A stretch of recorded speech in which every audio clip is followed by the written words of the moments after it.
I just made an amazing discovery. So it turns out when you link your Twitch stream to Discord and you happen to have one of those bots that embeds links and adds all the extra extensions to it, you can actually see the thumbnail that I'm using to broadcast right now. So the exact same image that's currently displayed on the stream. So what better way to endorse new potential viewers than this Fruitiger Arrow rendition of the hit band Weezer? If that doesn't bring in more people in, I don't know what will. Hey, what's up, GC? I hung around in that stream for like an hour just to give it a little extra viewership boost. Hope you guys are having a blast over there. And likewise, I hope that you're having a lovely Saturday. Tonight, we plan to get through more Boltgun. So, I think we're closing in on the finale to episode 2. That means we should proceed to the final one of the base game soonish. And we'll see how far we can go into that one. I definitely have at least one more stream in mind for Boltgun, because there's still the DLC to consider. And yeah, these levels tend to be pretty chunky. Takes a bit to get through one. But you know what?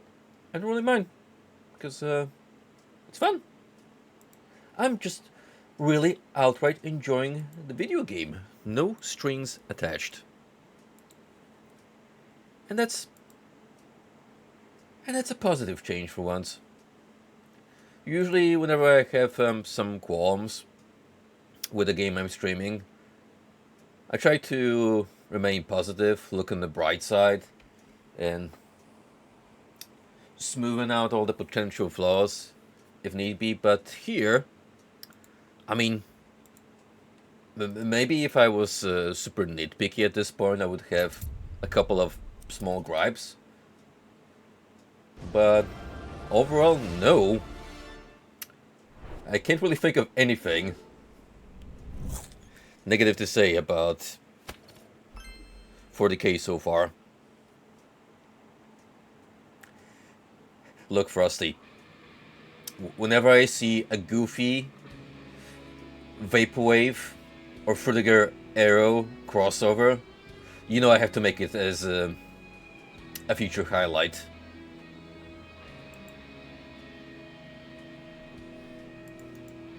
We do not badmouth Weezer on this here Twitch channel. Are they corny? Sure. But I like them regardless. They got some certified bangers. How you doing, man? I didn't expect you to dive into Palworld. What did cause you to check out the game?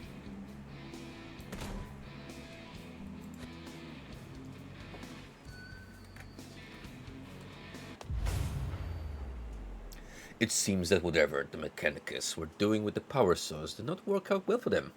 The halls of the dead lie silent, but for the sound of their enduring machines. Well, you know what? Now you can actually point your finger at the Nintendo fanboys and laugh at them. I told you. I told you all. And it's true. I'm not even remotely interested in Pokemon, to be honest, but I keep up with game-related announcements on a surface level, and it's actually kind of impressive how little to no care can Game Freak give about every new Pokemon iteration, and the rabid fanbase will still buy it. No standards whatsoever. Ooh, we got a whooping 8 secrets to look out for, which means You guessed it, there's gonna be a lot of fighting.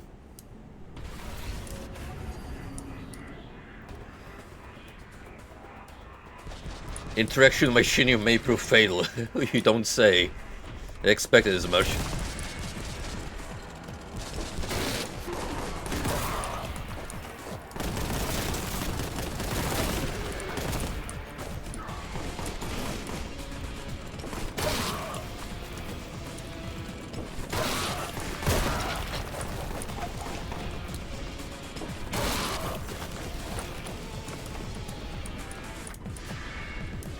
You know what I particularly enjoy about Boltgun so far? Is that whenever you jump into a new level, they tend to start you off pretty easy. Not just immediately throw into a particularly challenging fight, but kinda give you a bit of warm-up first, and only then bump up the difficulty curve as you move on. And as someone who returns to this title every once in a week, I do appreciate this leeway.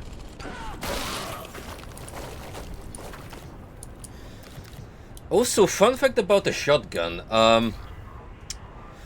I've seen a lot of complaints in regards to this weapon. People have been outright saying it's shit. Supposedly it's just a very bad shotgun, period. I haven't really noticed it. It does the job just fine. It makes me wonder on what basis are we grading this shotgun. Because if you want it to be a universally strong weapon, I don't think that's what we're going for here. It's more of a early to mid-range tool as far as progression goes and difficulty scaling, so your mileage with very strong mobs is gonna be very low. You're not really meant to be pulling this gun out on the big boys. Weapon scaling advances in a manner where essentially as you move forward, you're just getting access to more in your arsenal that deals with enemies in a progressive manner. So currently this right here is basically our middle finger towards anything that we've encountered thus far. And the backwards we move, the less reliable the damage output on stronger mobs. I mean, sure, you could make the argument and say, well, your starting gun is all around pretty good. True, because it's got decent DPS, good rate of fire, great range. But if we actually were to put that in numbers, and were just to shoot one of those big boys that they got introduced on the previous couple of past levels, you would see that health bar just will down very slowly. So I'm not really about to badmouth any weapon. I just think they're more situation based rather than, oh, you're meant to be relying on them in all manners of situations all the time.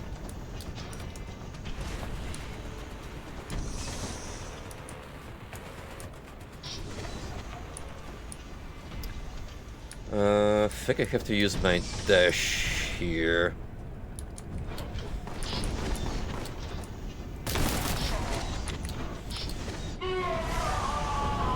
Oh! Oh yeah, 'cause that's just a insta-kill. That's a first. Usually when I make a fall, the game is pretty nice towards me and it's like, hey, we're just gonna put you back here. Little pat on the head. The warrior champ. You can try again. Not this time.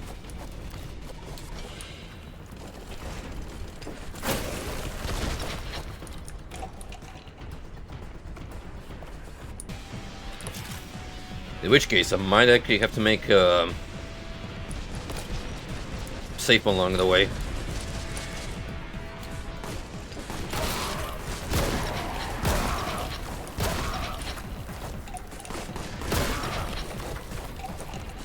What do cultists hate more than agents of the Empire? That's right, themselves. Hence all the infighting.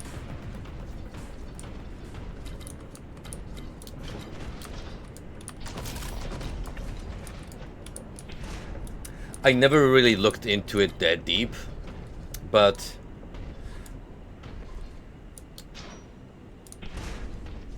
it kind of made me wonder for a while whether infighting in Doom was an intentional design choice or just something that happened by sheer coincidence through a coding mishap. The guys at it saw it and were like, yeah, let's leave it at that. Makes the gameplay more fun.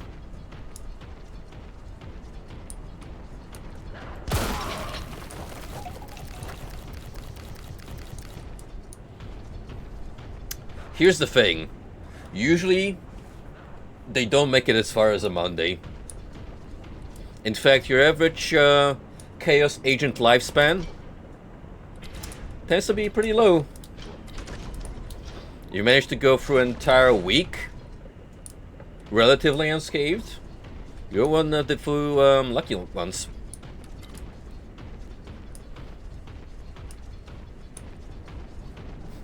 When you sign up for that kind of lifestyle, you basically agree to living on the edge 24/7.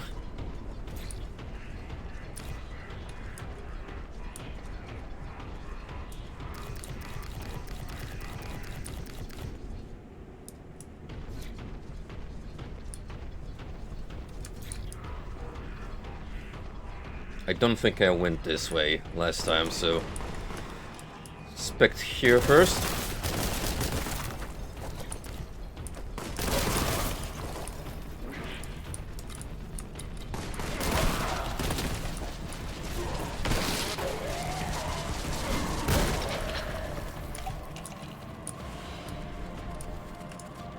Ooh, hey. Ammo crate.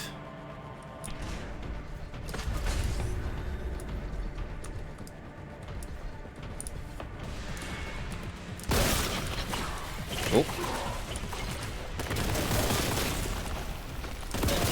Here come the pests.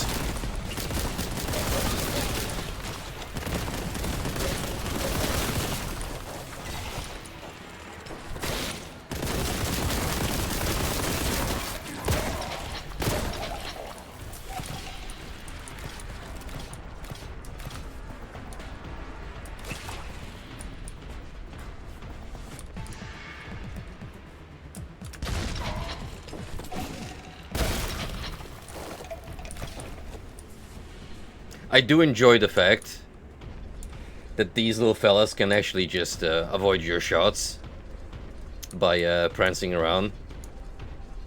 So you do actually have to pay attention where they're positioned if you want to land a hit.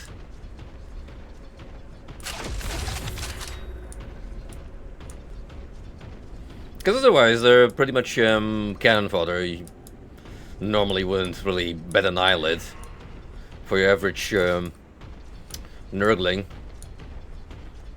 But it's that little feature and the fact that they tend to swarm on you in greater numbers to make up for the lack of strength. That's what makes them a little more noteworthy.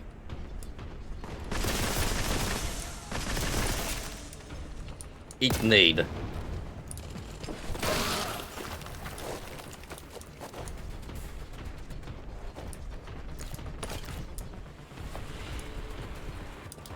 Something I haven't quite elaborated upon thus far Whenever you pick up a weapon enhancement, it only really carries on to the gun you happen to be carrying on your person at the time. So that's why our default Boltgun tends to be spruced up the most, because that's kind of what I default to half the time. But technically, you could have the effect carry on any weapon. Or at least most of them, I believe.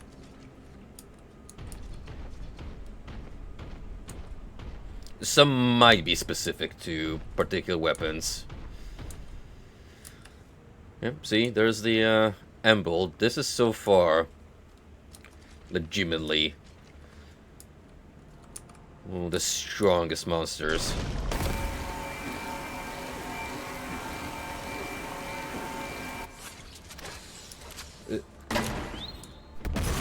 Despite him not really living up to expectations so far. Worcestershire, Worcestershire, Worcestershire, Worcestershire, Worcestershire, Worcestershire, Worcestershire, Worcestershire, Worcestershire, Worcestershire, Worcestershire, Worcestershire, Worcestershire, Worcestershire, Worcestershire, Worcestershire, Worcestershire. Omelette du fromage. Omelette du fromage. Omelette du fromage. Omelette du fromage. Before anything, the Asian girl in that donut shop was sexy as fuck, right? Something about an older Asian. I would have fucked the daylights out of that Chinese lady. If I could fuck that Chinese lady, my life would be fucked. Fucking that Chinese lady is I can't fuck that Chinese woman. It's complete all your jungle here. Sexy Chinese woman usually up. Fuck that Chinese bitch, man. I'm quitting TikTok as that Chinese bitch broke. That Chinese slut will never see my business. Chinese bitch have stolen my heart and shit. That Chinese whore used to make me a nice bird. That Chinese bitch doesn't come. Chinese women are getting sexier. They used to always wear the. I basically fucked that Chinese lady. This Chinese bitch is trying to seduce me. Chinese woman is very good at destiny. I want to fuck that Chinese bitch. Chinese bitches on the world. You know that. That Chinese bitch. Quick. Disrupted with gunfire. Sexy Chinese bitches give good donuts, but sexy next. I wouldn't fuck that Chinese bitch or fucking that Chinese bitch cured cancer. Chinese sluts have played with my emotions far too many. I would fuck the older Chinese lady because she's sexy, right? She gives off some sort of sexy. Me wanting to fuck that Chinese lady is the only reason I'm off myself, right? These are not from her. Fucking that Chinese donut lady is the only thing I really desire in life, right? I really want to fuck that Chinese lady on me. I would fuck the ethnicity out of that Chinese lady, right? I want to fuck the Chinese lady and give her. I want to fuck the Chinese lady and elope with her in Las Vegas. I'd let the Chinese lady molest me if I was not. Thank you, No Third. Very apt, because I accomplished what I set out to do in GFL 2. The general has been recruited, and indeed, the Chinese lady is one of the few reasons I haven't offed myself yet.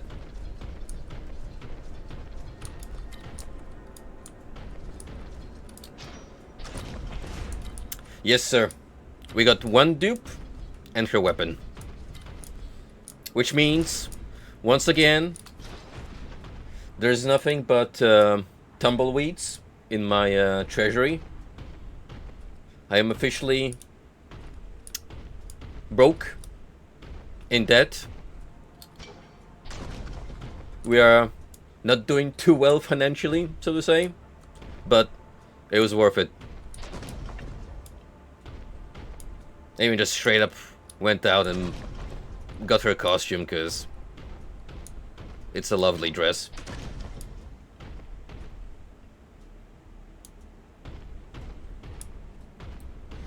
Well, knowing Micah's ban arrangement, expect her to return in like 2 rotations or so.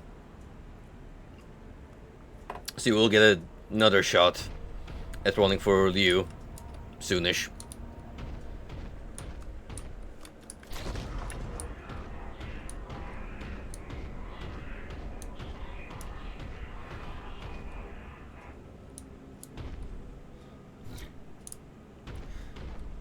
It's for Liushi in Girls Frontline 2.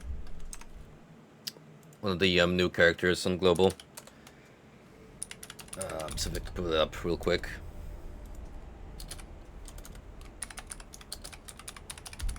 You can get 2 variants. One that's just a default dress from the get-go, and a special package that comes with some swappable accessories, but I was like, I'm fine with just a baseline costume. I see mostly videos here. Let me see a Let me pull up an image that does not look like trash.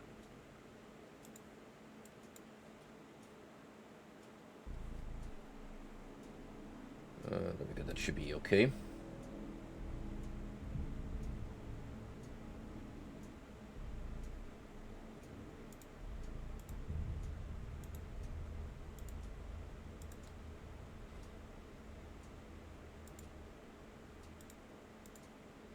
There you go.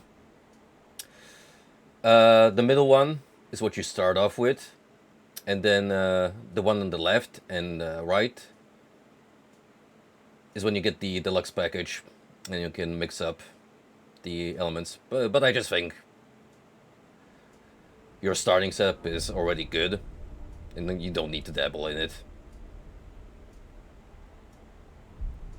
Fate 2 says golf dress is much better in that regard. I already bought like the full set because I just think you get a little more mileage out of it. Yeah, I know. I was just like perfectly content with getting the vanilla.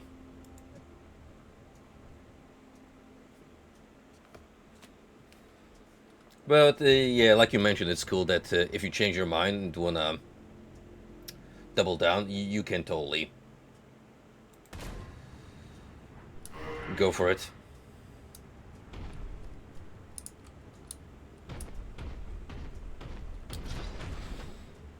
I still have, I think, 5 discount coupons that I got through promotional events in game. Never really used one, so I believe they last until next month included, so maybe if I change my mind, I'll get one of the previous skins for another character.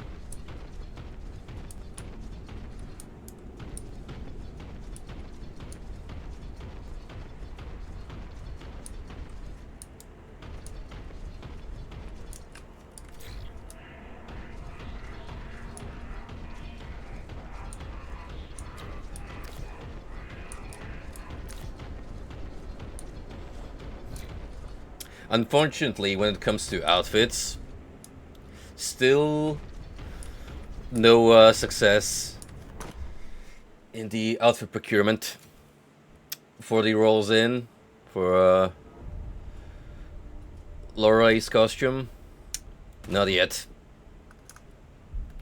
If it's down to the last 10, yet again, I am gonna be fuming at the mouth.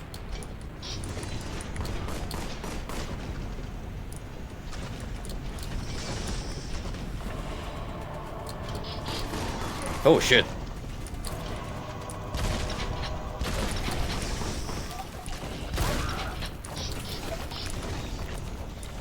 That was a very awkward interaction, but I'm glad it worked out.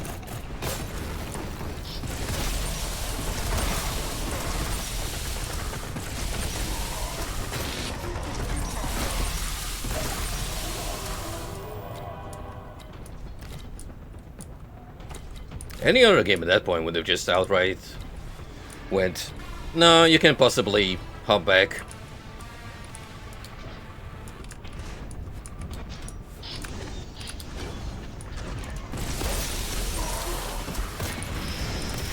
Oh no, not this douchebag.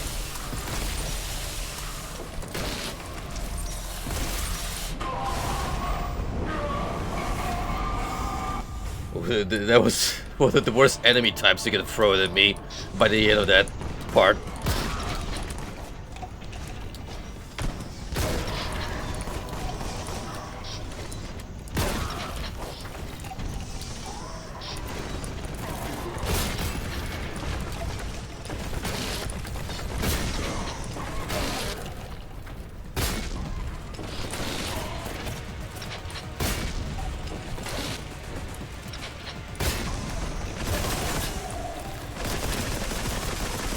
How's that guy doing? Chilling over there?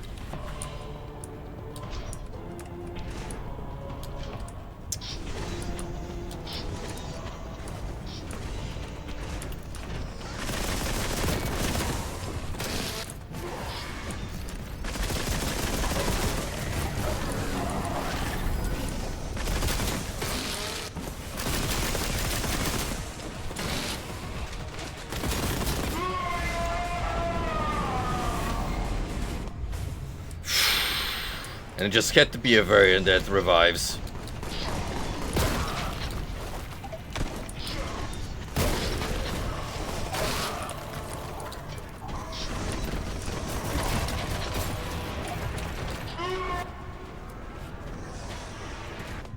Damn. Okay, we're not gonna muck around then.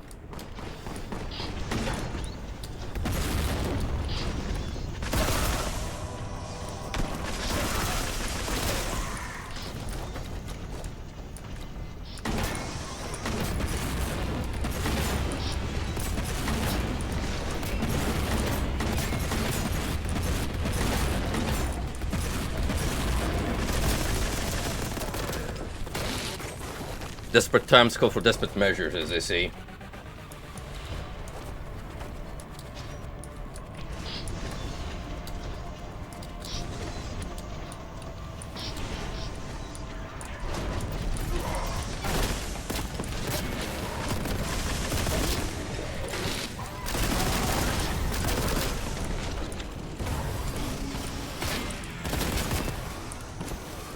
Oh, no, no, no, no, no, no, no, no, no.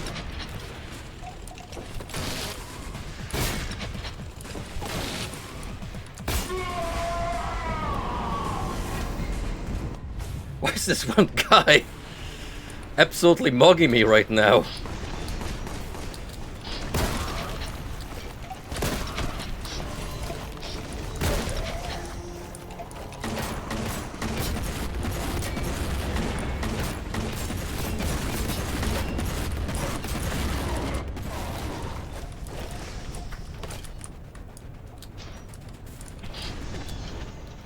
Alright, if you're gonna be like that, I'm gonna go for it all the way.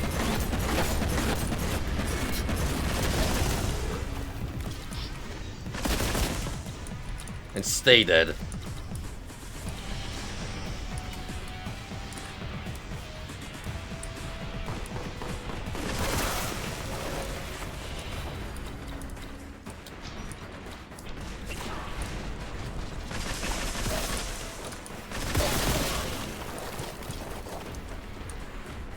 Oh, hey, Buzzer. Good to see you, man. Friendly reminder for all the viewers. Bozo is a friend to the channel. He is an artist I often collaborate with. He is the author of many of an emote that you've been using throughout the years. And most importantly,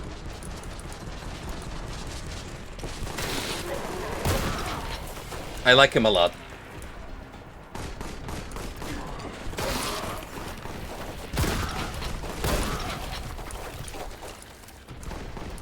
Throw grenades around them so they explode when the door opens. Thank you.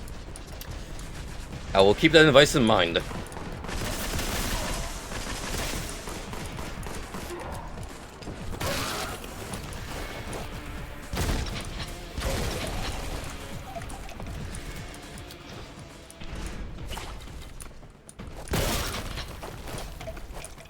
Oh, that's right. You've played this game from start to finish. I remember you talking about it a while ago and really enjoying it.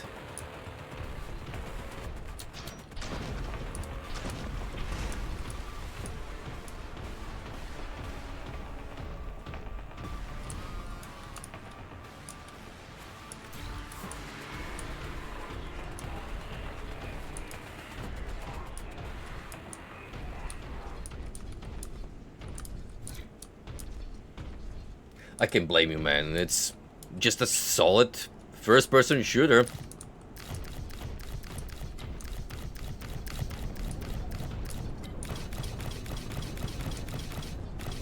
It doesn't try to be more than it is.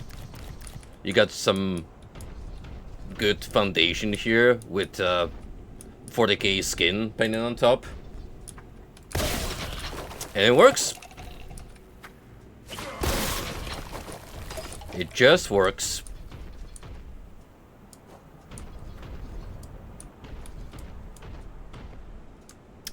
Secret.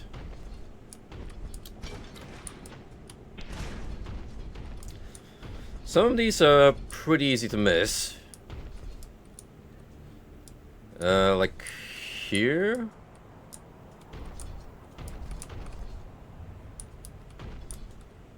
Look up.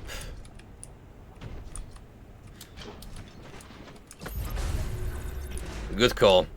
Now that's a quake-styled power-up.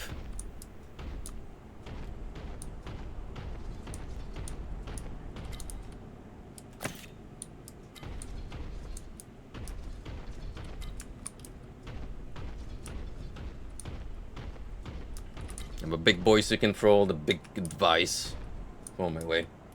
For this power up the plasma gun, it's OP. Well, better than mine. Most certainly better than mine. I imagine you will be picking up the second Boltgun game once that drops.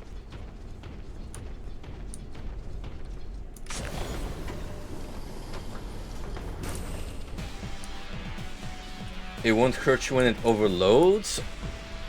You kinda telling me just from that note.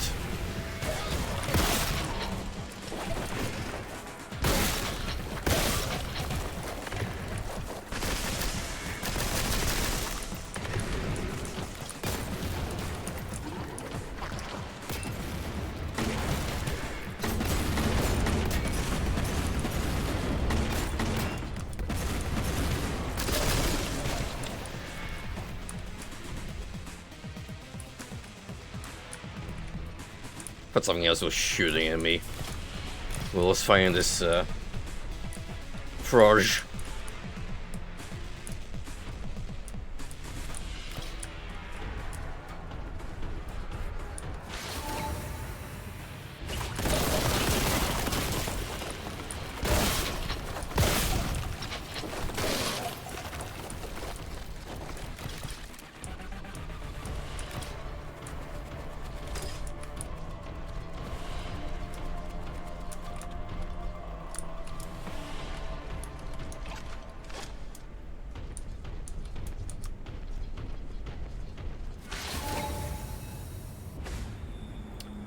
Oh. Oh, it's this guy again. Well, we already dealt with him once.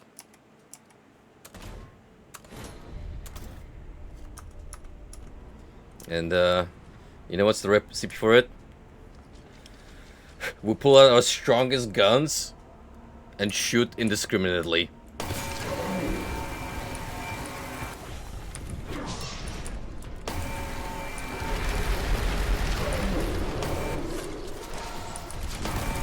Oh, fuck.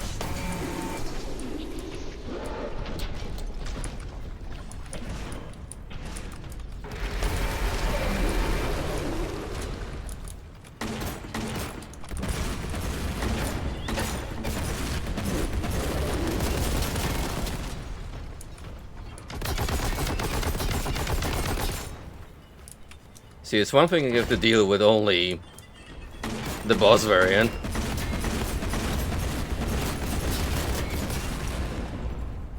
Is it stuck again?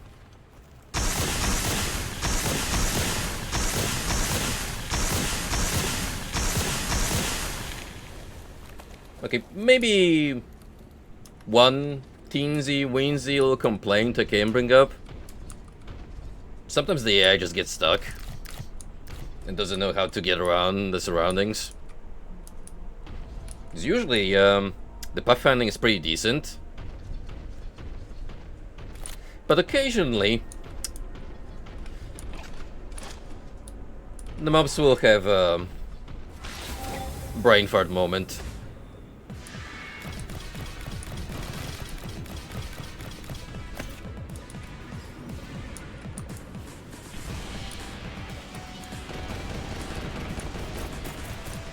Oh.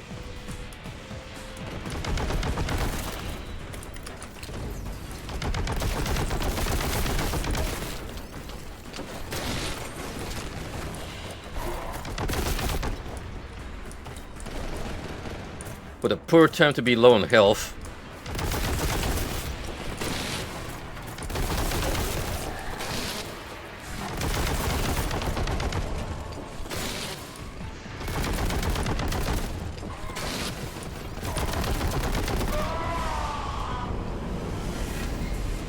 I was way too locked in.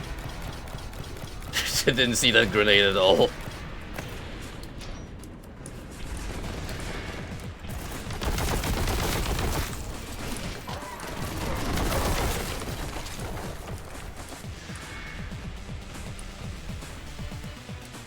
Oosh. Kinda sucks that I picked up all the medkits already here.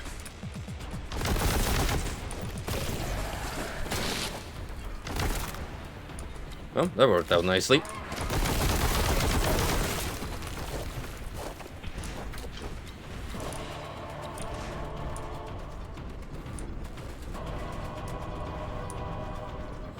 I'm gonna look around for healing. I don't like the idea of wandering around where one good shot can pretty much just annihilate me.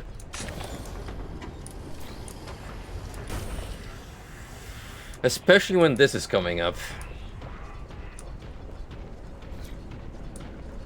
Oh, they really do enjoy having me partake in platforming or on rails segments.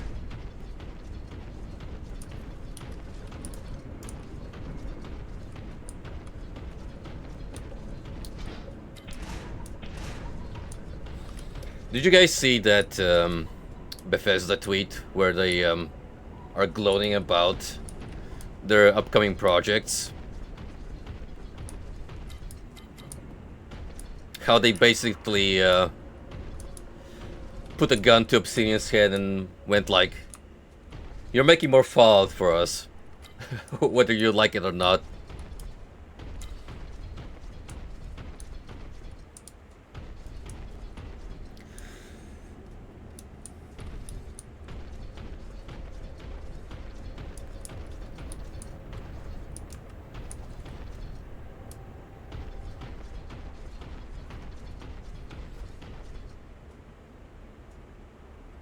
Here's the crazy part in regards to Starfield. They're still putting their money into it.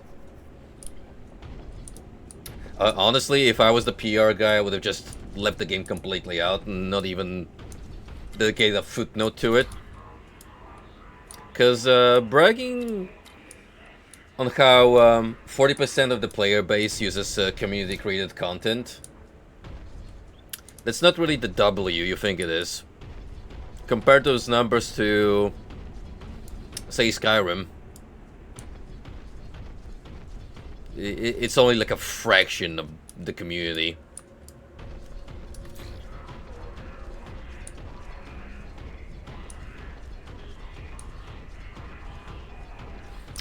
But, allegedly, Elder Scrolls 6 is already far into development on the Creation Engine 3, no less, which is totally not gonna be a rehash of the previous models with some, I don't know, slightly upscaled graphics.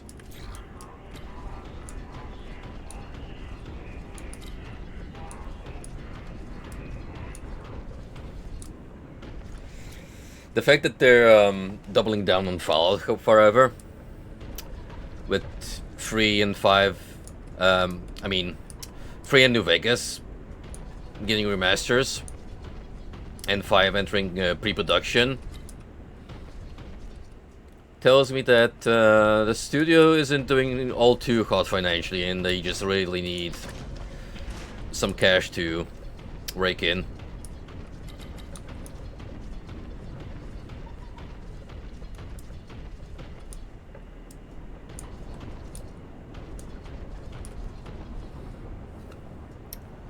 Oh, don't get me wrong. I will still give Elder Scrolls 6 a try, but mark my words, it's gonna be a messy launch, and it is only until the unofficial patch comes out that the game will be in a playable state.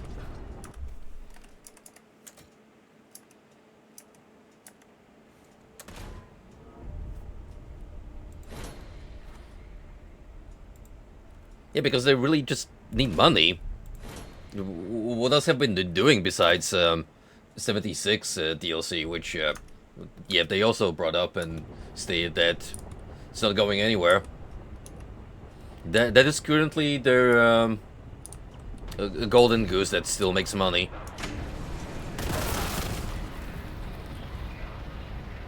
They have nothing else.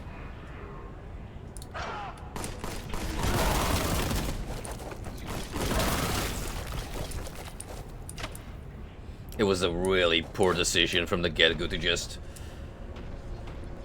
announce Elder Scrolls 6 all those years ago as like an offhanded couple-second trailer to get people hyped, and then not follow it up at all.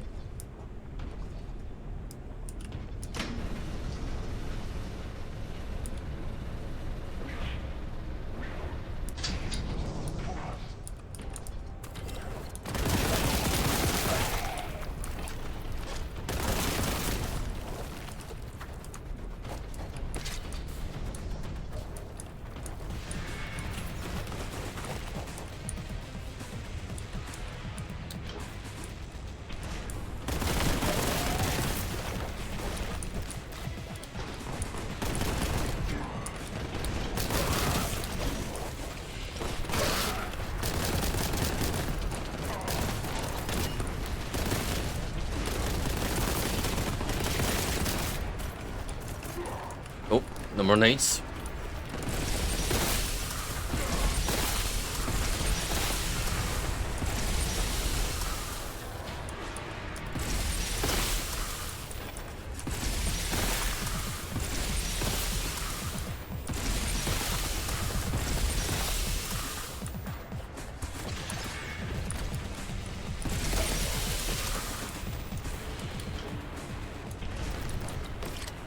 Should really use health kit right about now.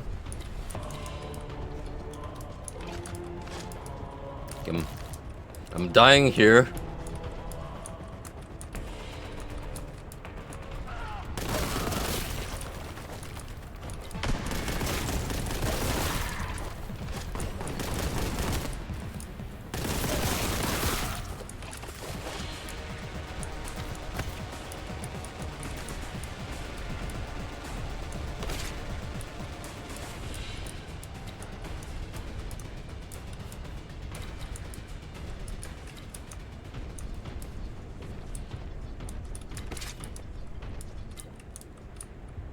I'm kind of torn on 5, to be honest.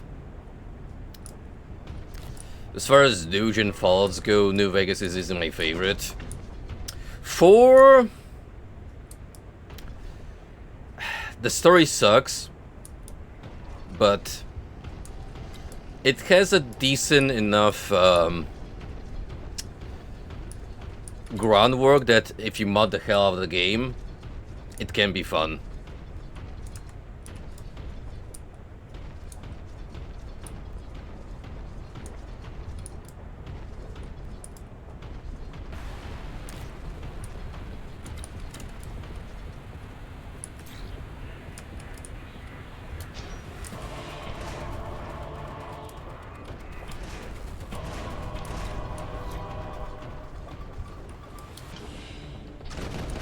I personally enjoy whenever you murder one and they do the Wilhelm scream.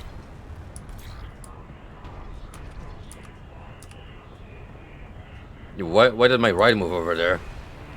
What's the big idea with that one? Well, I guess I don't really need it.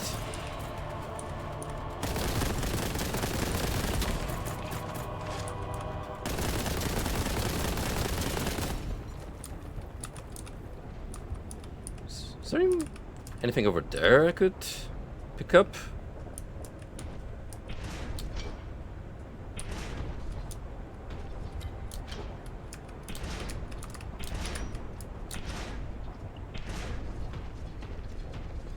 How would you even get to that guy?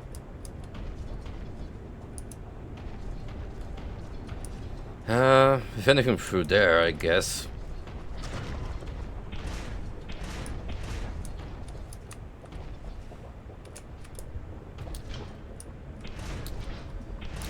So like here and then... This might be a little iffy, to be honest.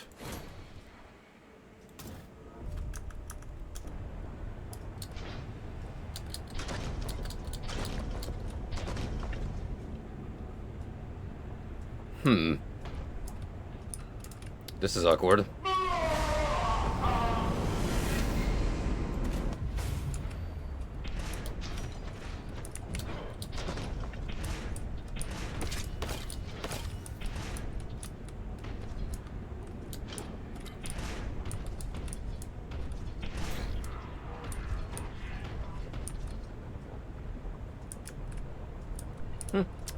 But there might be a secret lurking here, but not really. Still. Yeah, sure, we can go that way.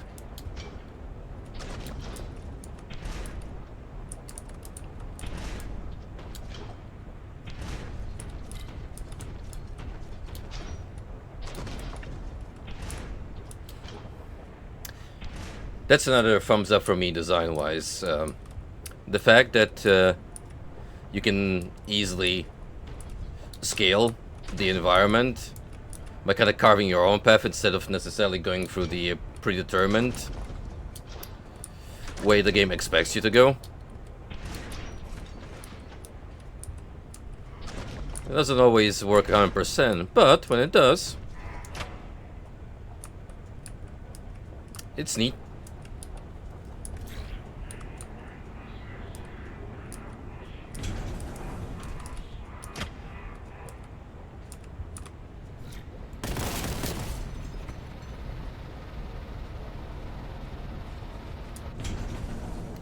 Oh wait, speaking of secrets...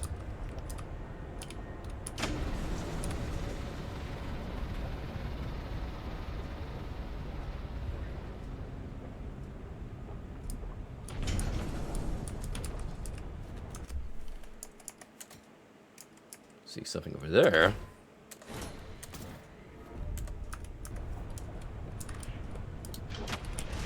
Now, I don't think I can really glitch my way past this opening. So the idea is most likely to make a dash jump while this raft is moving.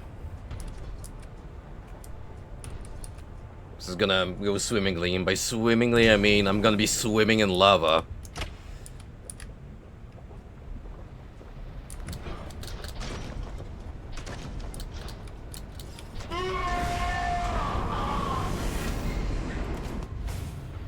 Told you.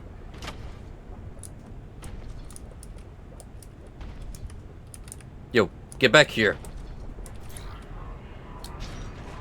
I need that rev, damn it.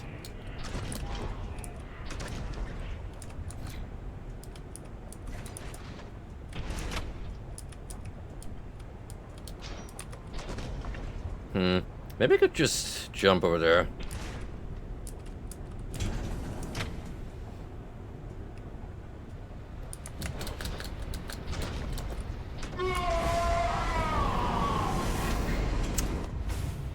Honestly, that seemed like it should have worked. It was very close to the ledge.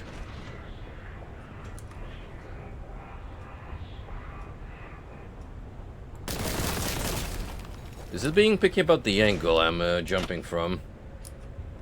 It could be it.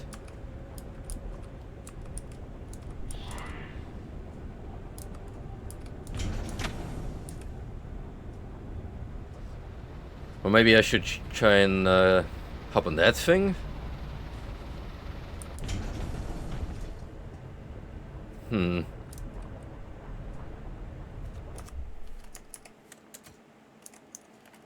Sorry about all the saves, but it can potentially save us extra hassle.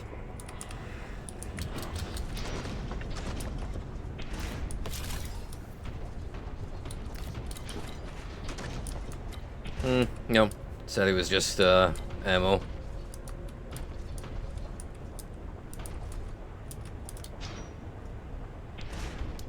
Huh? Hey. Can't complain about loaded guns.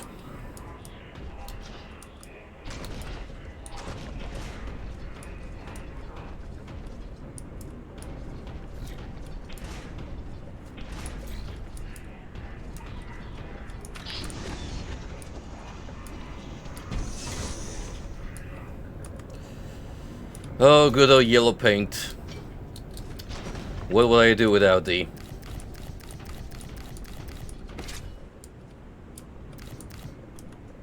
It's not like we have a dedicated navigational marker to tell me where I should be going. No, sir.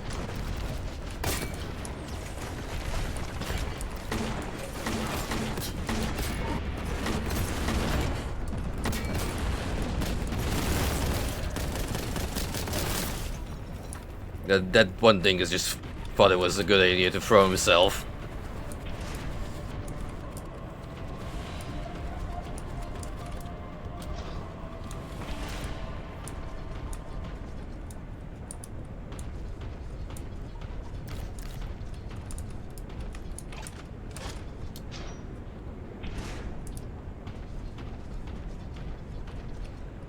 That looks interesting, what's ever up there. I assume we can climb on that platform somehow.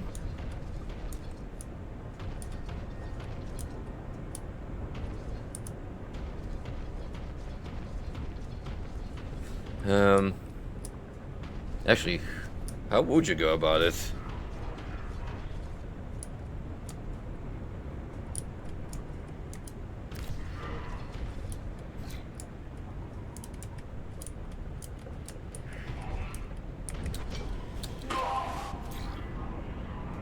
Whoops.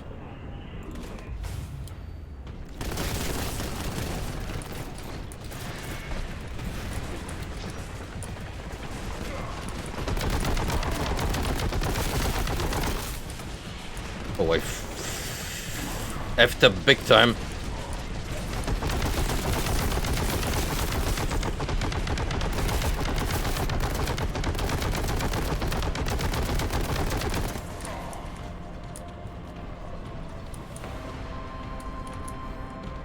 I will spend hours locked in on one secret if I have to. And I will turn it into content. Do not underestimate me.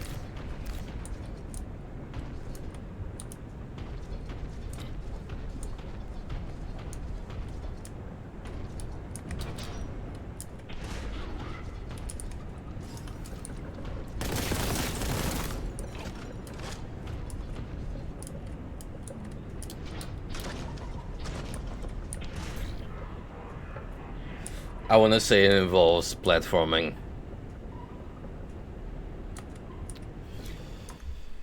I want to say it involves some potentially unconventional platforming.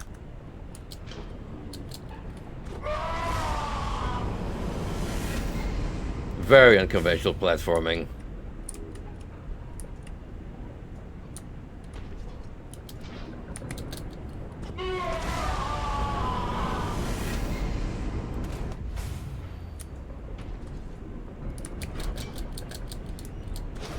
Oh, dude. I died so hard, the floor consumed me.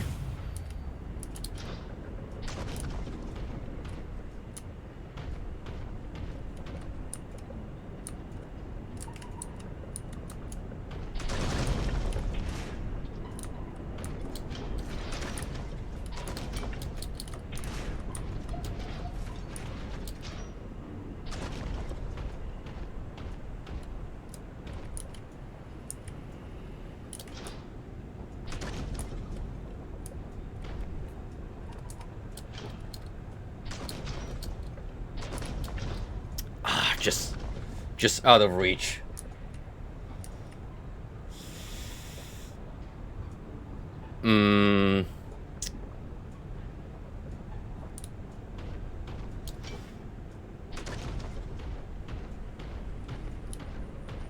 That's a good question. Did they hint at co-op for Boltgun 2? Would be neat. Even if it were levels specifically built around the idea.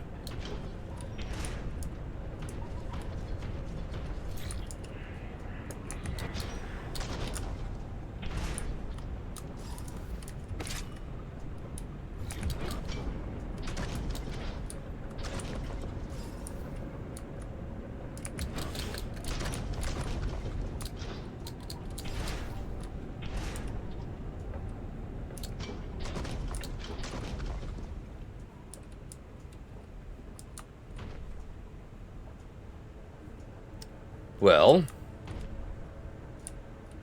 I mean,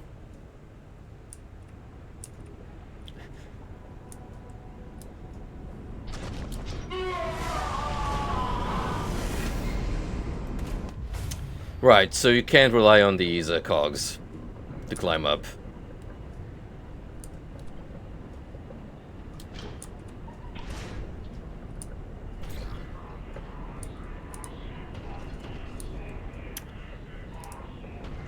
I think you could make a multiplayer aspect work.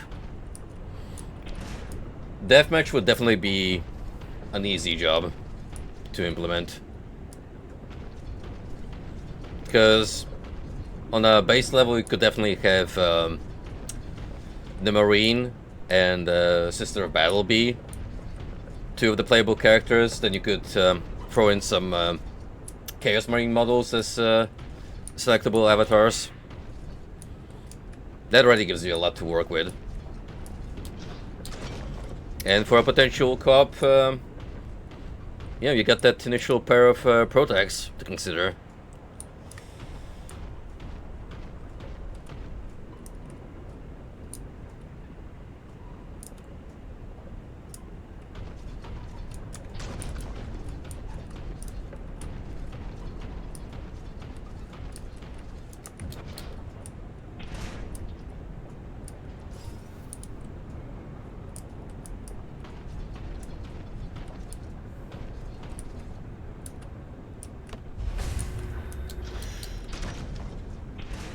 Oh. No. I don't believe we can leave that room. If we wanna investigate.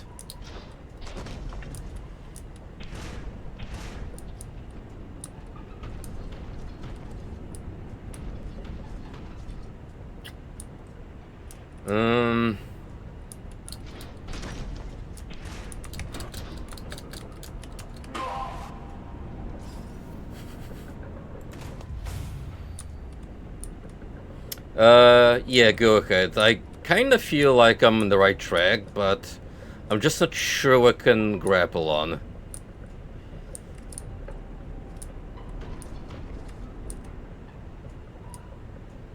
It looks like it has to be around here. It's not where you think?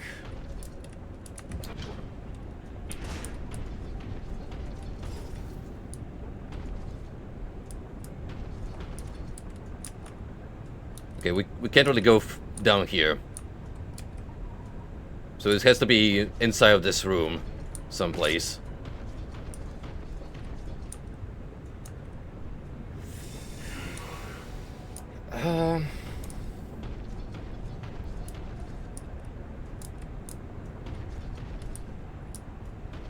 It's not where you think it is, so basically what you're implying is that this is a ruse.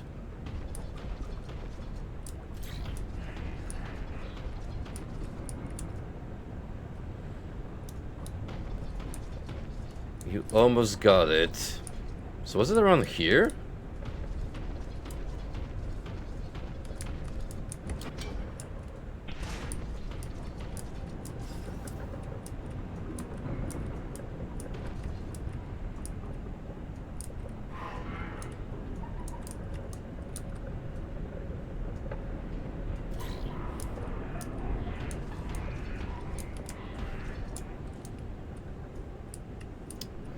Right.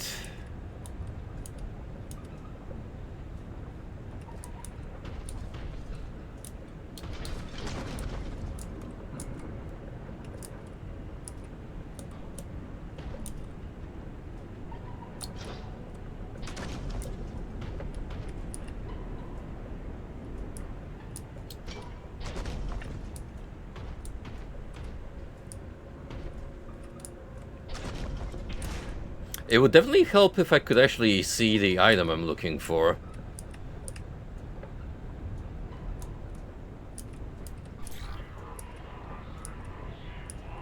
Yeah, now that I can get a good look over here, there's nothing on top.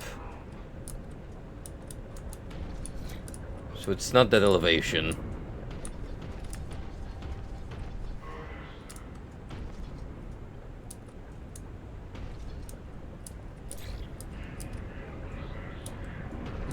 Can't be down because I'm just gonna die.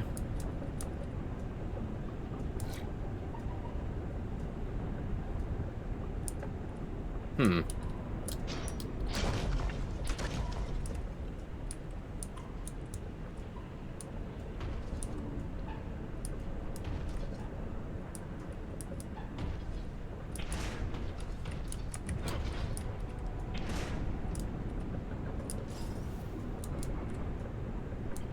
You know, it can't be like way over there.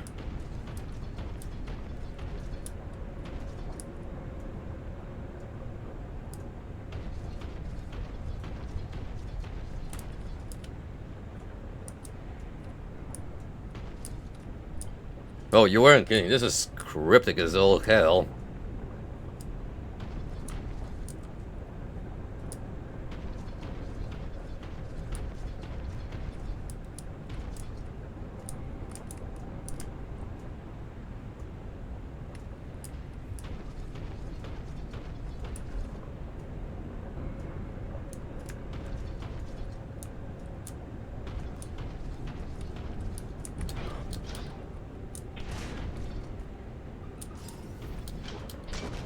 It's a special one. Well, now you have me intrigued.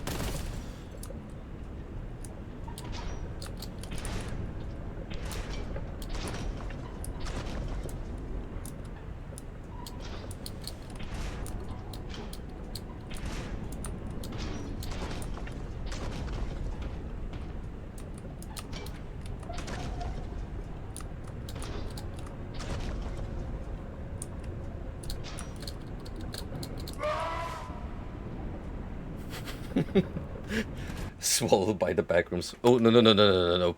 I clicked the wrong thing.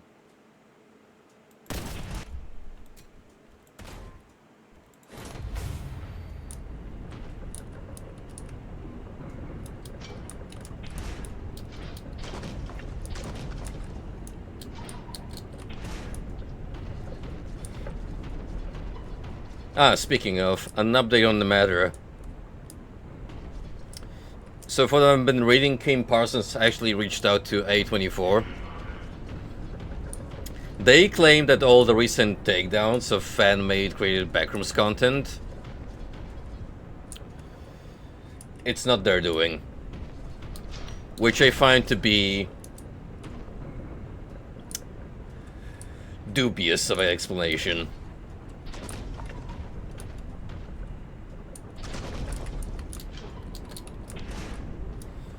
They were definitely trying to pull a fast one. But the fans were quick enough to respond and actually reached out to Kane. So he essentially had no choice but to intervene. To potentially save face. Assuming he wasn't aware of what was happening. In the best case scenario, that is.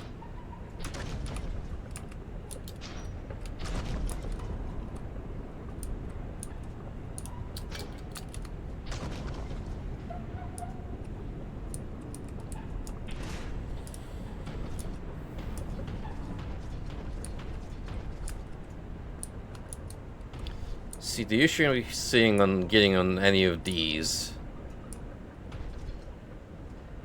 is that I would have to be pretty much on a level surface to make a clean jump. Because I don't believe that counts as something I can grapple onto. At least not easily.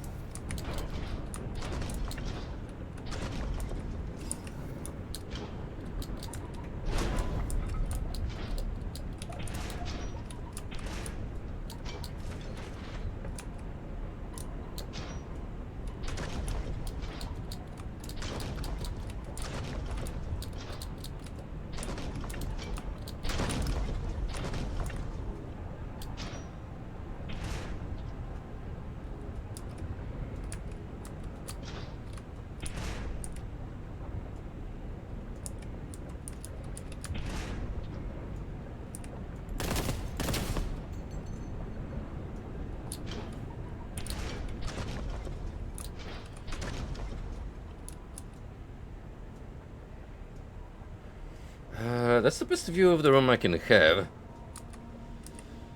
from this angle. So yeah, definitely nothing over there.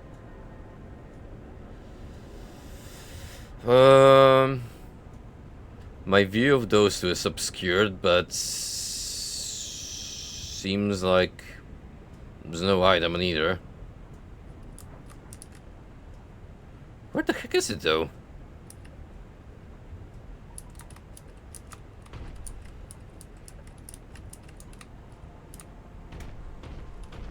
Oh.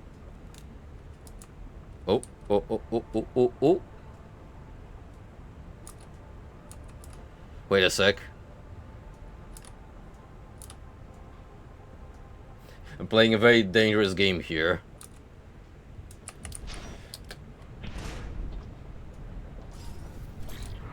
Well, shit.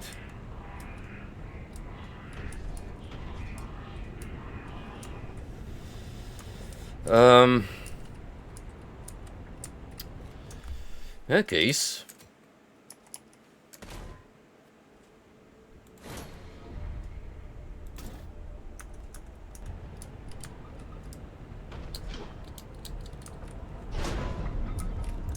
Oh, come now, really?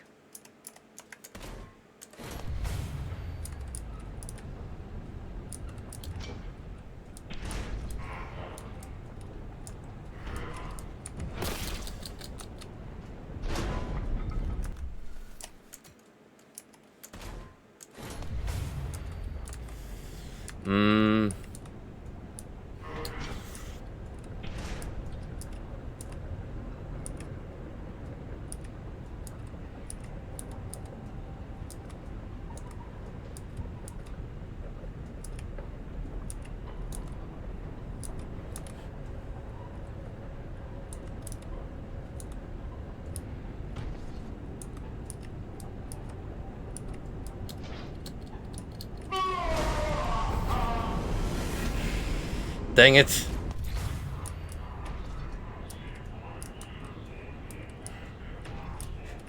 I've already gone through such ridiculous lengths to get up here, man.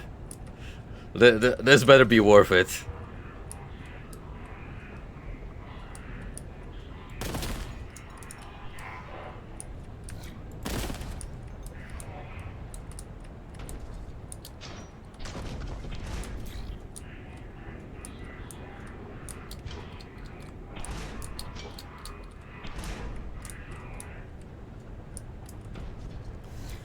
If only I could get on top of this doohickey.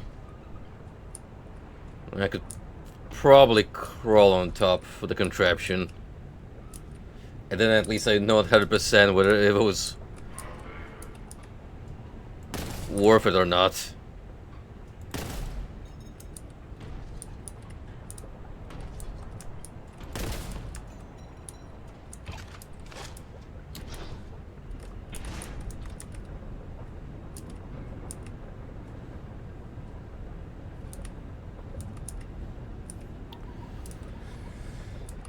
Well, we're reaching a point where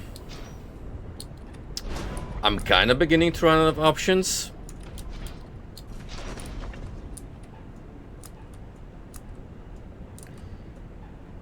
So throw it my way and we'll see if I can put it 2 and 2 together.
Yeah, I got nothing.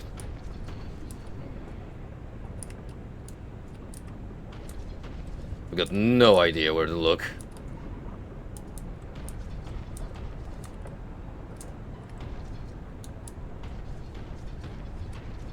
I'm sure it'll be a big "oh" moment once they finally unveil it, but until then,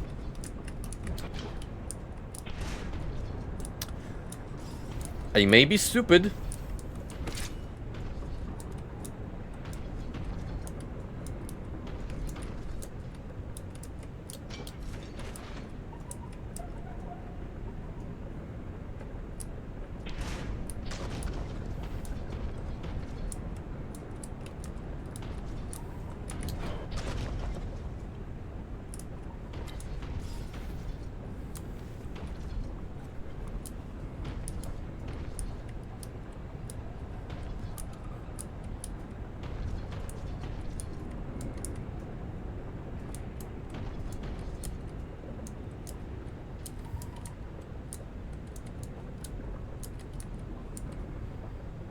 I believe you, bud.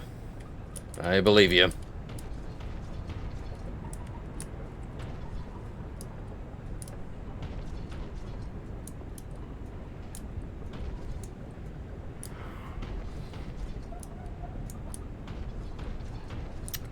Will do. Naturally, first we gotta find it. Wherever it may be.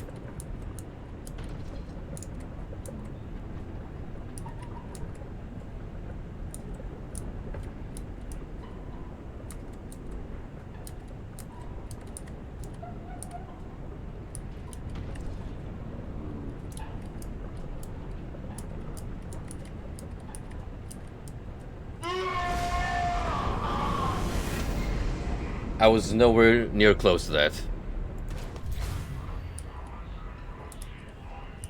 And you're not convincing me otherwise.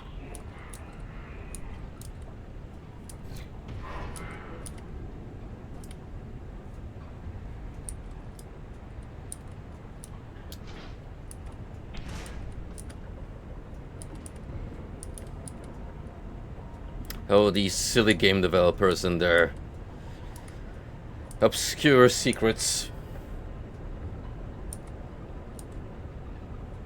How you torture me.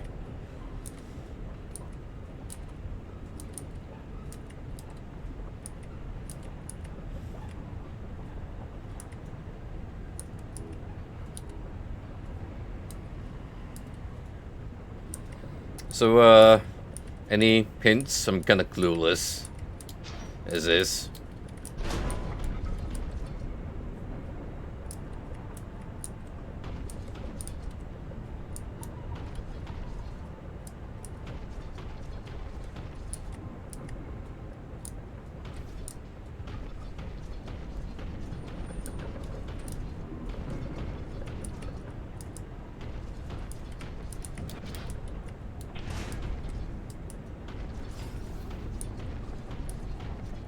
I'm looking for any kind of like openings, crevices, nooks. It's not up.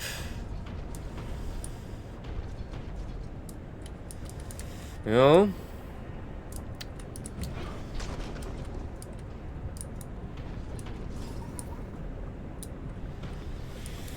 Figured that might be the case by now.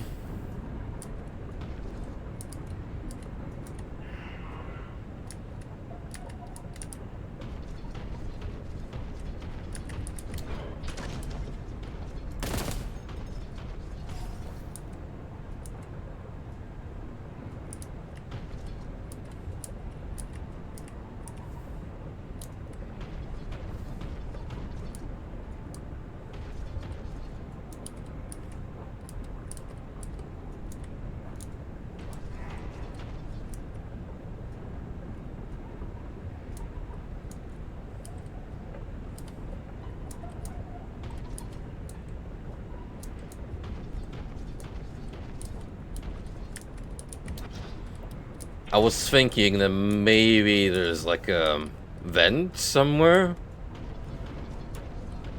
They have to jump down. And in that nook you're gonna have whatever the secret is.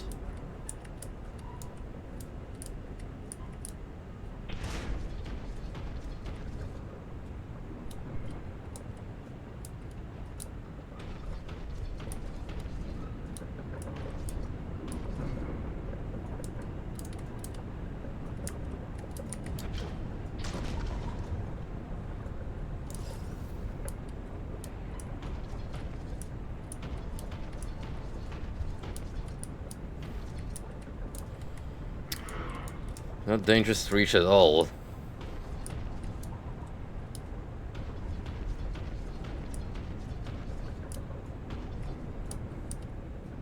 We're not talking about this one, right? The one I picked up earlier by accident by exiting the room.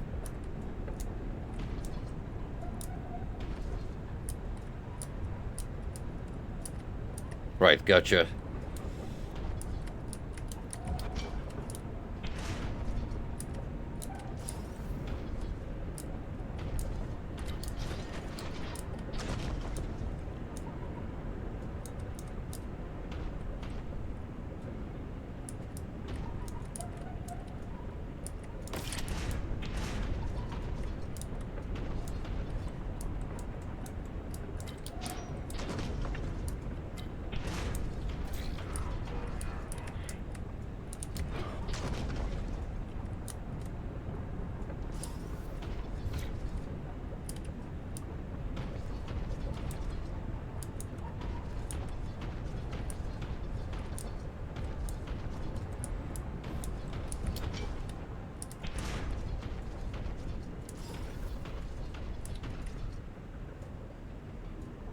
You son of a...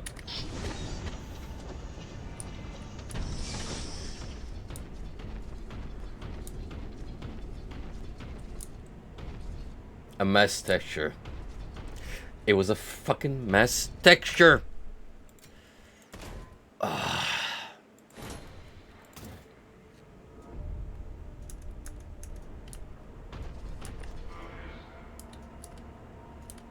Oh.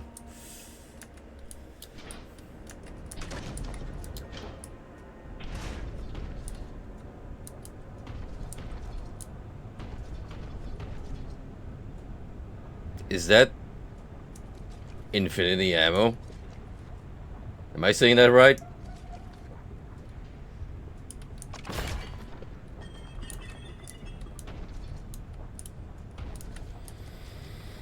Hmm.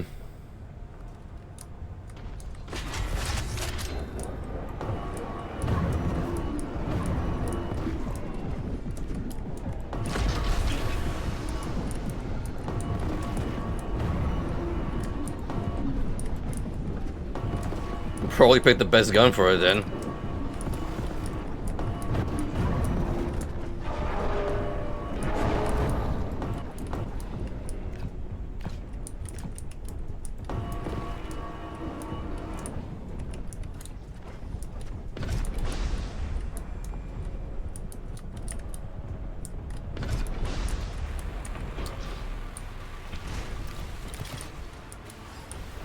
I'm amazed with how much I've been walking around the room.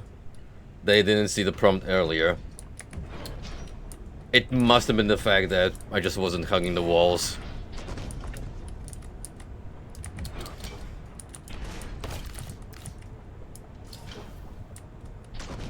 To be fair, that's not something the game really pulls off at any other point. Or maybe it did, but just didn't know the secret similar to this one.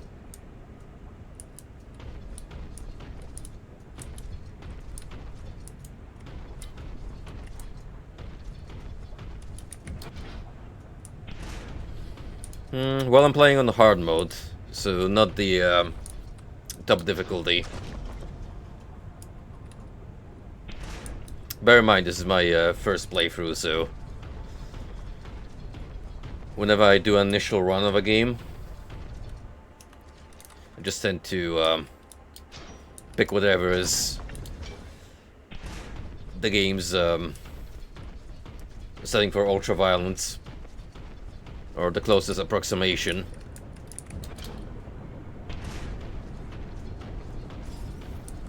But anyway, thank you for holding my hand through that one.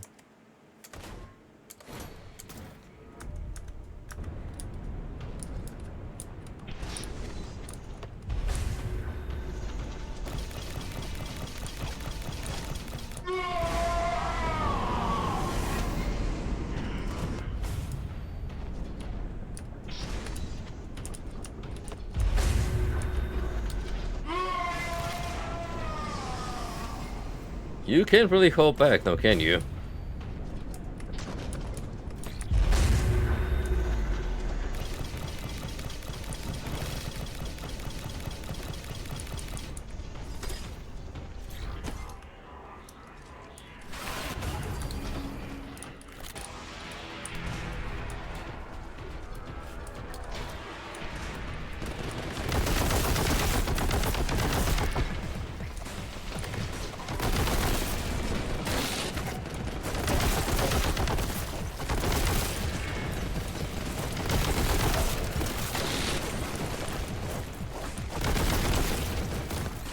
Have a sting bomb or a black hole.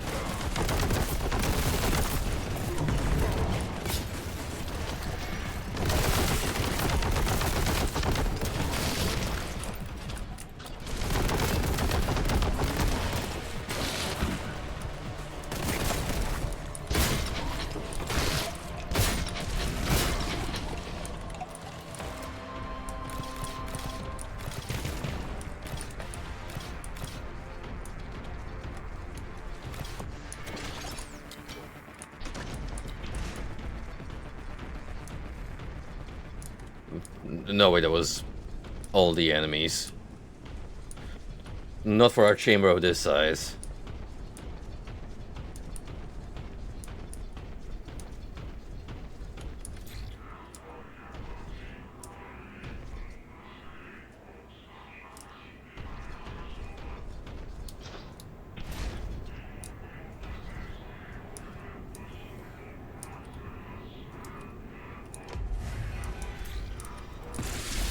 Great unclean one.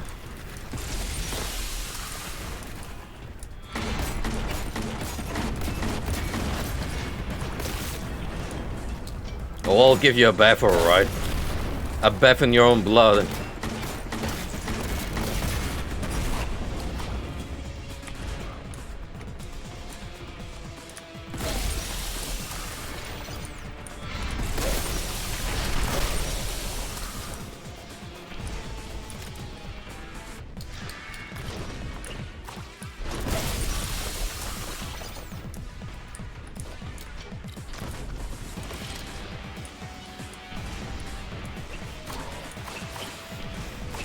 Where's the Chungus?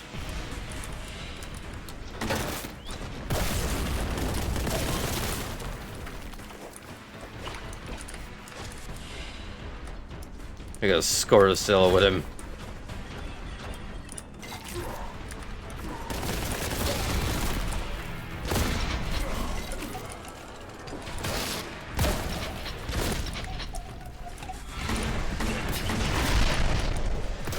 Oh Lord.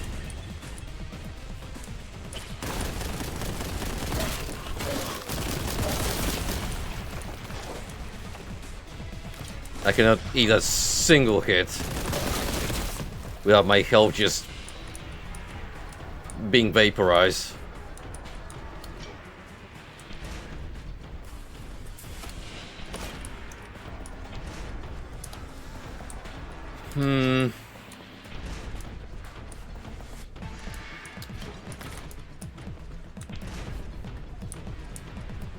We might yet turn things around.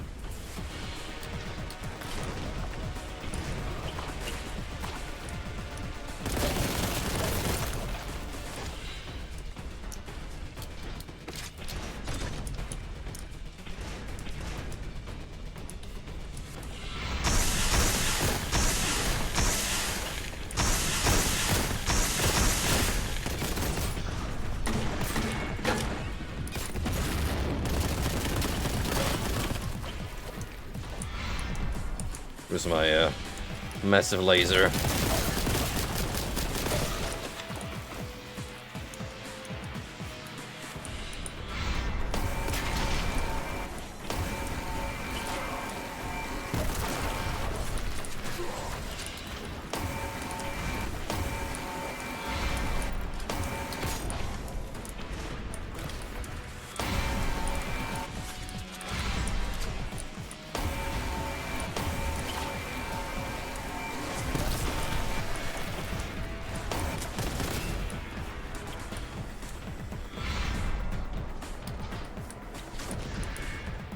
Oh, that's the plasma.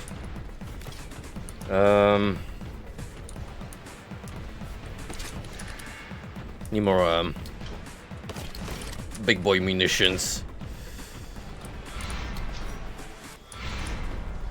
How's one get on top of these platforms? It would certainly help.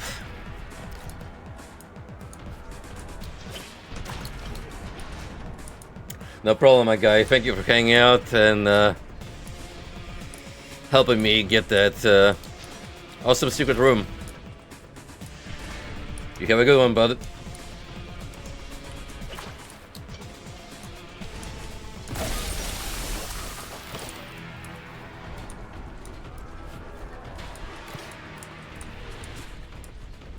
Okay, we got no shortage of medkits, so that's good. But more importantly, if I could get on top here, that'd be fantastic. Perfect.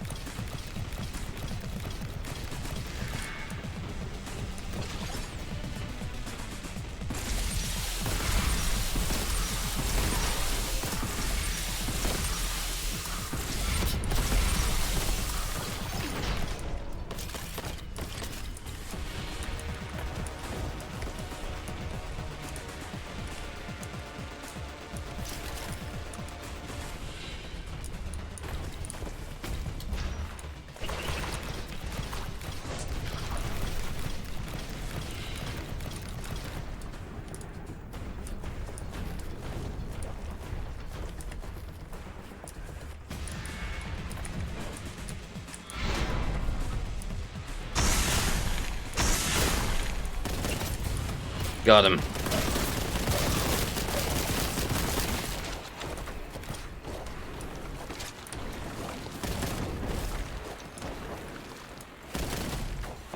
Oof.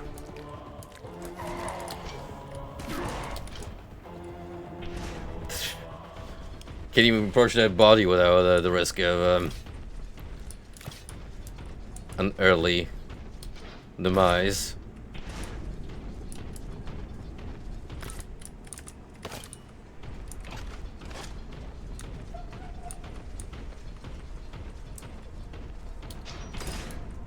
Still, we got enough leftover pickups that I can restock before moving on. Which is neat. We like a steady surplus of munitions and other handy dandy collectibles.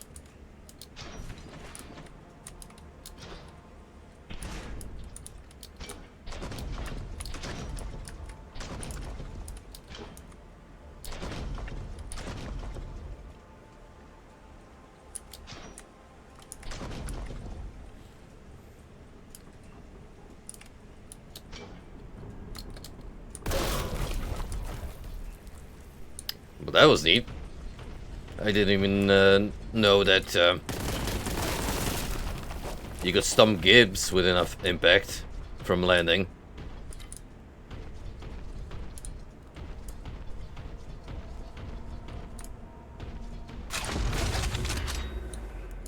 Neat. Oh, would you look at that? We almost had all the secrets accounted for.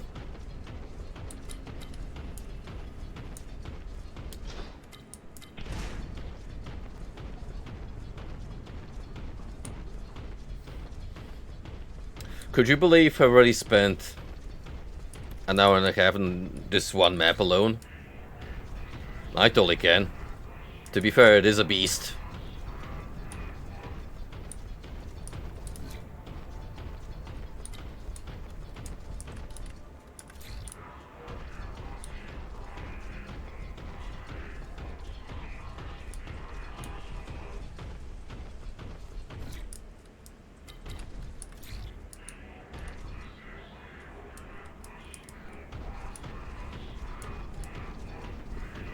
Oh, okay, you can... No, on this side.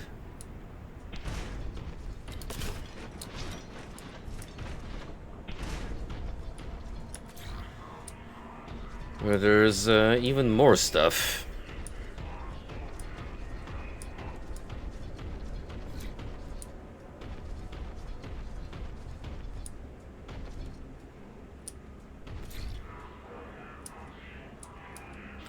Descent to vault depth. Caution. Hazardous drop.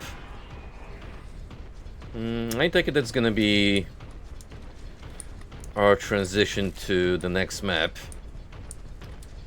So one more look around. Get whatever else we can.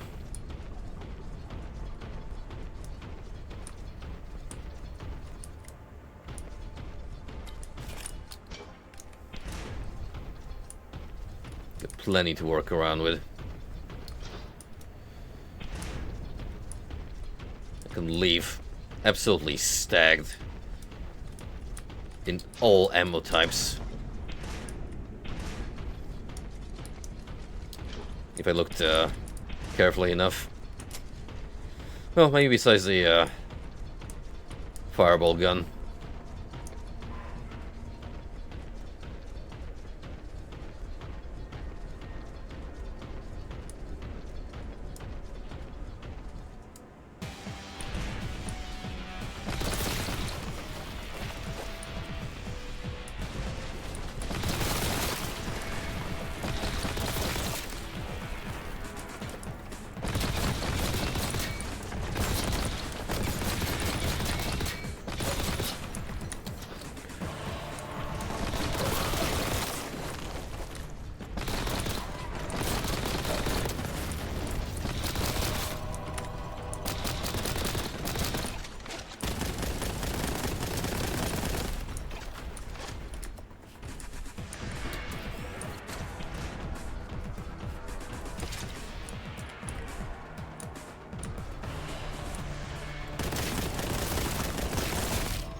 Nice.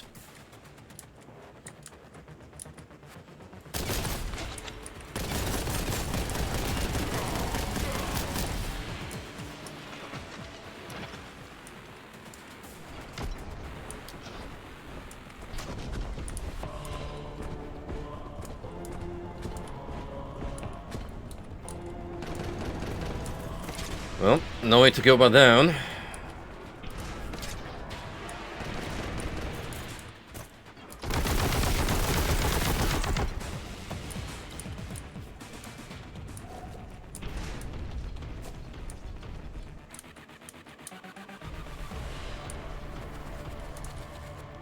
That big luck over there is lucky he decided to turn around the corner and not engage me anymore. It might make him one of the few survivors in this map. This absolute beast of a map, might I add.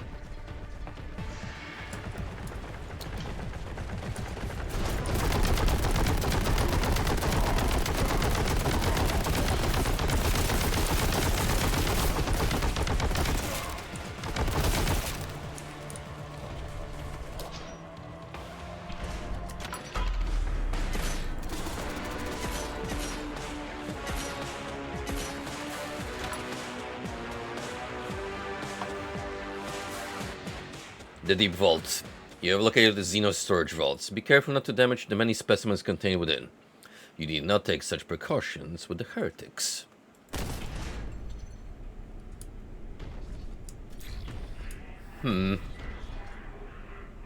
Accessing seed and Xeno storage vault. Local temperature above acceptable tolerance. Investigate thermocouplings. I wasn't paying too much attention, so I'm not sure what we're doing with all this Xeno storage. Maybe we're looking for some precious samples. Or trying to make sure nothing gets out of here. Knowing how the Empire operates, the latter is more likely. Because they have strictly no Xenos policy. We don't take kindly to aliens in the Empire.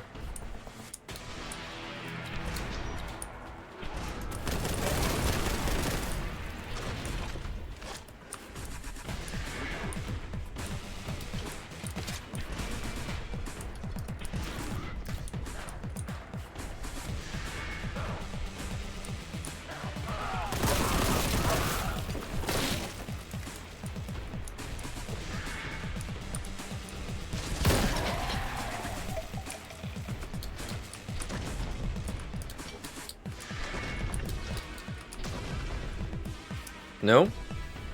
I'm fine, be that way.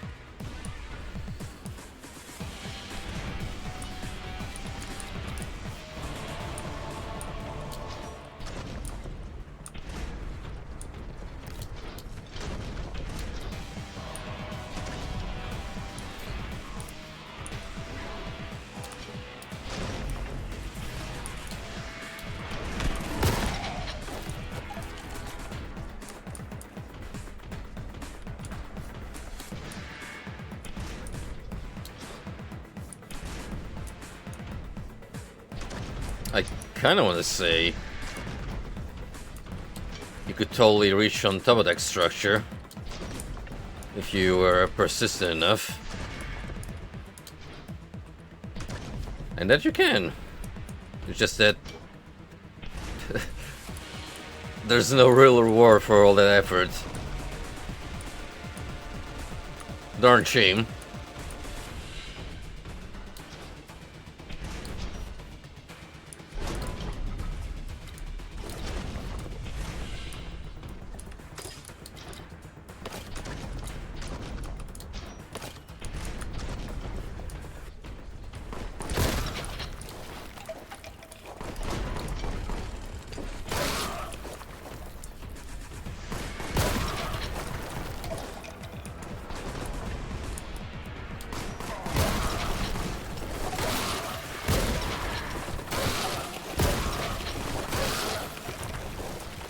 We gotta meet our chainsaw quota for the night.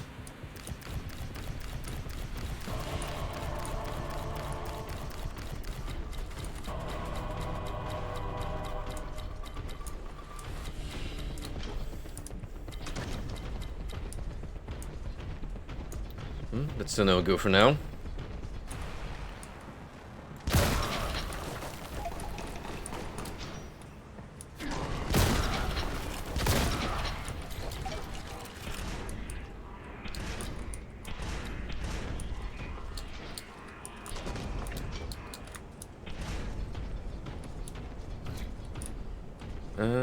I just want to get on a bridge.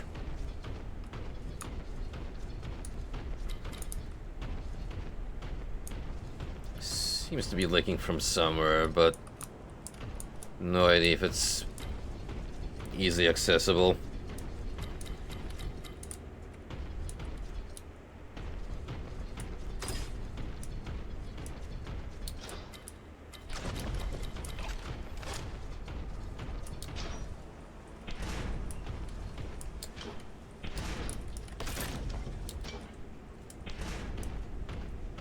Well, I mean, there could be interesting... Oh! I like what I see up there. Now,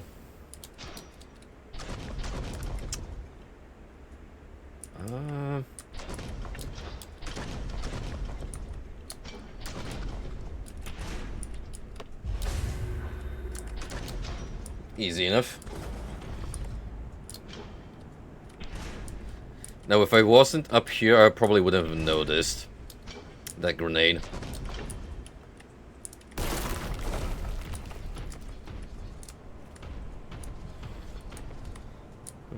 Possibly you could get to here the same way I did for the grenade.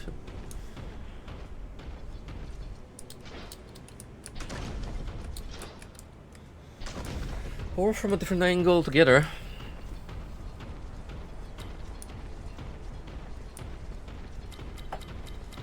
We just don't know. Not yet, at least.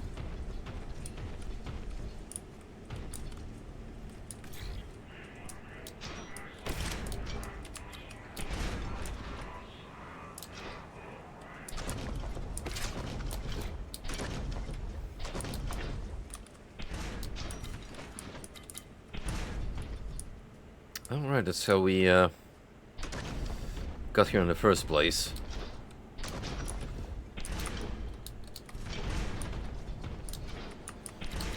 So if I go this way, we reach new and exciting rooms.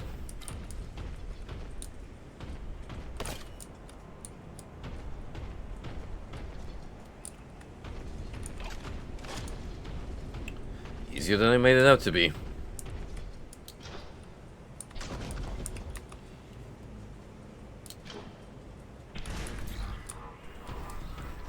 Okay, for now we can follow the determined path. See what we end up with.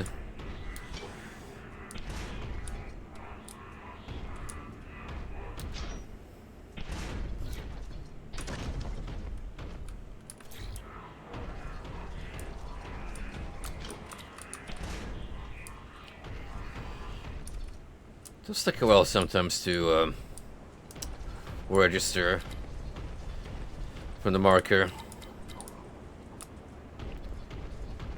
That's why I gotta probe it multiple times to spur into action.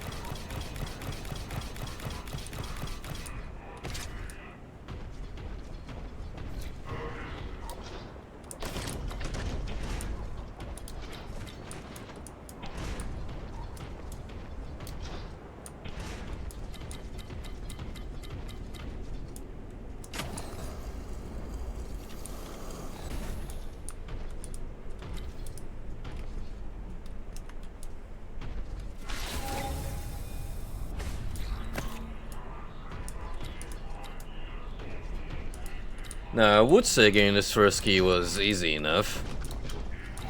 But we'll see what happens once I open this door.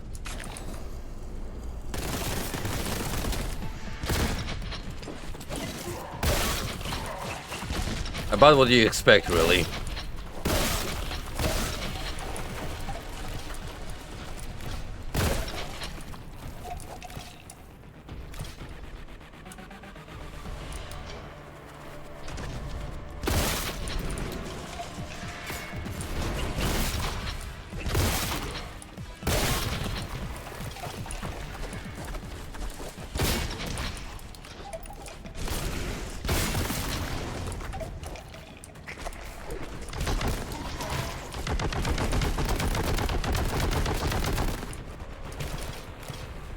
I was wondering why that barrel was so insistent on not exploding.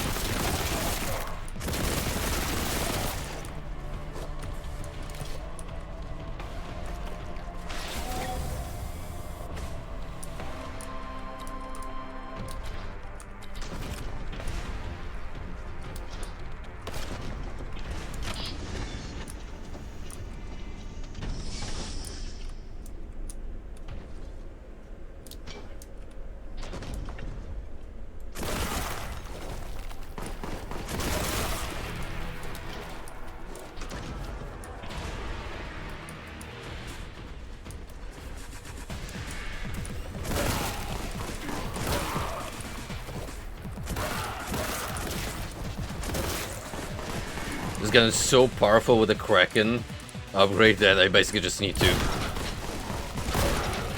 tap a cultist and they're gone.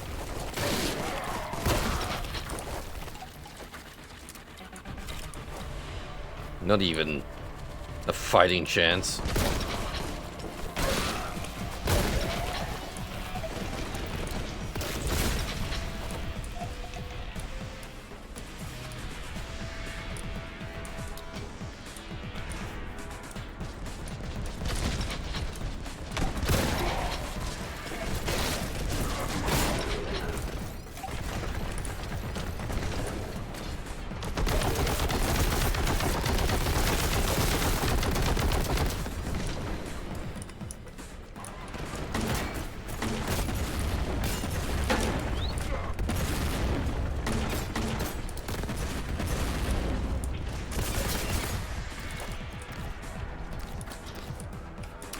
Don't want to really waste the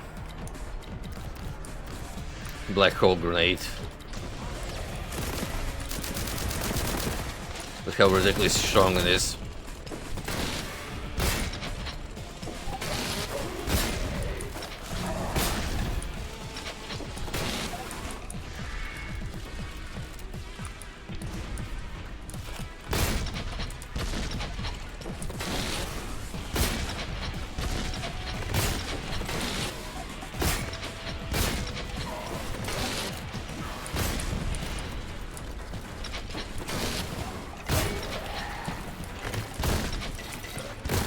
Who said you can come out and play?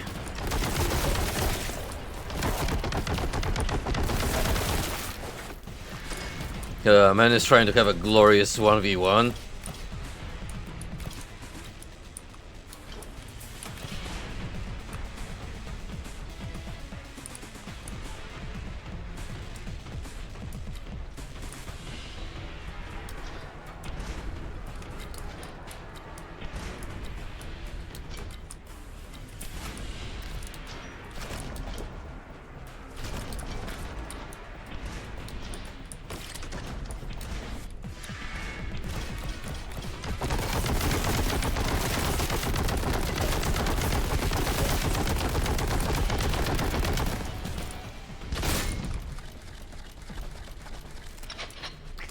By what manner do I wish to kill you?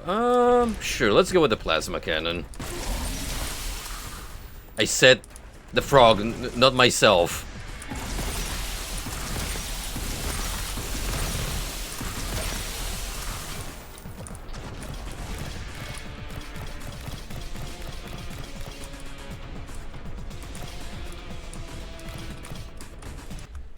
Is Ferd still here by any chance? Because, I wanted to ask him how he feels about Jennifer English stepping down from her lead role in Tides of Annihilation.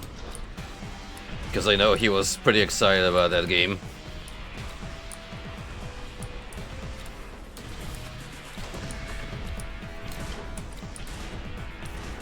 From what I am aware, they already have a new VA to replace her, and they're trying to get the lines in for the playable demo at Gamescom.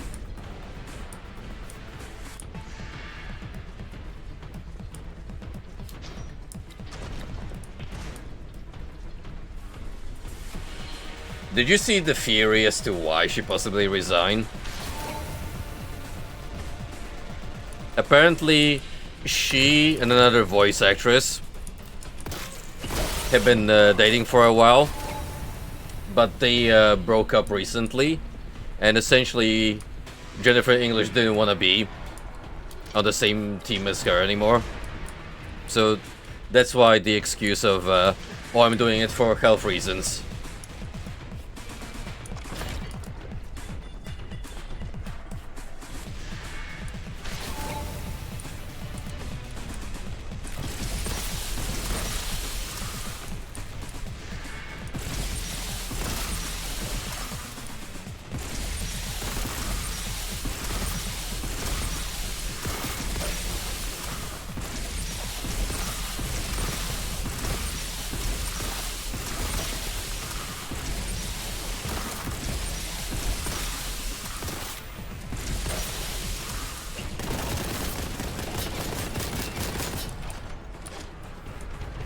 Now, disclaimer, it's just a theory, a game theory, if you will, so don't hold me accountable if I might be spreading misinformation, but assuming that it is true, then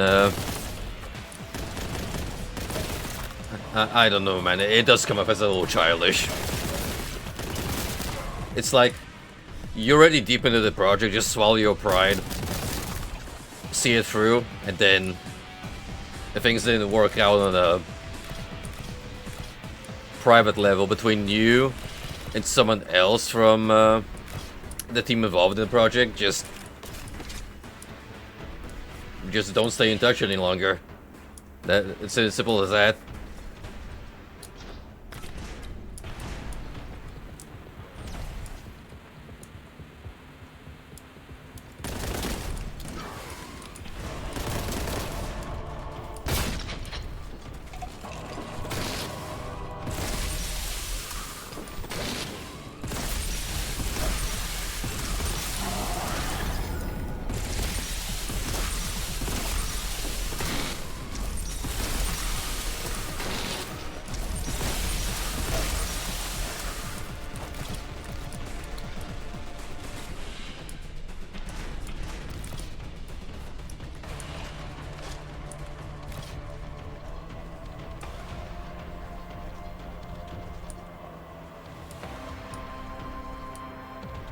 Western voice actors have really come to grow as divas.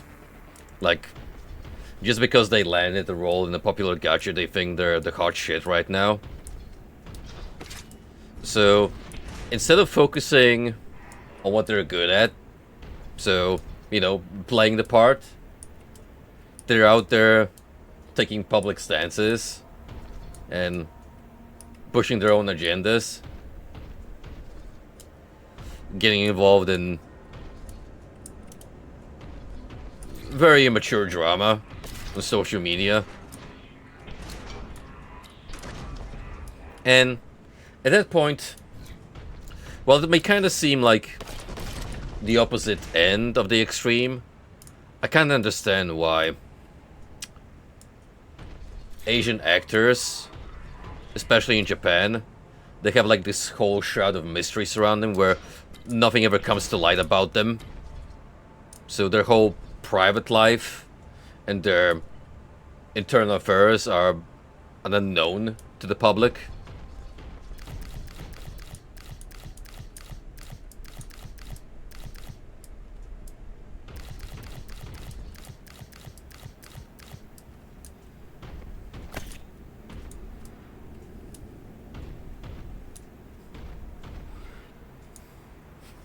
We will always pick the original Japanese audio.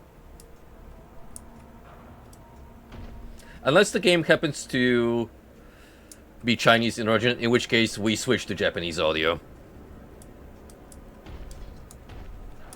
I'm looking at you, Girls Frontline 2.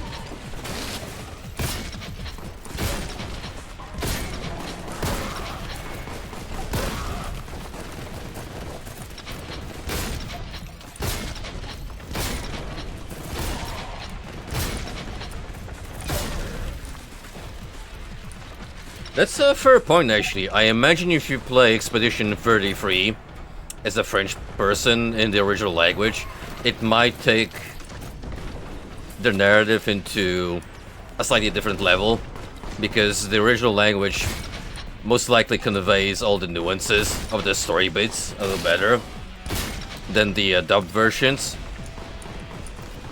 It's kind of sort of like experiencing The Witcher in Polish.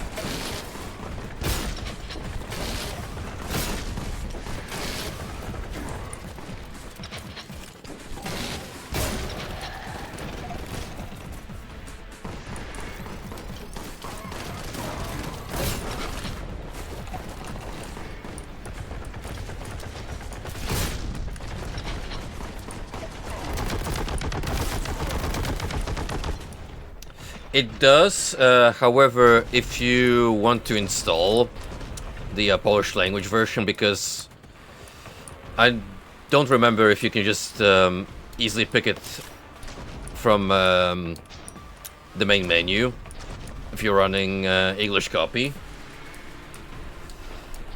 But if you swap your Steam language settings, I think it will auto-download the Polish dub. At least that's what I did way back when.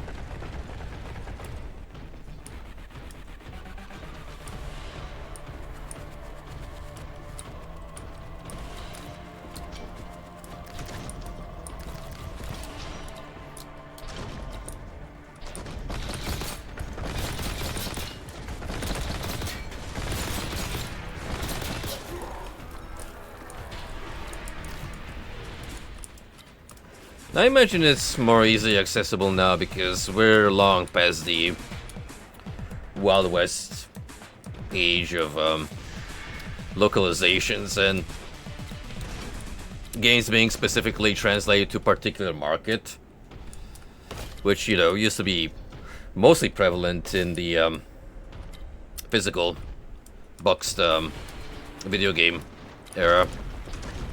It's pretty much how I used to play a lot of games before digitization became a thing, which is why Polish dubs of Infinity Engine titles like Baldur's Gate, Planescape Torment are near and dear to my heart, because they used to have great casting.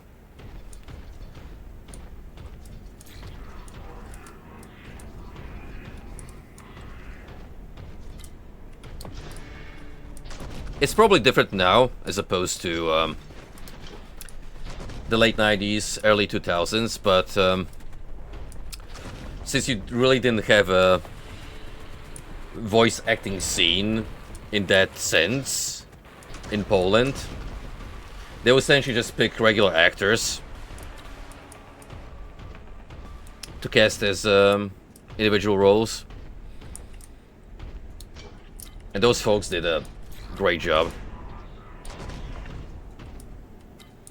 Well, a few of them probably, you know, dubbed cartoons or whatever, but as far as video games go, that used to be a novelty.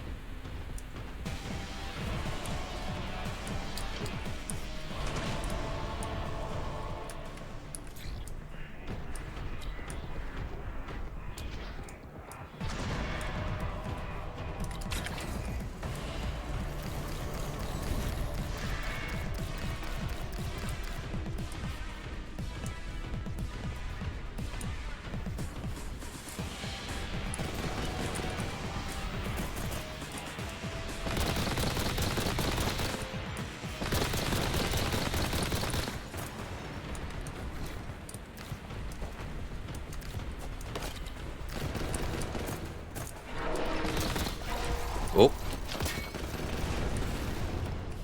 Yeah, you two duke it out between one another.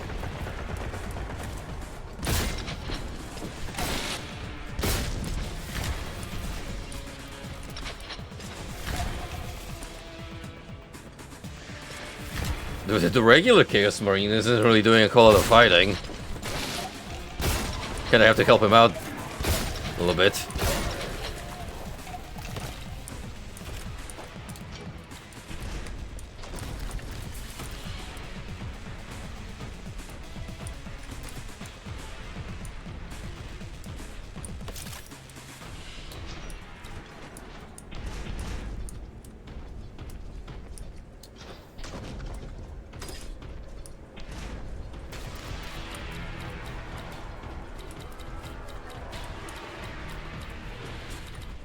Alright, we already did that part.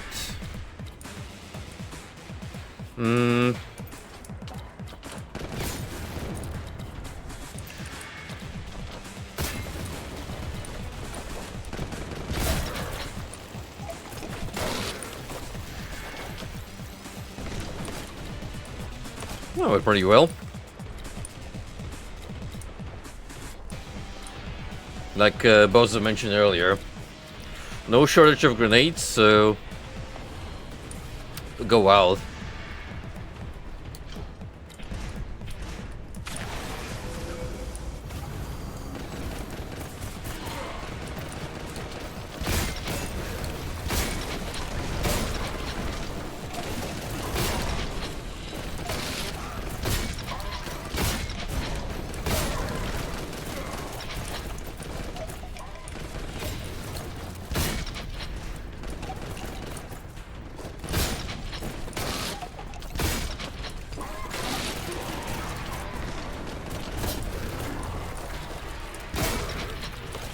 Nice.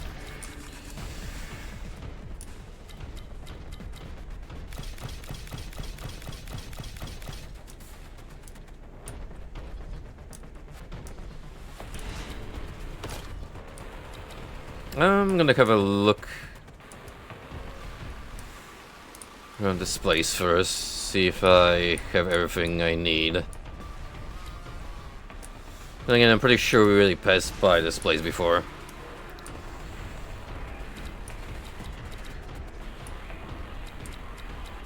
Yeah, we just happen to be heading through here now.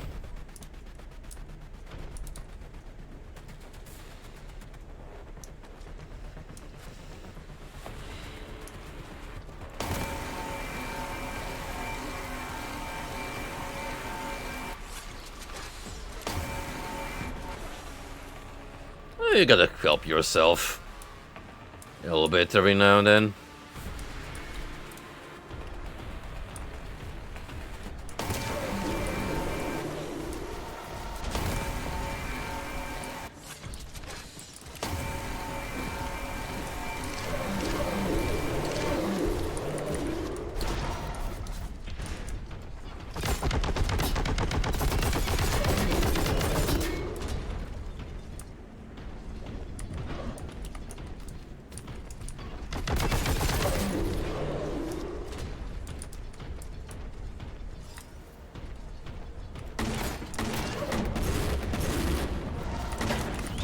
Oh. See, I thought this beast could only run in a straight line, but actually good at turning during a dash attack.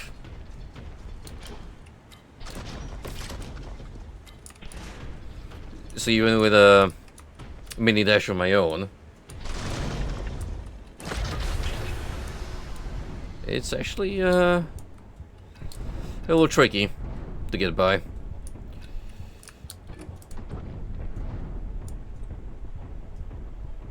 I might have made a mistake by picking that up prematurely, but whatever.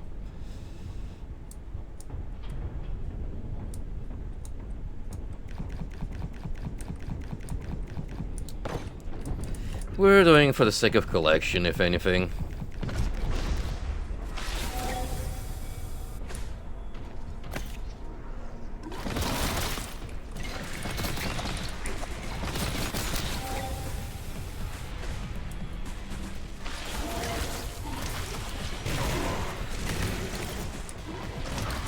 Awful teleport. Awful.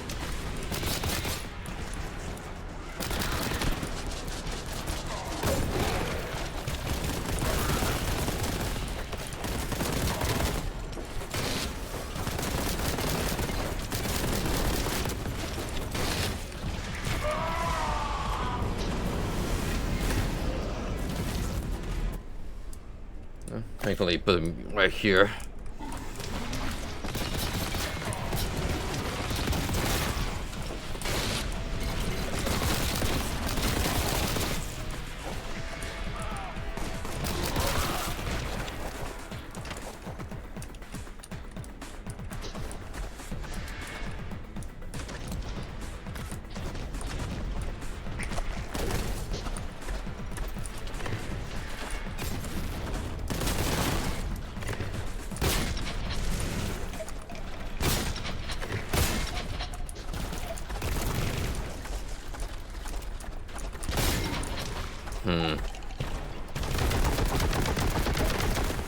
That works.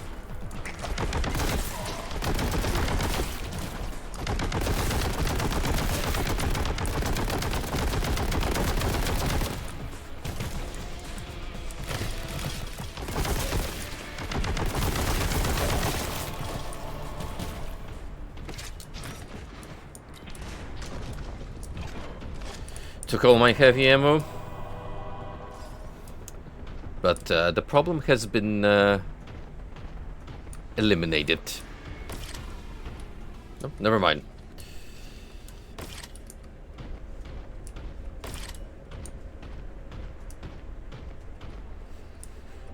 Alright, I actually double down on this room, where I know we have at least one melee unit.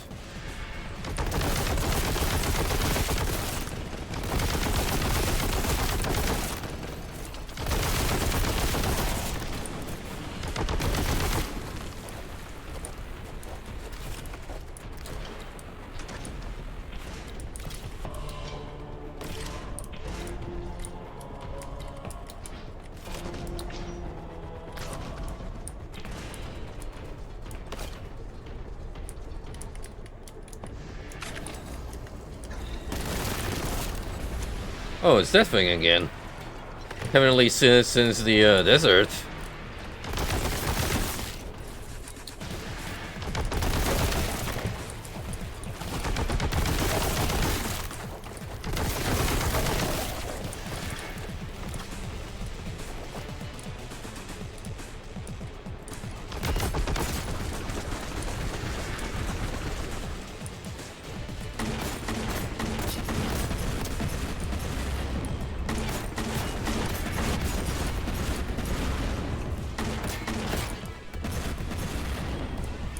Not particularly chunky.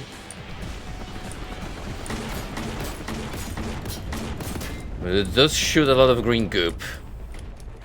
And that hurts.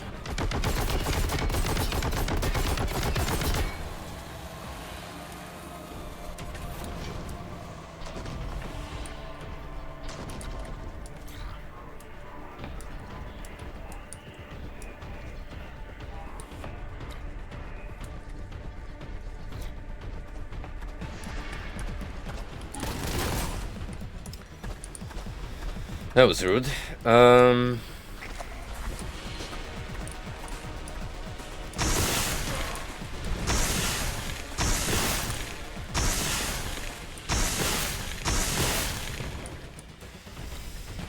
Sheesh, it's a Amphibian galore over here.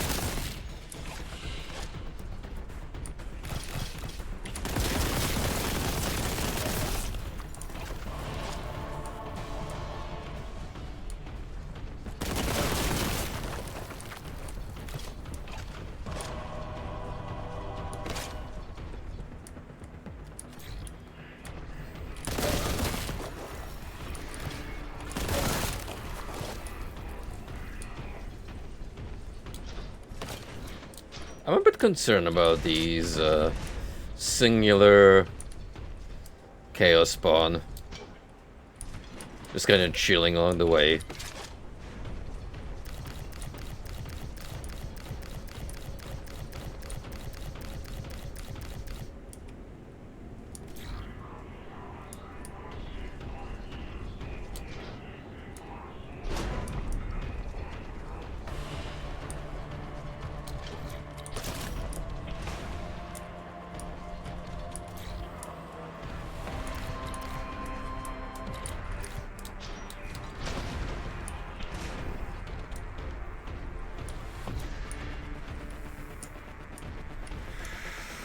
Right.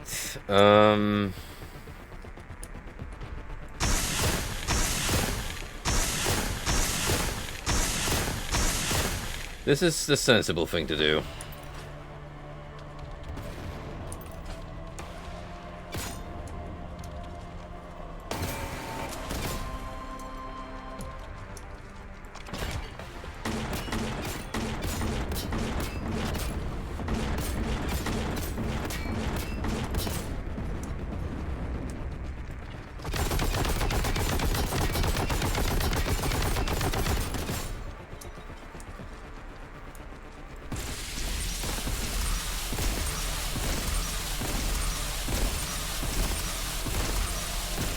Burning through all my stocks like it's nothing.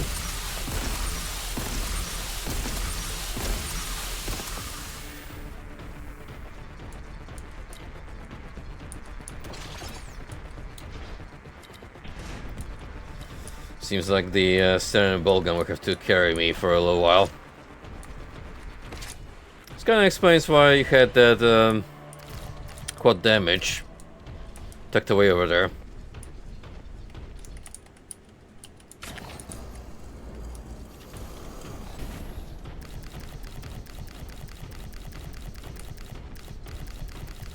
It was definitely placed as leverage.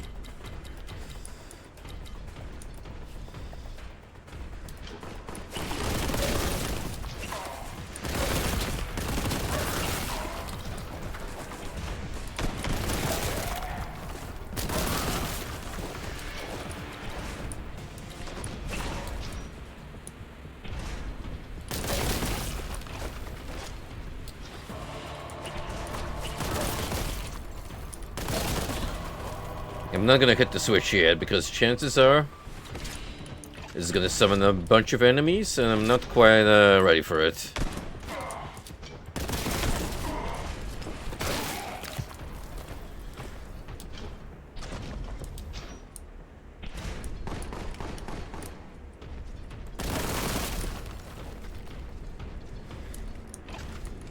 Mostly getting low in ammo.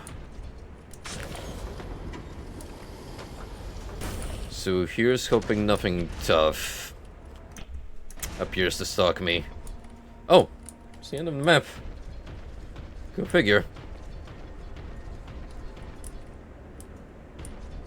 Well, we might have a rough start coming up. And the succeeding one. Well, I'm sure we can pull through.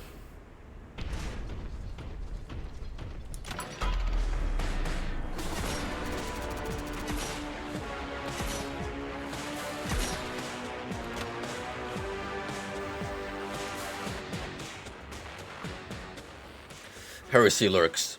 A secret archive deep within the vault. This is where the fragment resides. You must reach it before the heretics and their demonic allies. I hope we are not too late.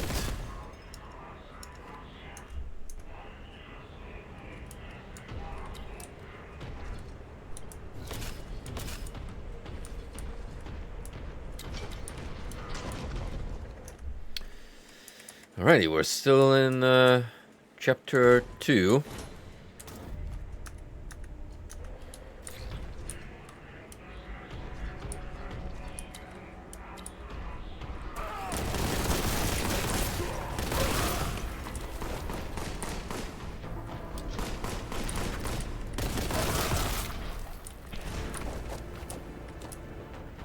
Might be in for another long one.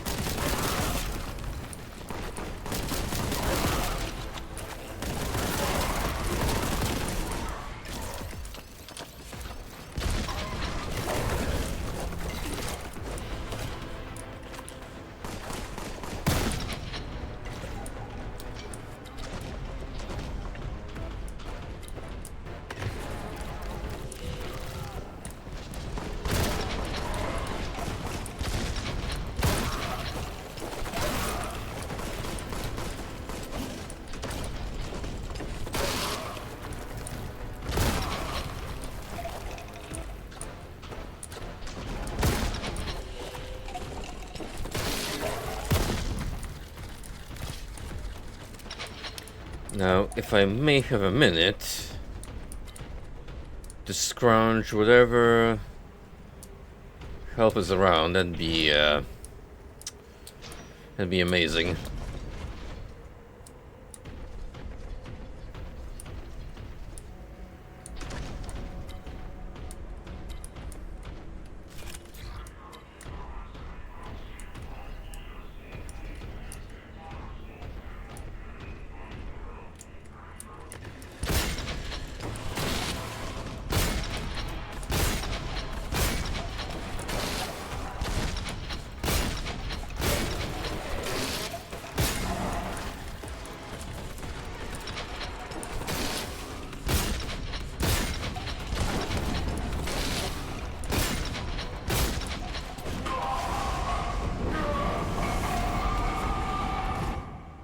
Oh, that was a cheap shot and you know it.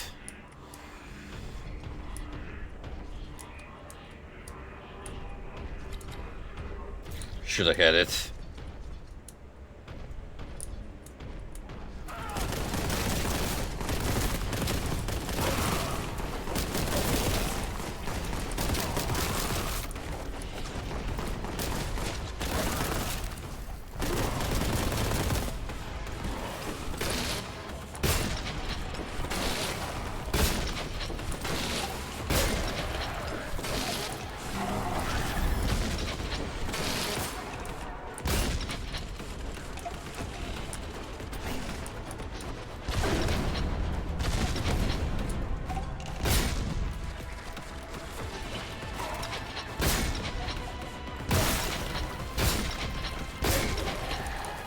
Skill issue.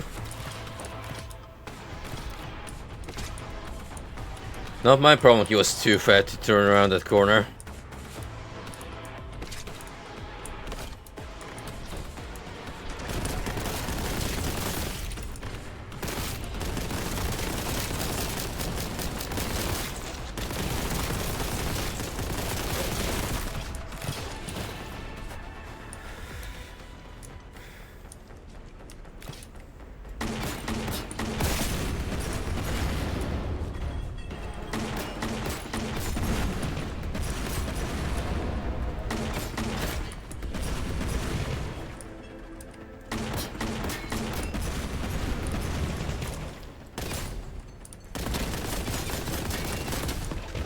Either the Plague Toads were always this beefy,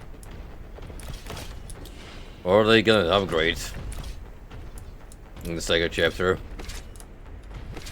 Because a reminder, this is like the first large enemy type the game introduces you to. And we had a much thinner repertoire of weaponry to take them out.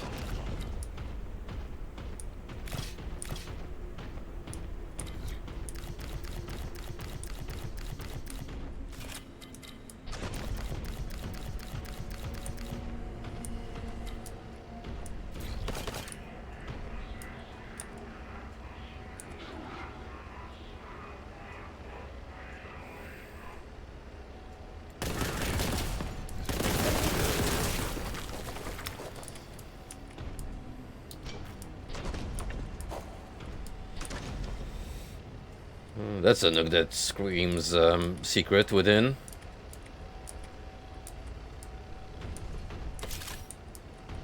But doesn't seem like I'm allowed to just waltz in there.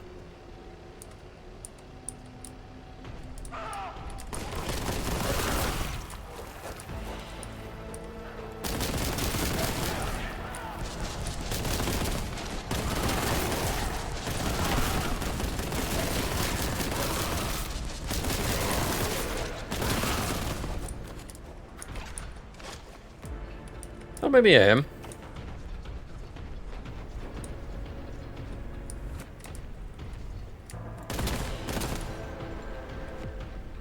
It would be nice if we could switch those off at some point.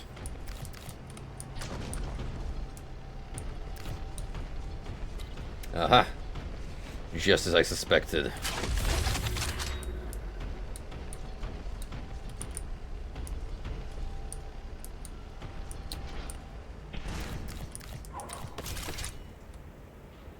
Ooh, another one? What's this? Oh! That's the melee one. Just beefs your chainsaw damage considerably.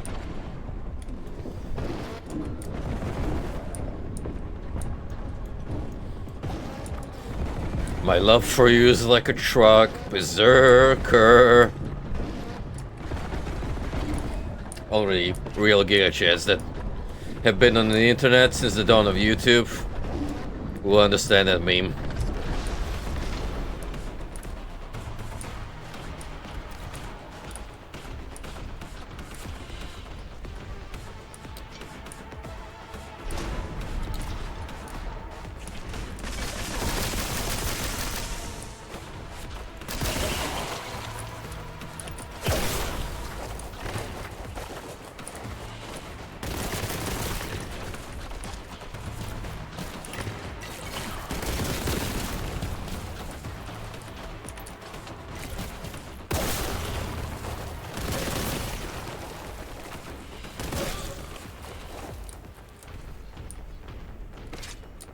I think you will agree that worked out pretty nicely for us.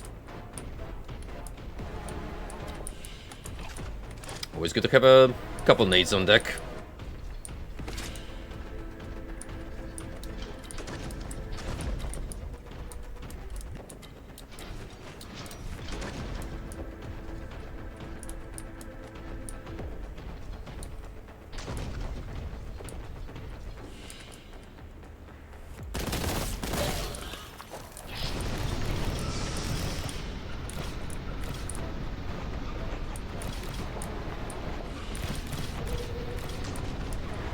Frosty, did you watch the latest Sacro video? On that short creepypasta he covered? I would say I'm vaguely familiar with it. It definitely sounds like a short story I've read at one point.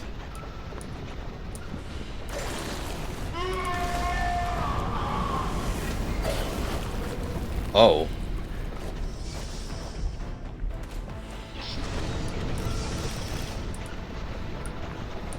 Well, now we know that the ceiling lowers.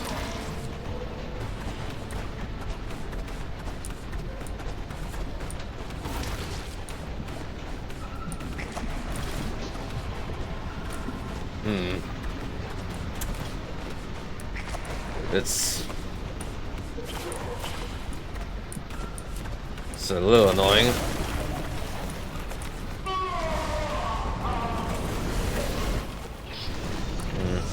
No point in even trying to fight whatever's along the way, because they're just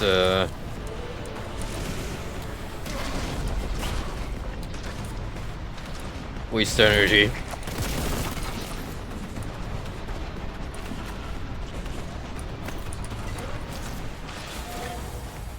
Might have been a secret over there that I decided to ignore, but if it's time, then I don't want to risk it.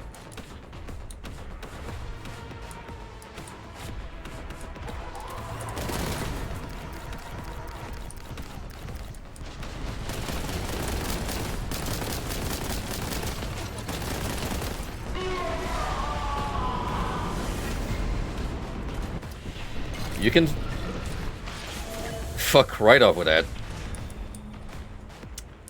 Anyway, as I was saying, the creepypasta I was referring to is the thing that sucks the fields. It's about a creature that is basically adamant in keeping one dude inside of his home by making a makeshift border using a haystacks that deliberately uses as an outline of a fake boundary that it considers to be its own territory. And the dude cannot leave it.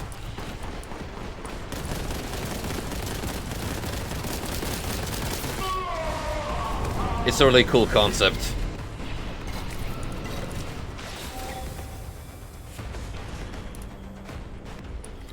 Kind of a shame that it never got more coverage. But there is apparently a short film based on it, so I might want to check that out.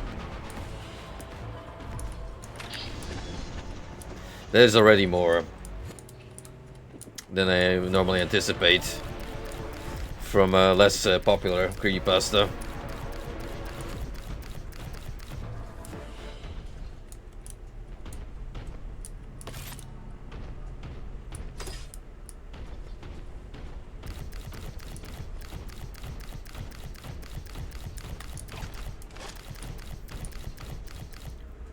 Yo. Oh, look at this. Dusk Energy? Anyone?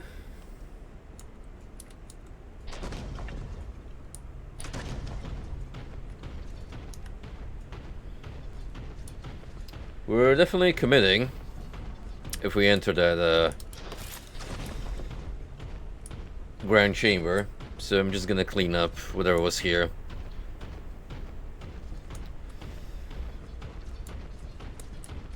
Get some extra ammo along the way, and then we can proceed as intended.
I did not leave a whole lot behind, but you know, grenade here, some health there, stacked together, gives me some kind of edge.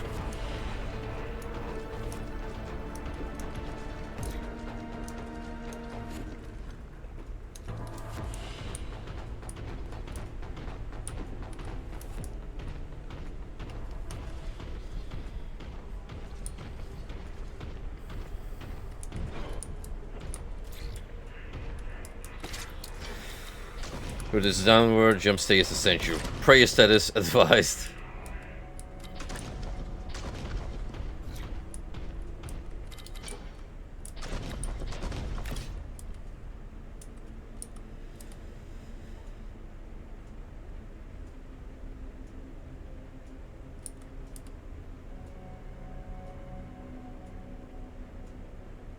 Yeah, I mean, but what do you want me to say? Besides what I already stated. This is badass. You want memorable map design? That's how you do it.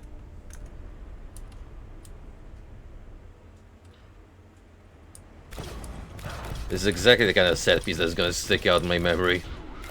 Even when I'm done with Boltgun.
A jetpack? Oh, certainly new.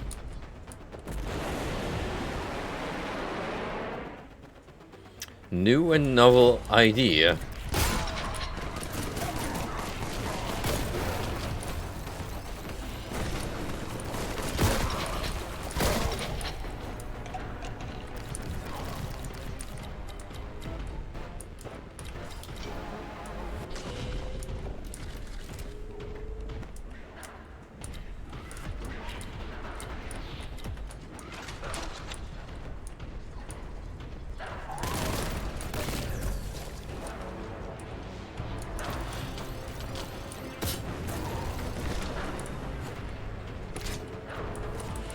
Serenades will look well enough because I can plan the explosion radius for frags.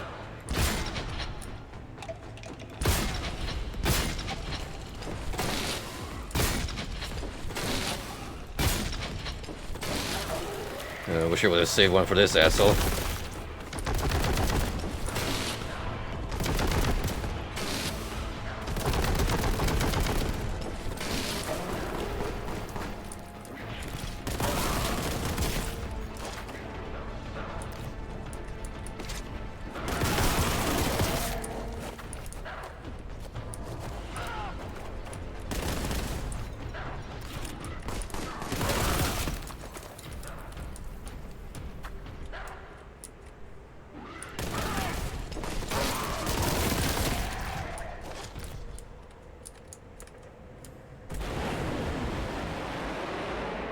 Oh, quite a few of them over here.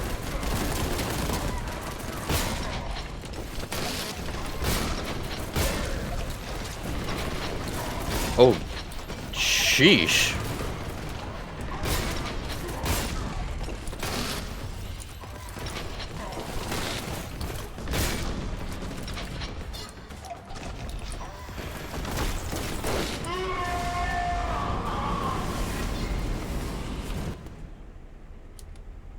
throws me right back at the beginning. Oh, that's rough.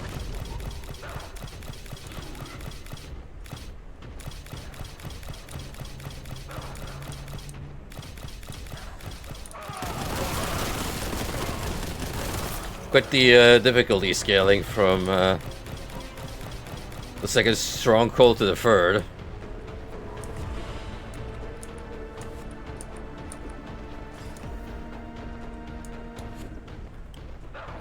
Get a buttload of Chaos Marines.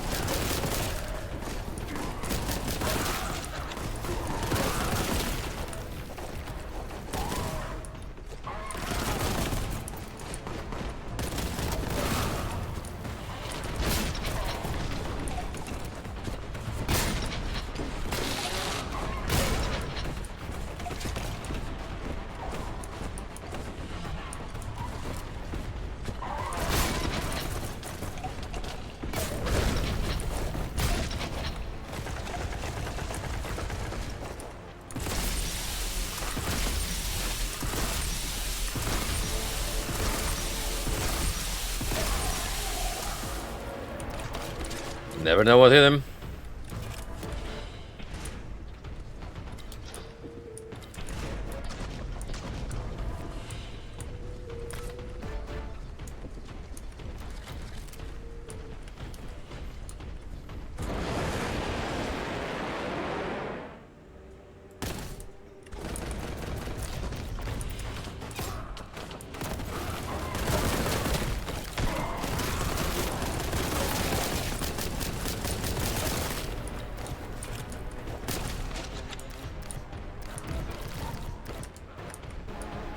Might have to save before we hit the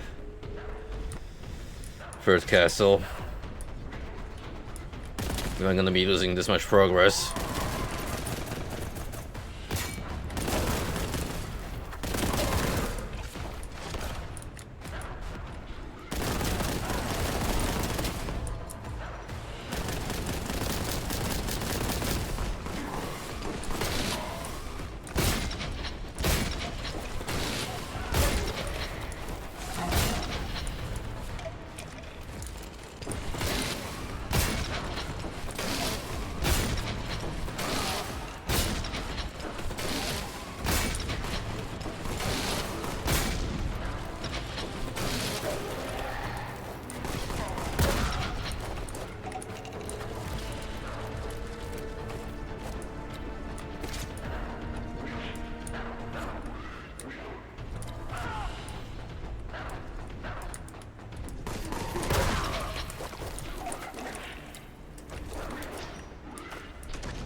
No shields left to speak of. So we're gonna have to start with heavy artillery.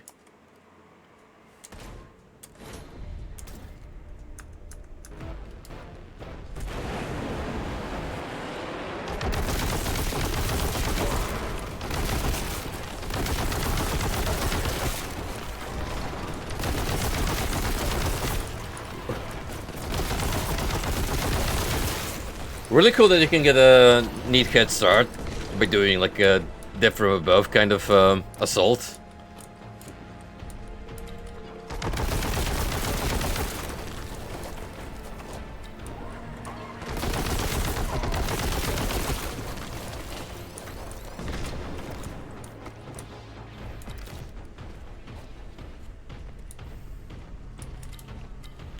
There's gonna be one brawler around here someplace. Unless I already killed him? Nope. Might as well get a good head start.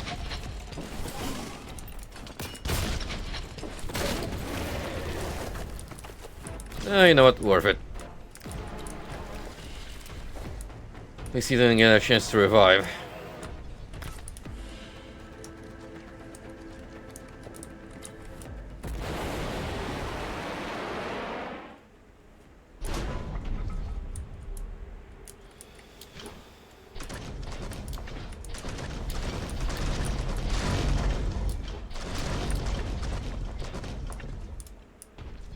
That could have ended poorly if we got stuck.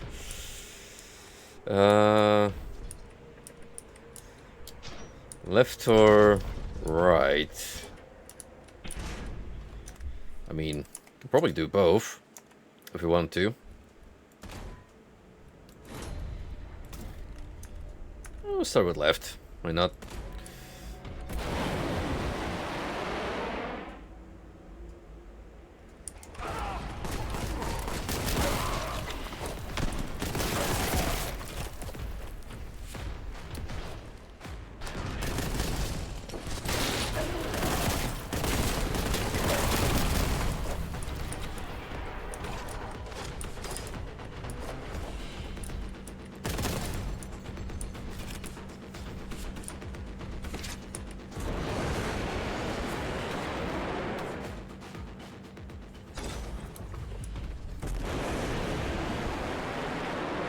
Maybe you can only do one, in fact.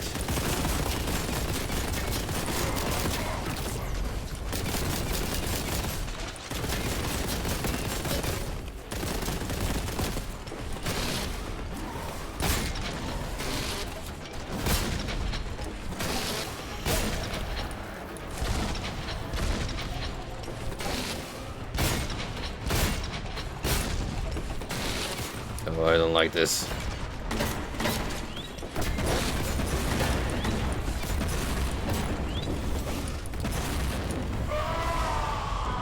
I don't like this at all. We're going right.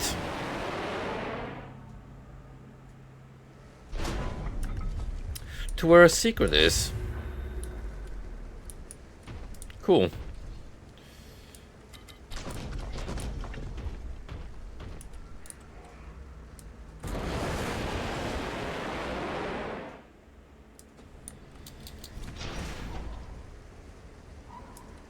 Say, this is good.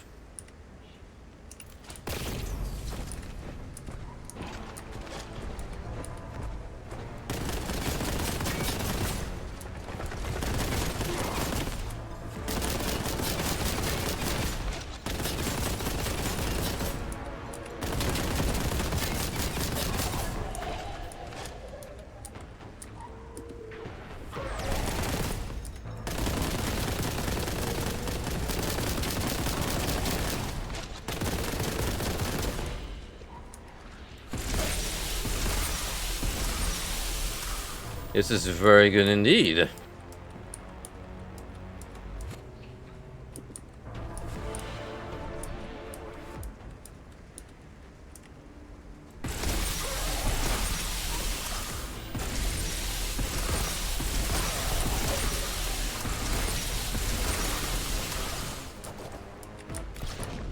Save me so much health and trouble. I'm trying to fight them honestly.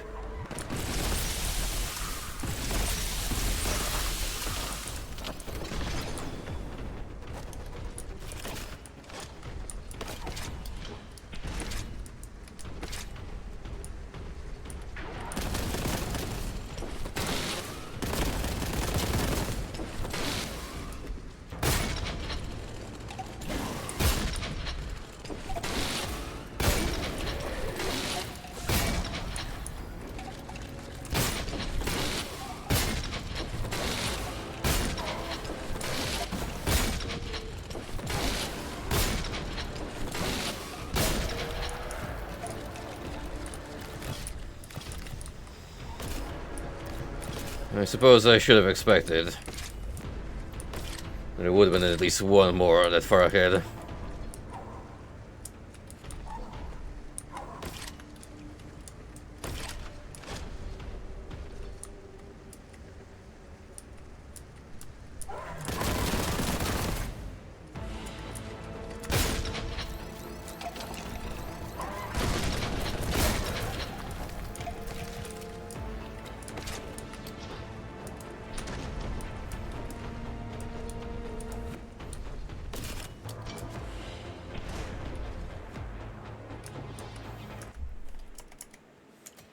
Okay, we got one more.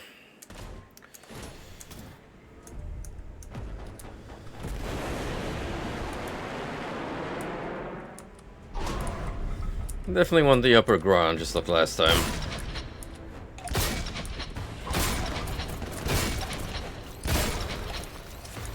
We're not mucking around anymore. It's Chaos Marines through and through.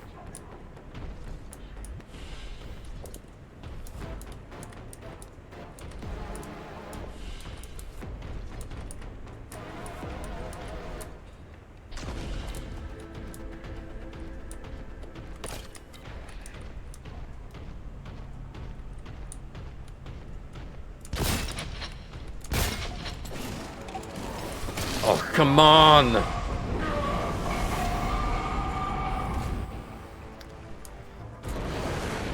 Sometimes the chainsaw just doesn't want to rev up like I want it to.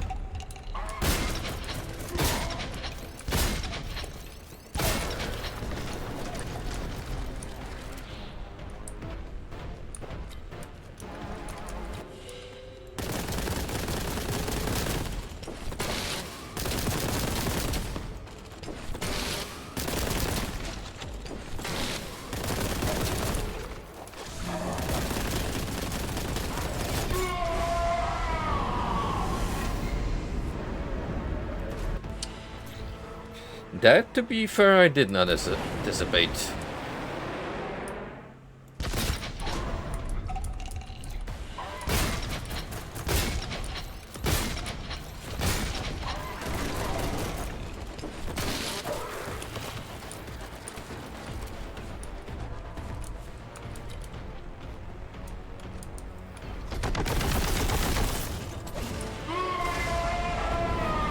And again,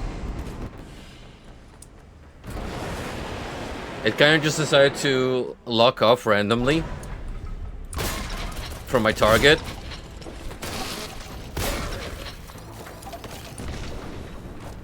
Maybe it's because the cultists swerved to the side. I don't know.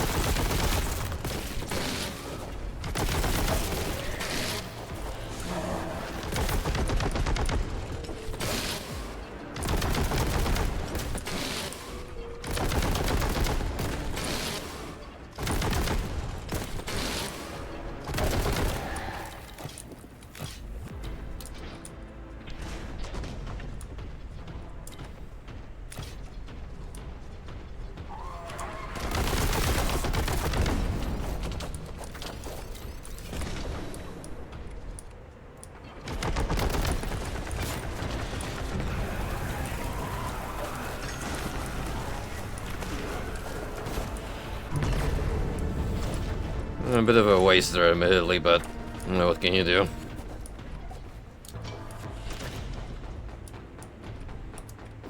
Forgot I had that as my active grenade.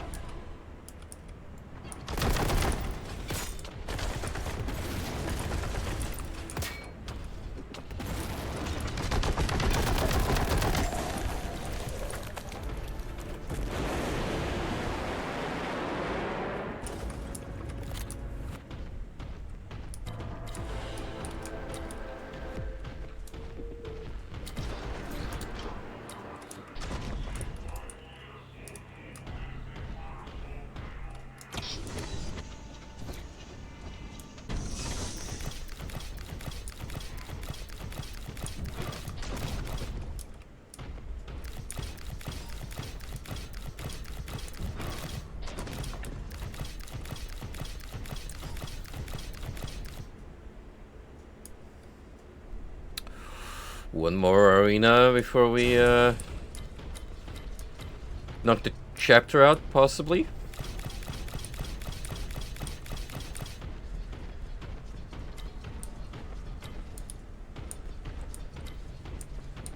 Kind of want to save the greater restorative items.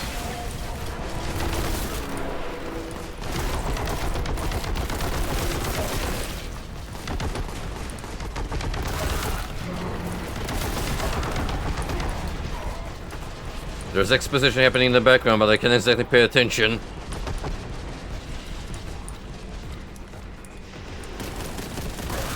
Something, the bad guy is stunning me.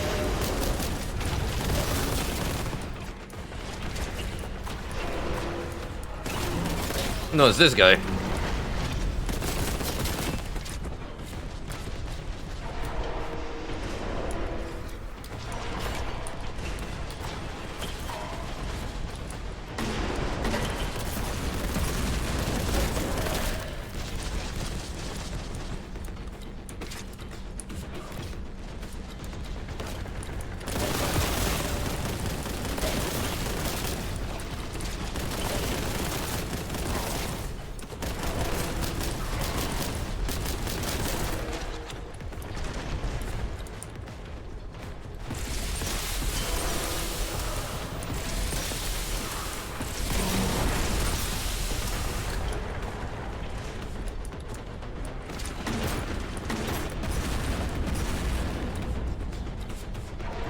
It's just John is stuck on the walkway.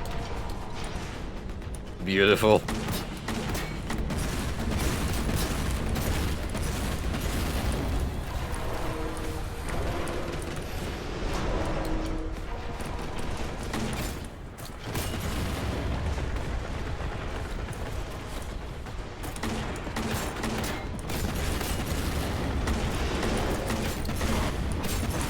Well, I got stuck.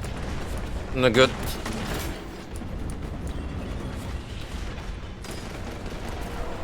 Not good at all.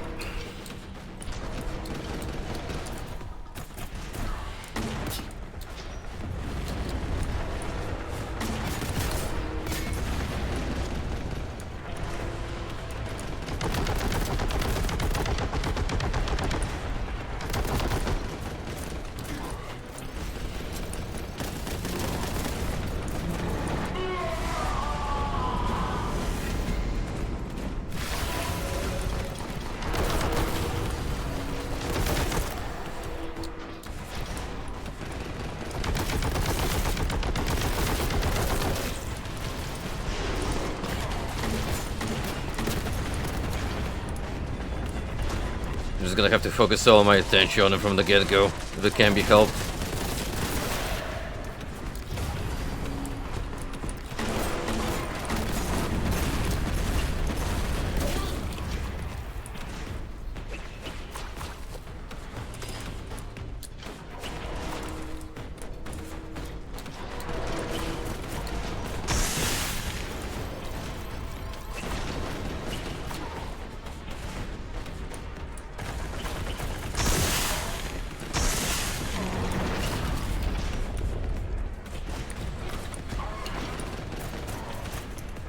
Save the other one for now.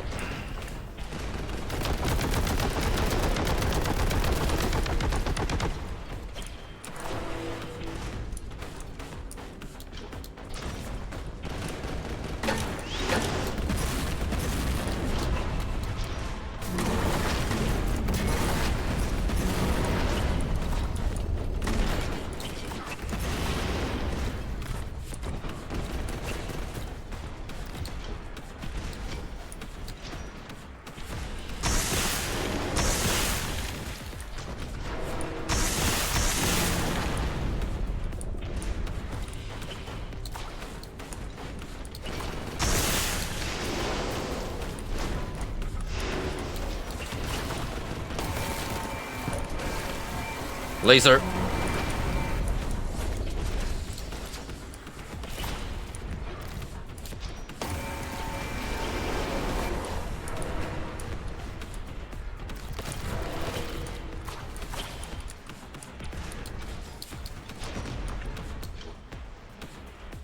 Where did that goober run off to?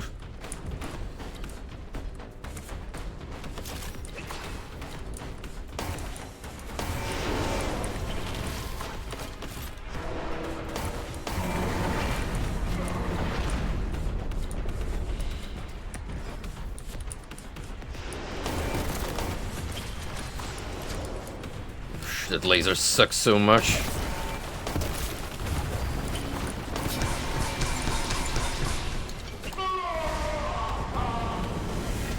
It sucks so much.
I hate the laser. There's absolutely no hiding from it. You just have to know that he's about to switch to it.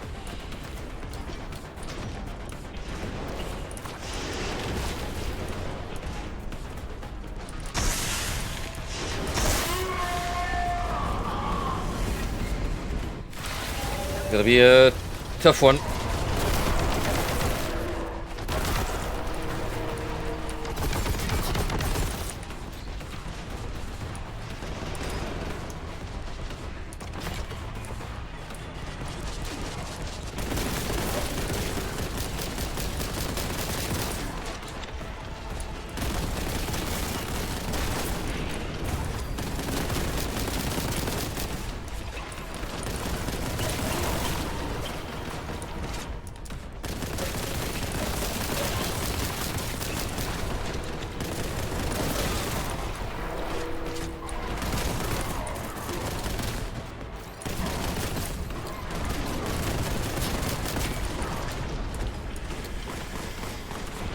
Oh dear.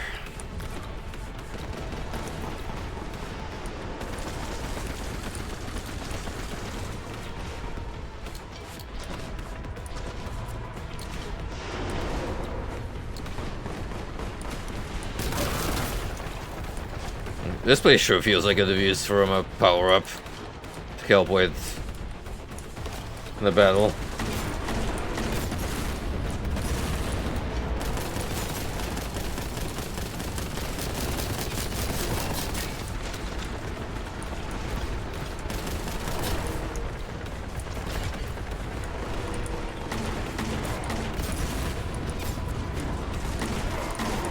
Have a hard time as it is focusing fire on my main opponent.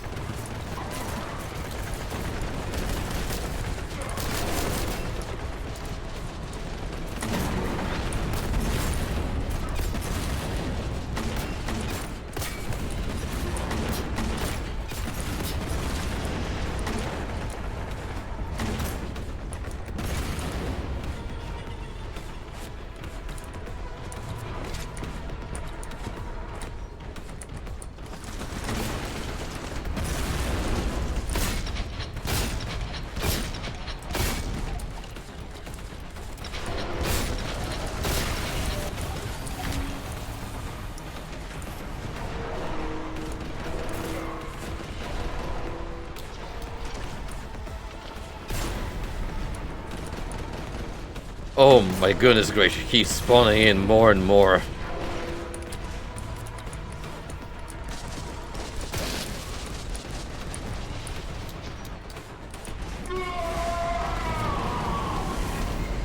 Yeah, just gotta take him out immediately.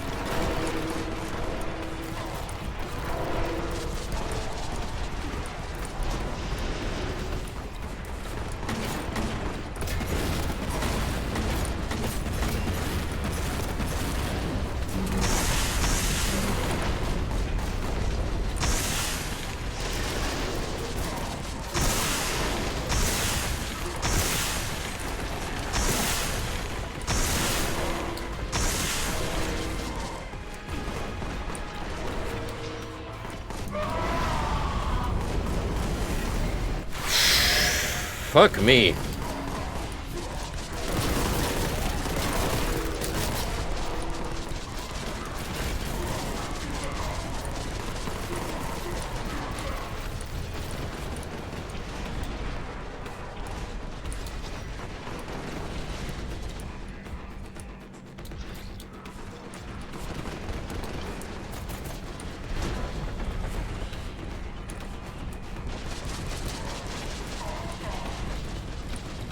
Where the fuck is he?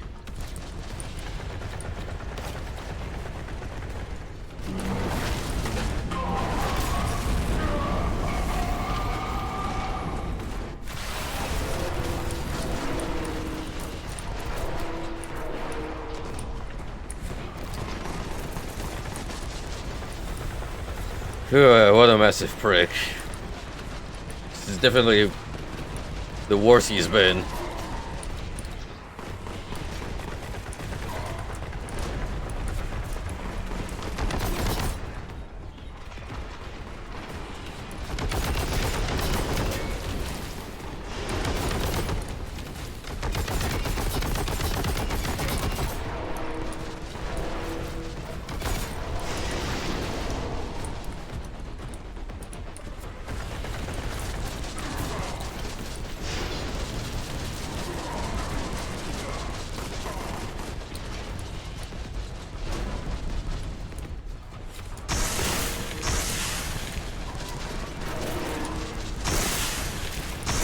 Look at all these mobs, man.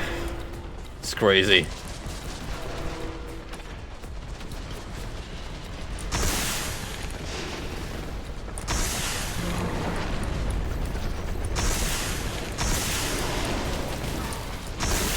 Oh god.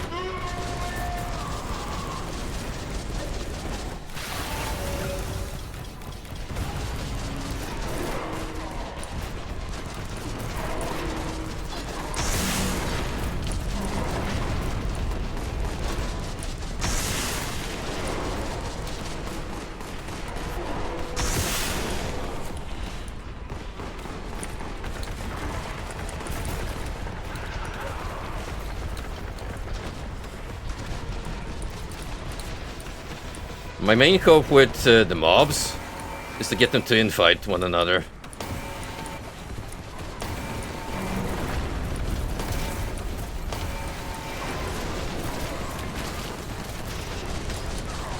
I mean, it would have been ideal if I could lure them into shooting the sorcerer, but I don't know if they can be aggro by him.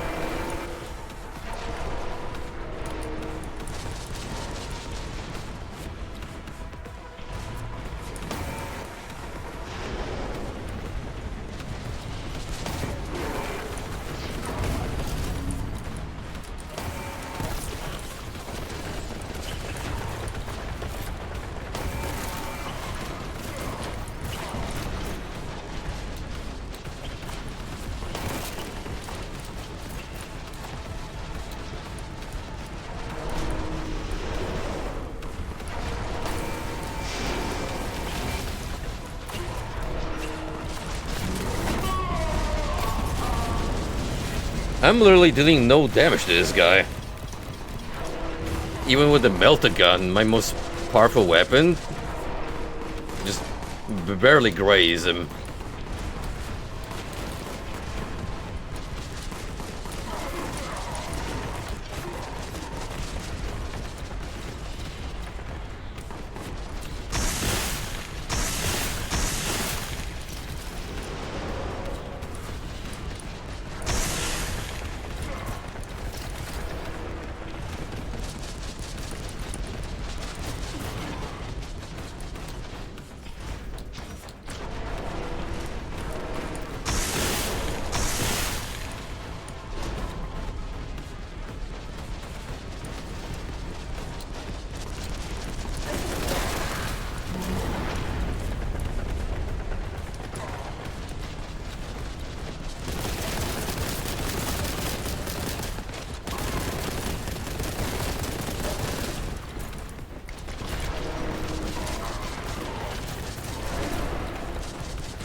So intense, even the sound is glitching out.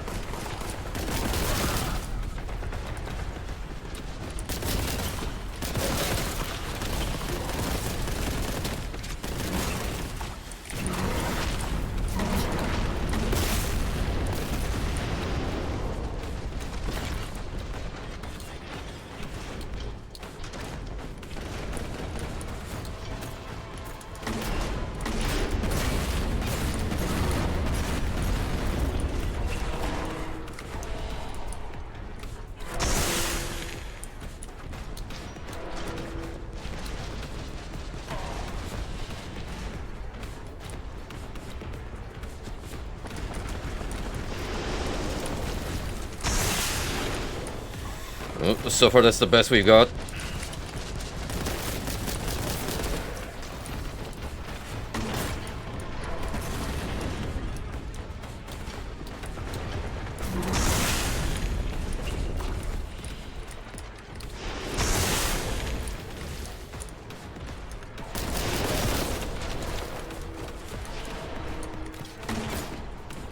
Someone's got a shield on him.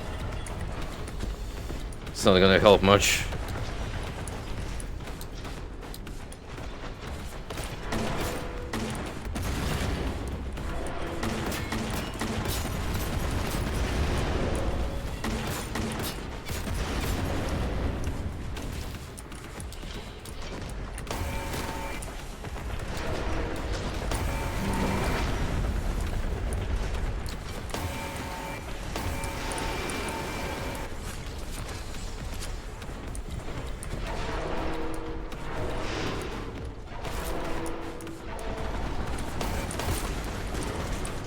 Oh no.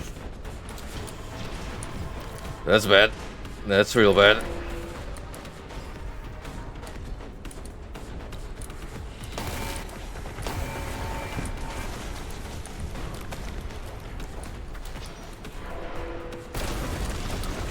Zero health to my name.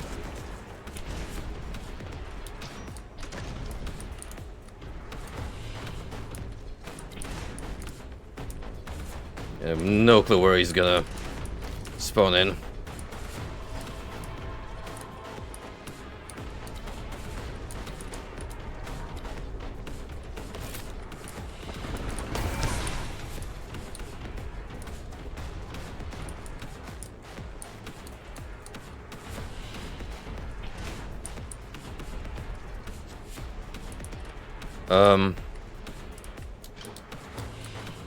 Hello?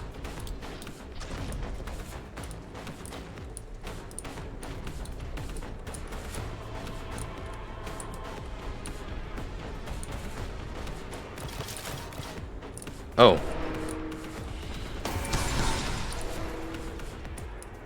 Got stuck on his own drone.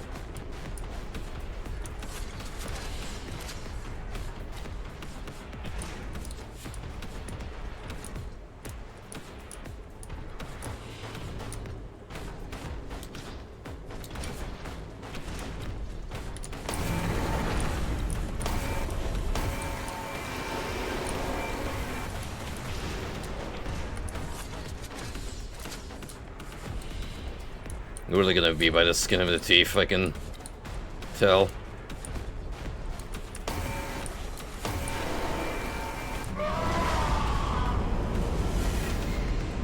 Oh man. Oh god. Yeah, absolutely awful. This fight is not fun at all.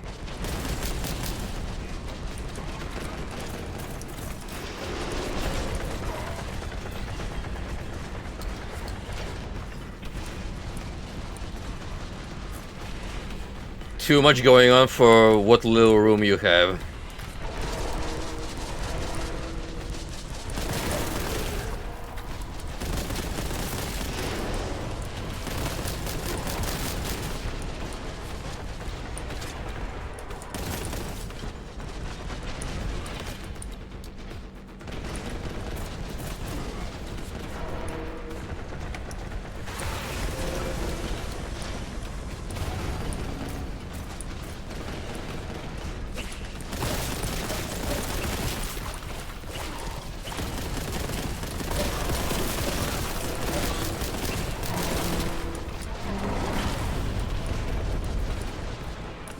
Just fucking kill me. Way less too much health.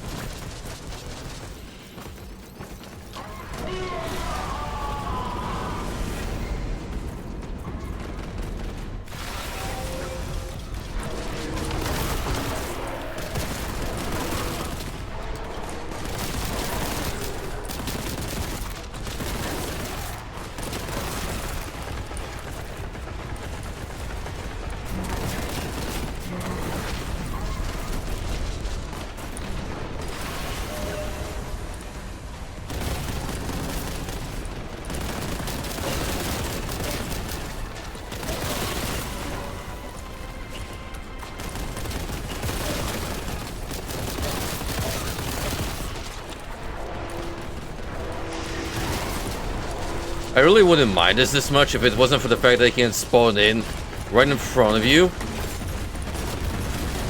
And then you eat like 3 laser shots and die, basically. With no chance to react.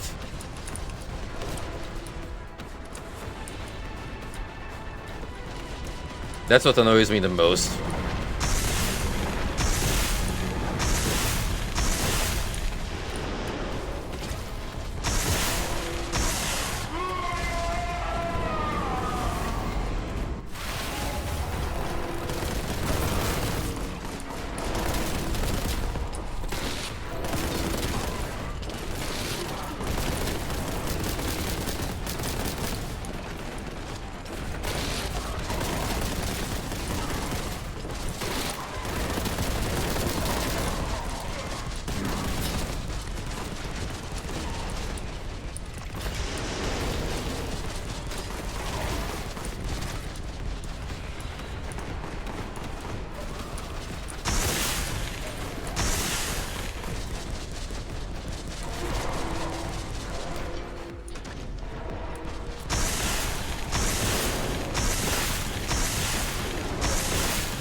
I'm locked in right now. I'm so locked in, you have no idea.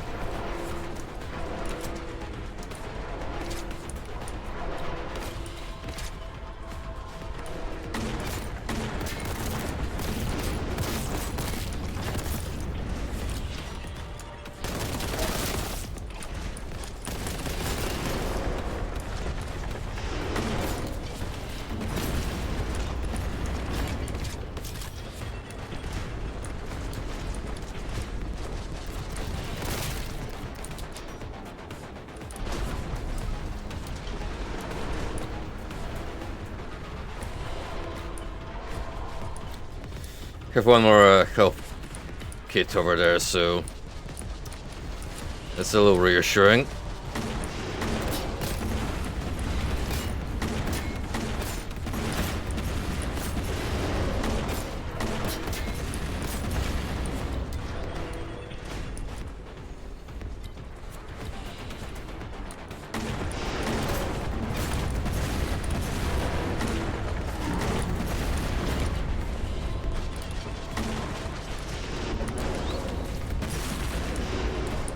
Oof, just wasting shots left and right.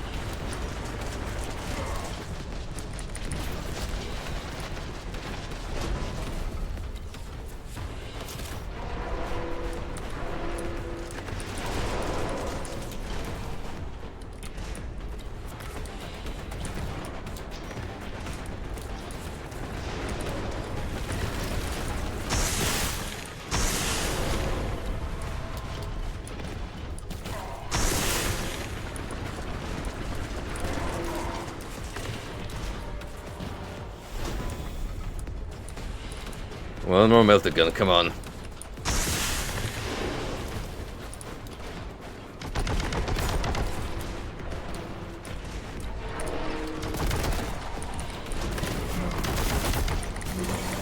Oh, you bastard!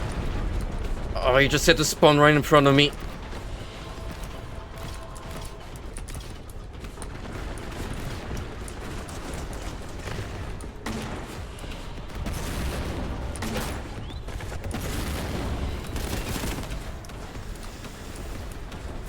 I guess I'll have to rely on plasma.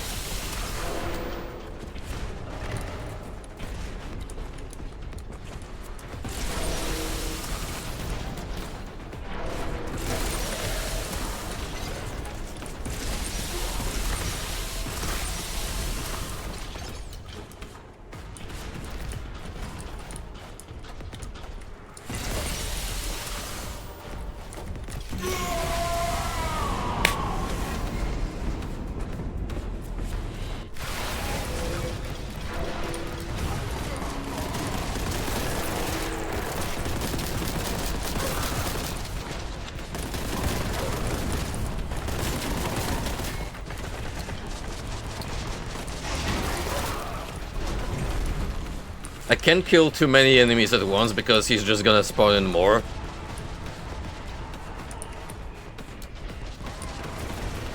So it's a fight where it's counterproductive to even rush.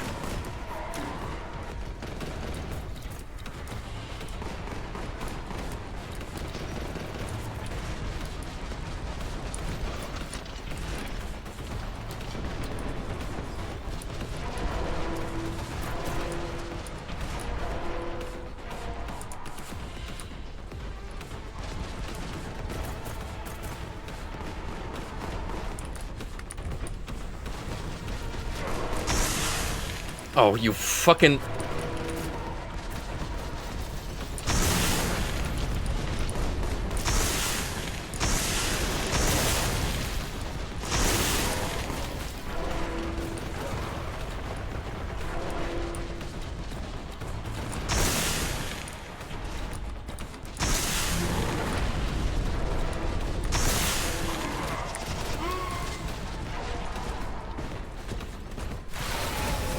I'll beat this stage if it is the last damn thing I do tonight.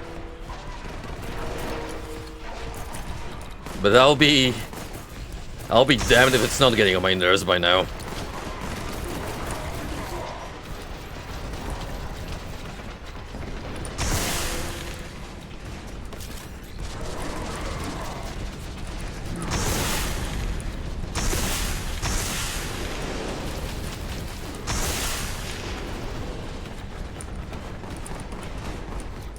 I'm sorry, but whoever designed this particular boss fight, you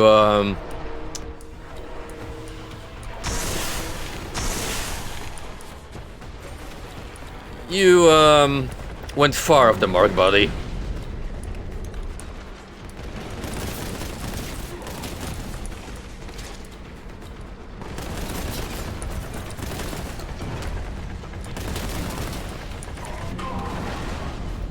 Oh, I'm sorry, you incidentally bumped into the boss. You're dead.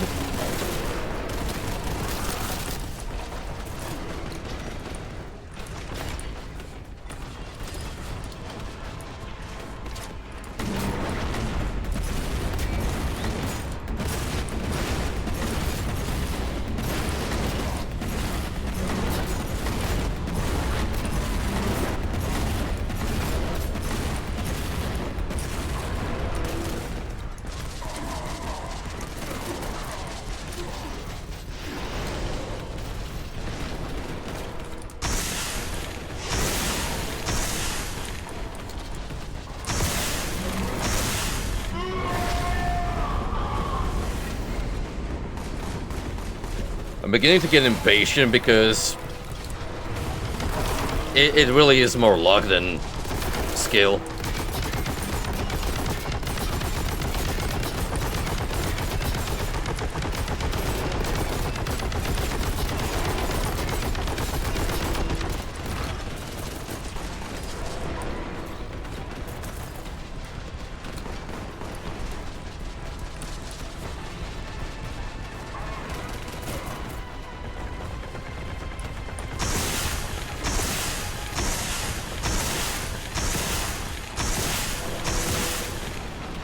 Whew. That frame rate dip. That was something.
Now I'm gonna have to get a little riskier.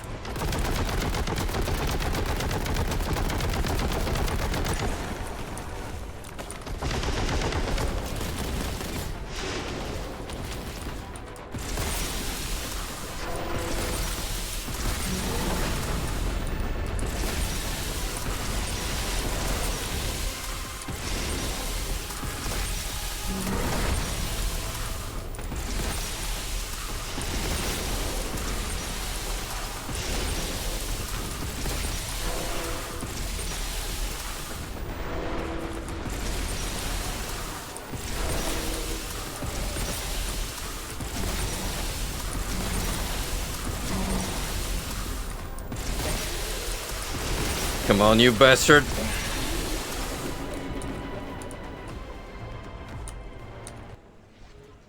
Whew. Holy shit.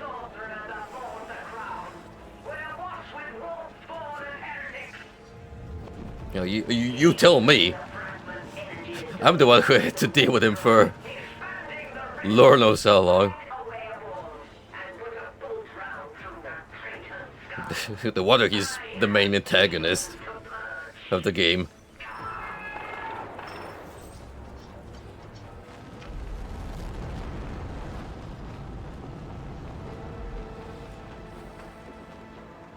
A very extended first try, but the first try nonetheless.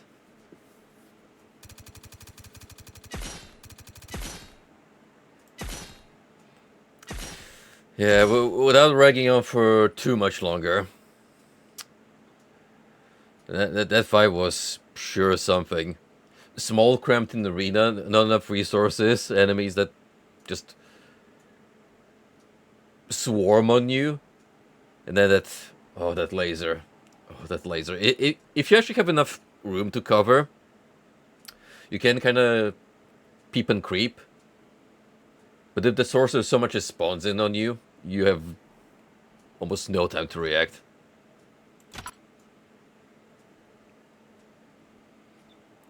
Smelling decks. You made it aboard the Crown's main station. A pity you cannot see in better condition. Fight your way through the smelting chambers and purify it of demonic presence.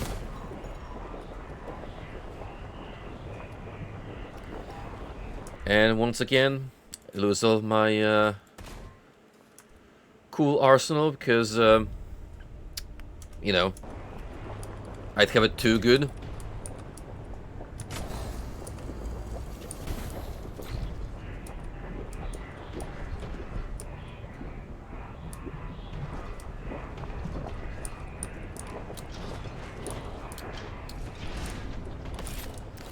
So basically I'm all my own, as well, as has been throughout the course of Boltgun. Ah, who needs backup? If anything, I'm the backup.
One teensy-weensy problem I see here, or rather don't see it, is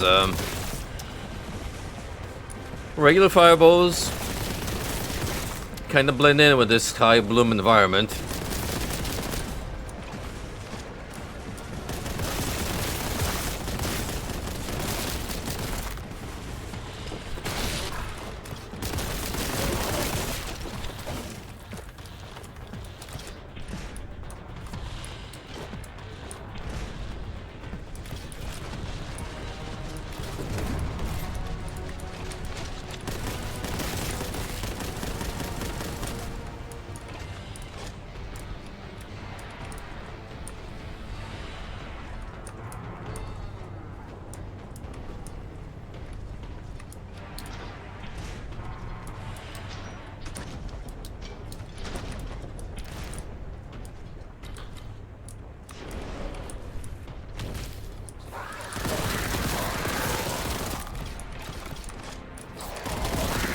It's almost charming in a way when you see familiar faces like those pink and blue horrors. Boltgun just casually reminding itself, oh yeah, we got those enemies still. Might as well utilize them.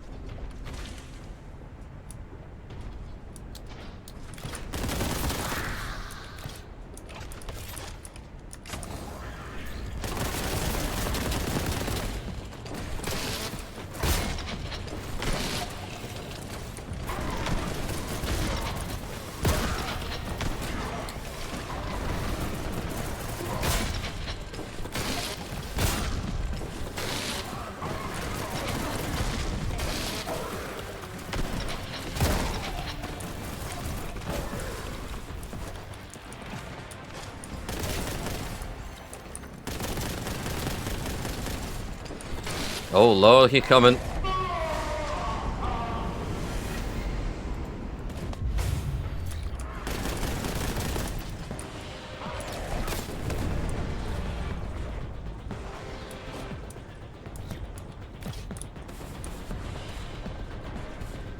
Catch you kinda shocked I'm not dead.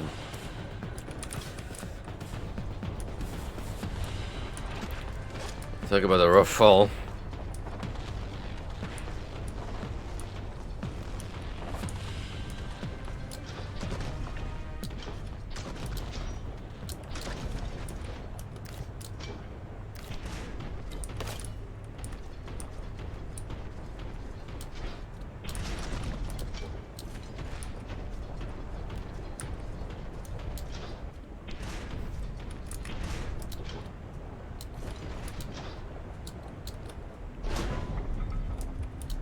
Come now, game, let's not be too nitpicky.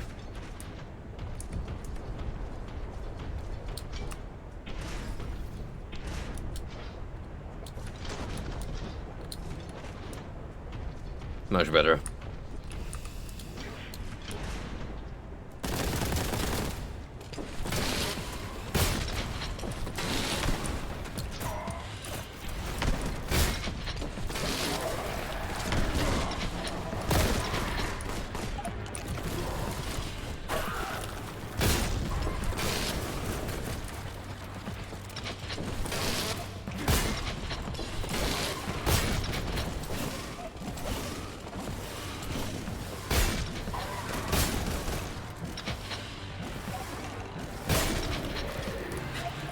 Major oversight, but I'm not about to complain.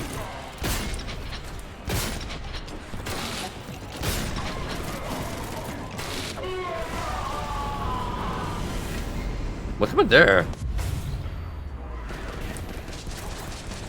My chainsaw just magically decided, oh, I don't want to work.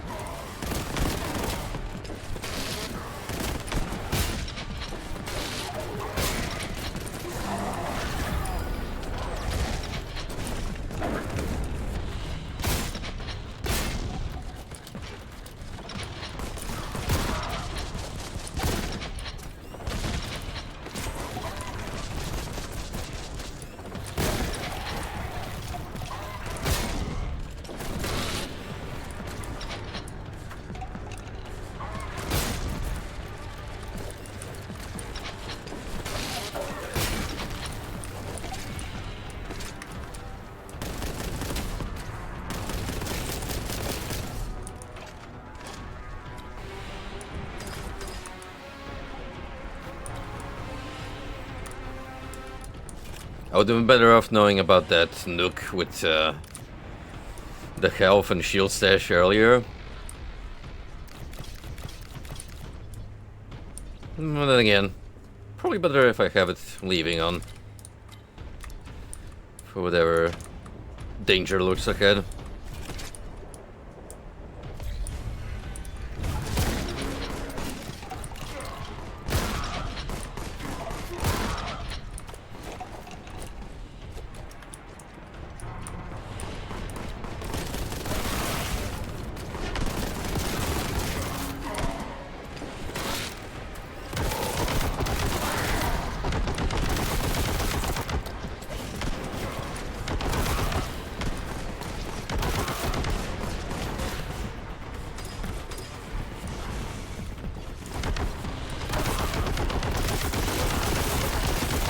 Every now and then the screen will just explode, and I have no idea what's going on.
Screw it, I'm going over here.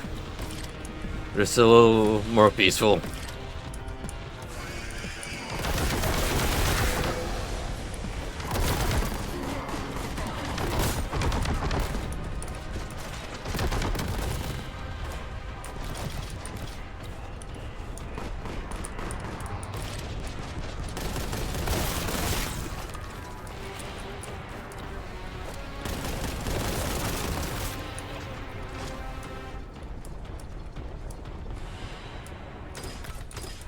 Oh, finally a moment of peace and quiet.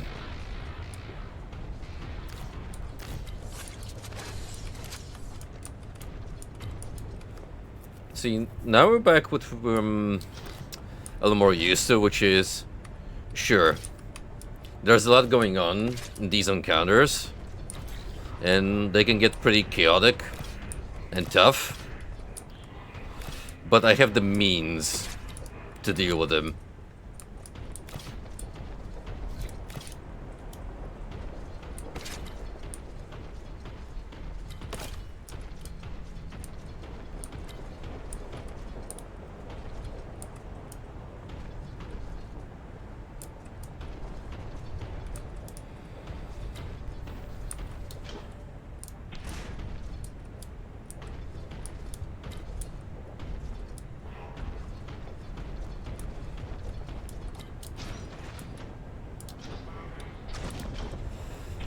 Follow the not so subtle yellow paint.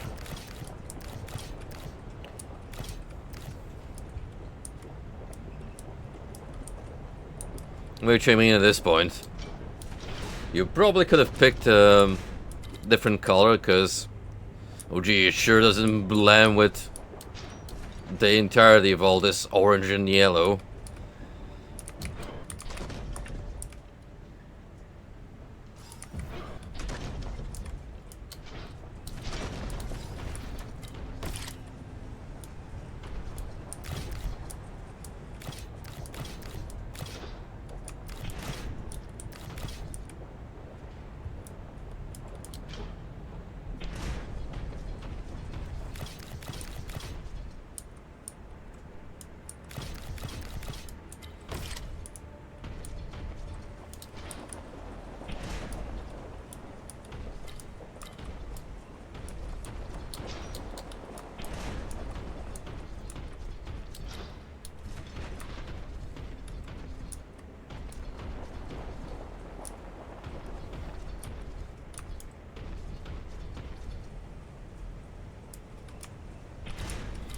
I mean, I could press the switch.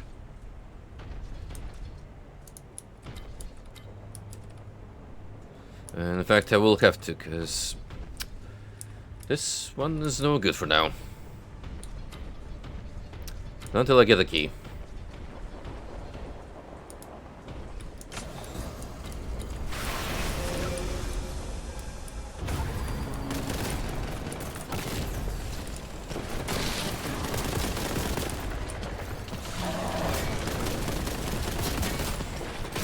Not quick enough.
Right, I still have all of that, in case the situation calls for it.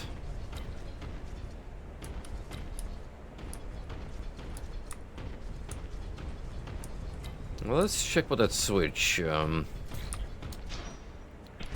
opened up for us. Oh. Sure. We have to run forward with that key.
This is pretty gorgeous on my screen, especially in OBS, but I think watching it on Twitch probably has a fun effect on the bitrate.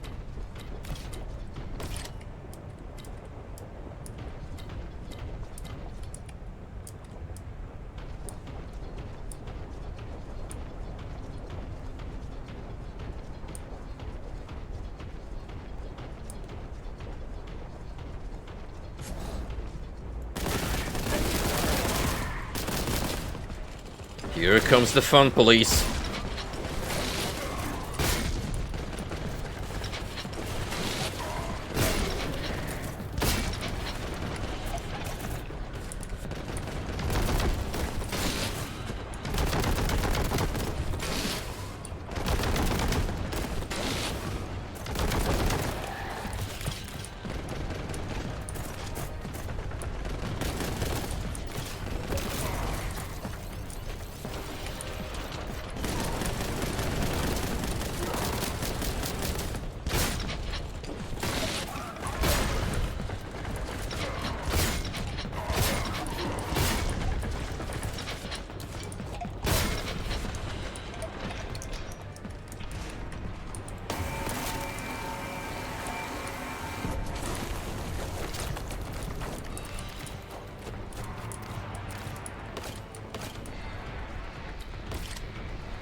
Oh, you know what? I could probably run back right about now and make use of all that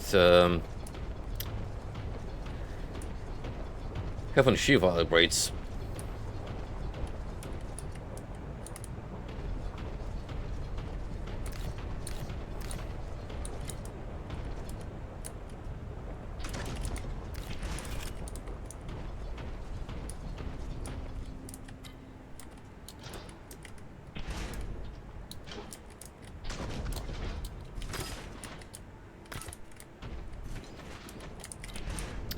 Neat. Now I don't feel bad about leaving it all behind. Oh, hey, welcome back, No Third. Me and Frosty were talking about it earlier, but we were wondering how I feel about Jennifer English recasting in Tides of Annihilation. We don't know who's replacing her just yet. Apparently it's someone approved by Jennifer herself. And the new voice actress is already going to be featured in the playable demo. Not fired. She chose to resign on her own.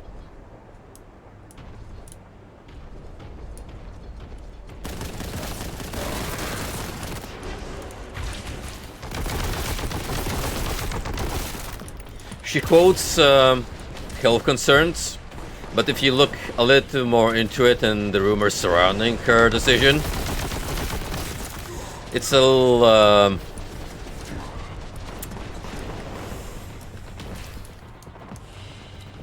it's a little more suspicious than what you'd initially assume.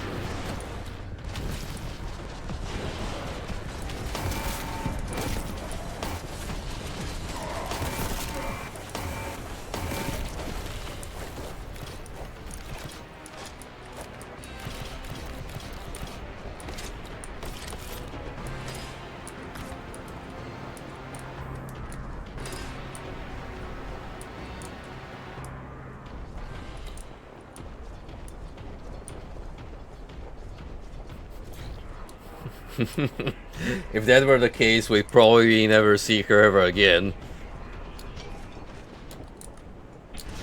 Knowing how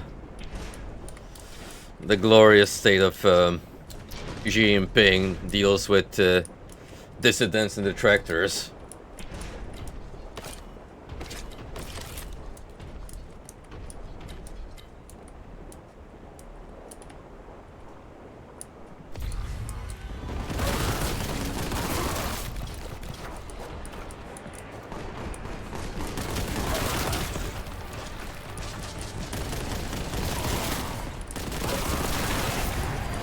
Oh!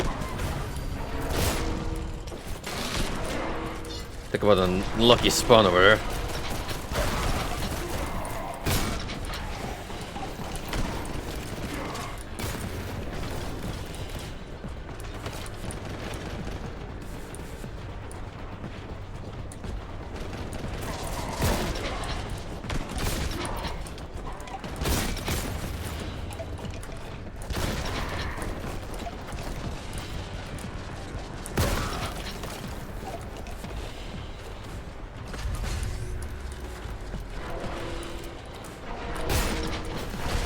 Oh dear.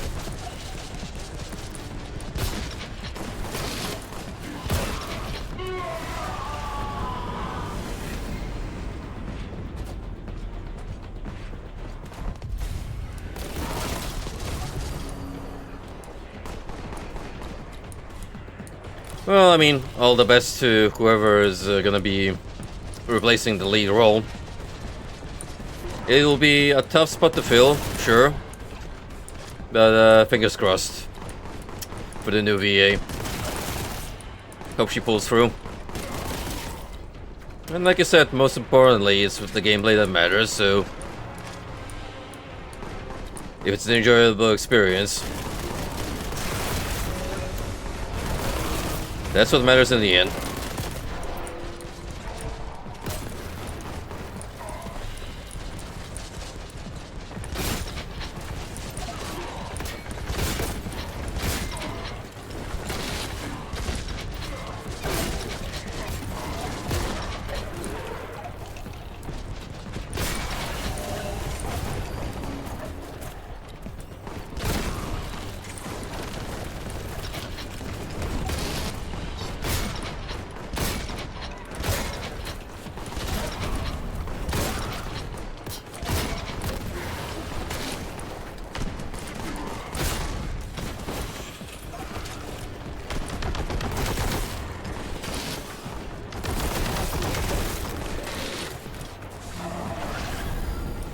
Oh, this is bad.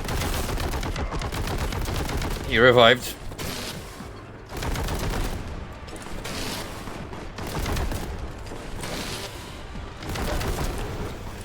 Ooh. Just about enough ammo to pull through.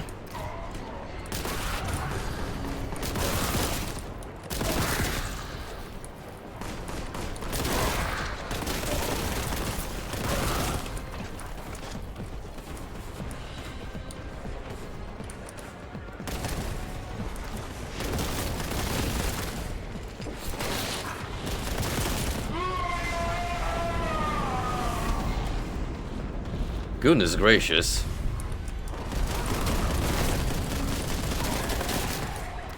I've got a lot of my plate down here.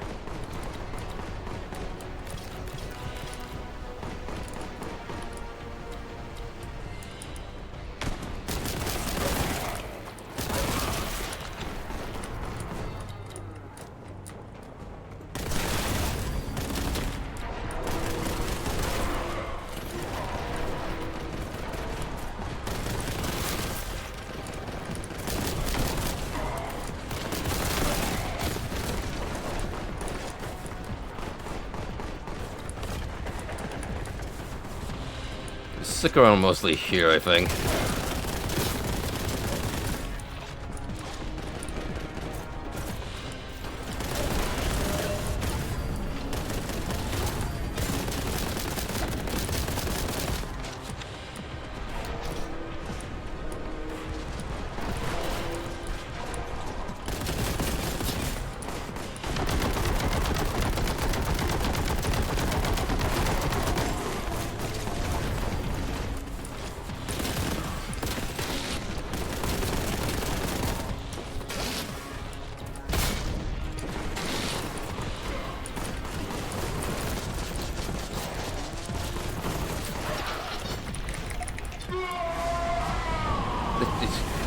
You think that's enough?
Talk about another challenge.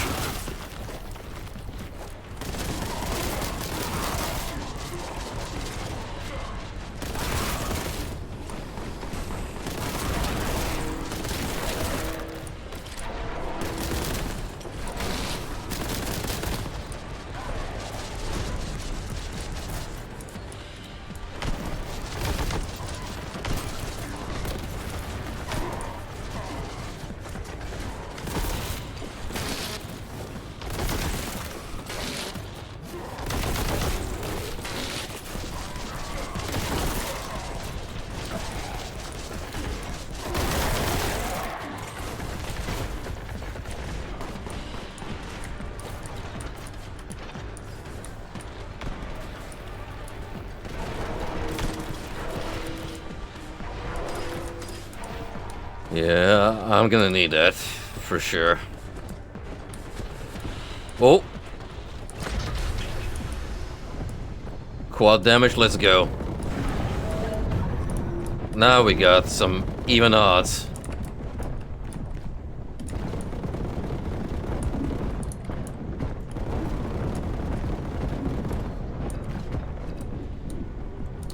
Heck yeah.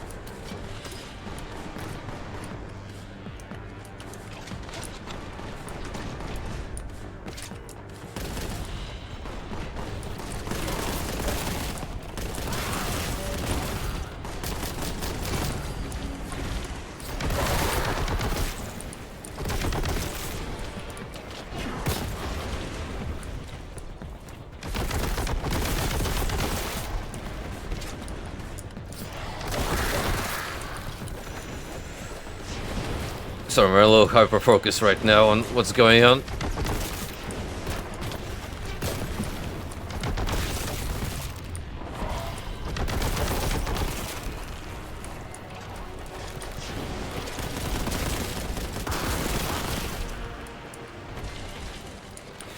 Real adrenaline pump.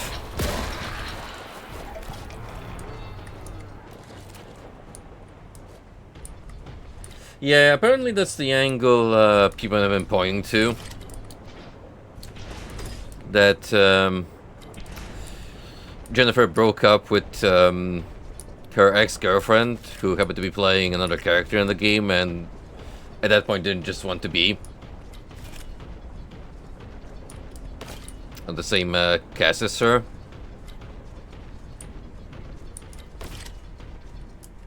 Which on the other hand, well, I suppose it would have been awkward for them to work together anymore, but at that point it's like, girl, you're already that far ahead, just push your private affairs aside and see through it to the end.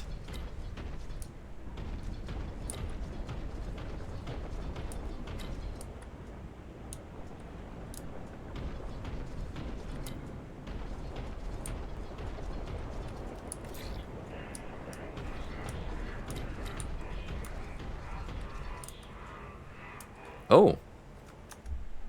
That it, huh? Only one secret out of 7 at that. Wait. Really? Because I'm pretty sure last time I had one more pickup. Probably because I reloaded, so it didn't register. We did get that quad damage. Here. At the bottom, I believe we had the ammo crate. Yep, that one over there. So at least we'll walk in with 2 out of 7. Which sounds a little bit better on paper.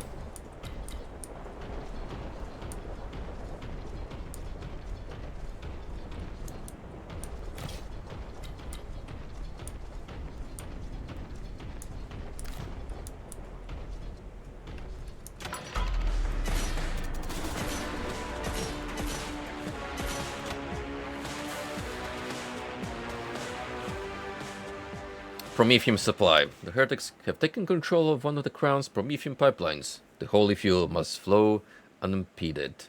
Reclaim it for the Emperor and continue your ascent. Oh, sorry. Decided to tap out. Did the cutscene because I'm like, it's gonna be fine. No, it wasn't.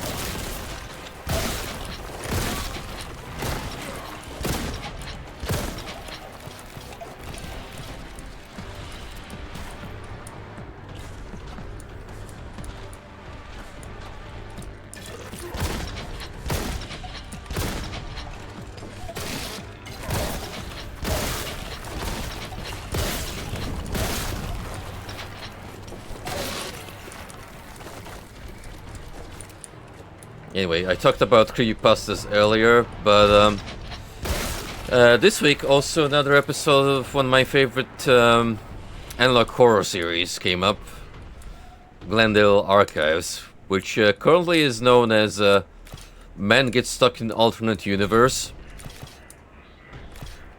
Turns it into a cooking vlog series. No, really, that's one of the starting points. Where the guy just has random segments where he's like, today I'm gonna make crispy chicken salad, and here's the recipe step by step. So out of context, you could generally just take those clips and use them as cooking recipes.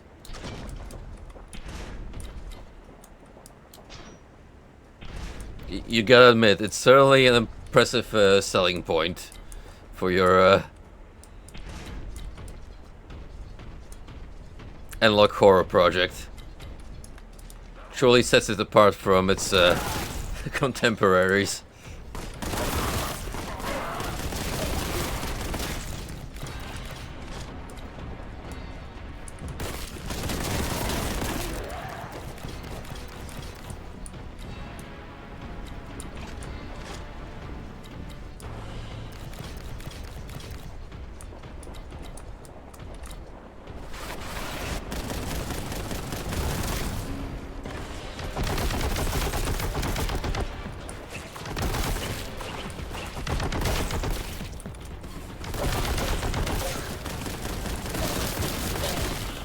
I'm not about to waste heavy Boltgun ammo on these shrimps.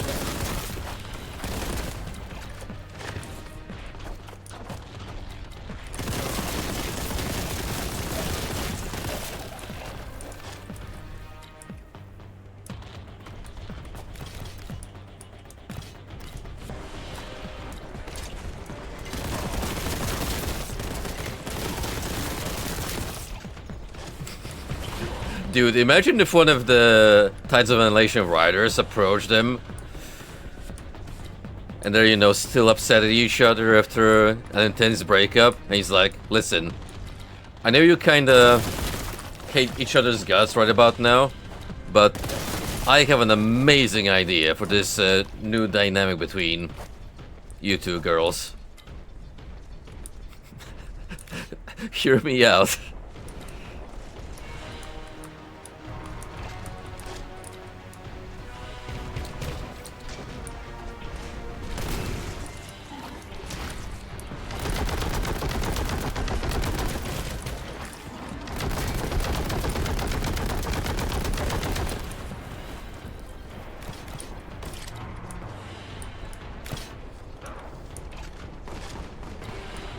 I mean, back in the day, especially in regards to Hollywood acting, setting up actors through unconventional methods in their role used to be pretty much a staple.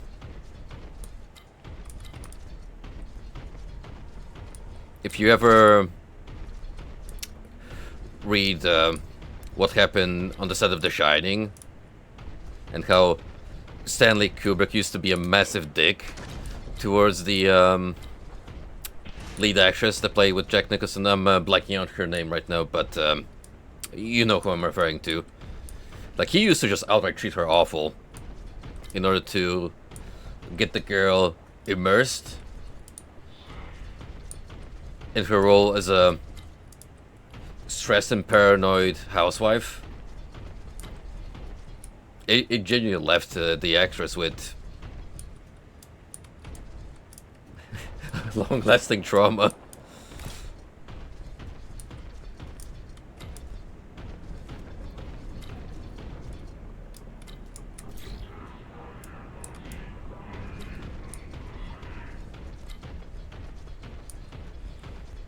%100% recommend The Shining. Especially if you're into horror. It's always a toss-up between that and The Thing as my one favorite horror flick. Both are really great.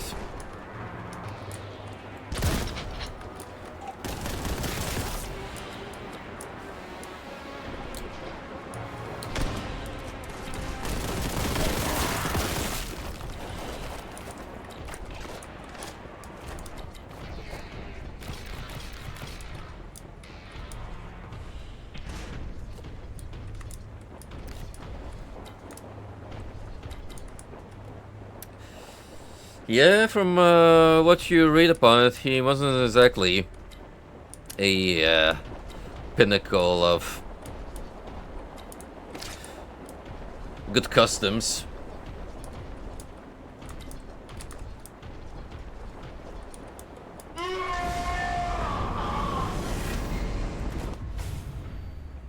That was very mean.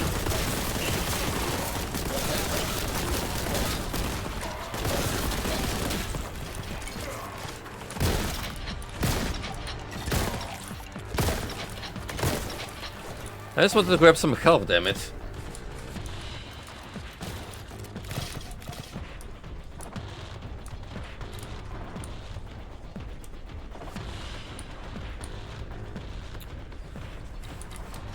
I don't remember, actually. It kind of sounds like him, doesn't it? See what Google says. All actors not to be treated like cattle.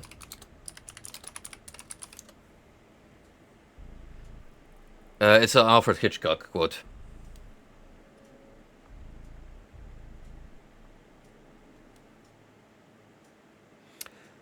Apparently, Hitchcock denied it later on.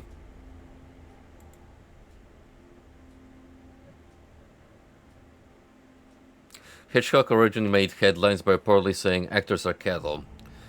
We discussed a massive public outcry from Hollywood, stars and unions. He offered a cheeky tongue-in-cheek correction. I never said actors are cattle. What I said was all actors should be treated like cattle. Wow. What a character, huh?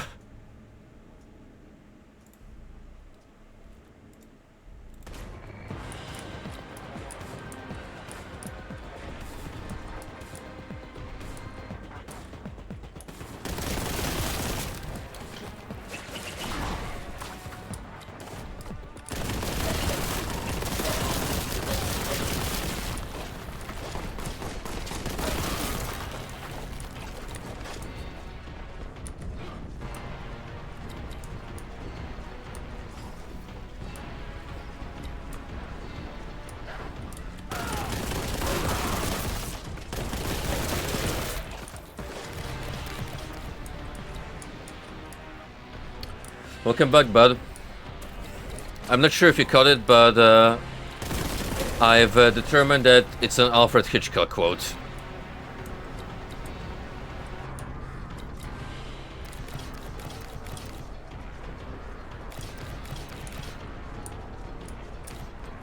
Apparently people initially interpreted it as in him saying that actors are cattle, but then when he was asked to elaborate on it, he stated, I never said that I consider actors to be cattle, I just think we should treat them like cattle.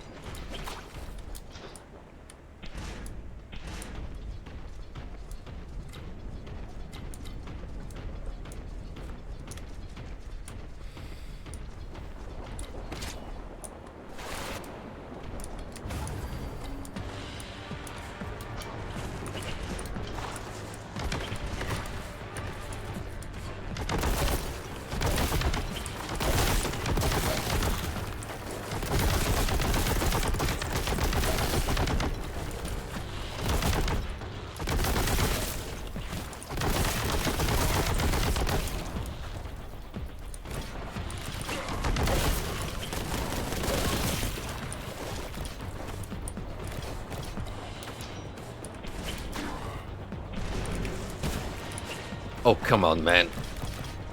Just want to grab health.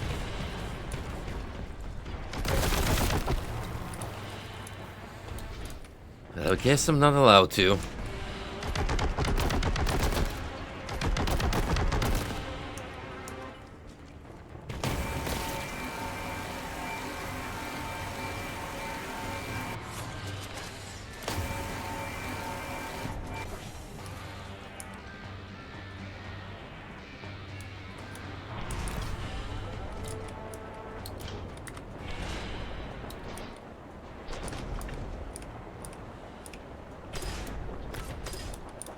Not quite. It's an enemy you are introduced to pretty early on in the game.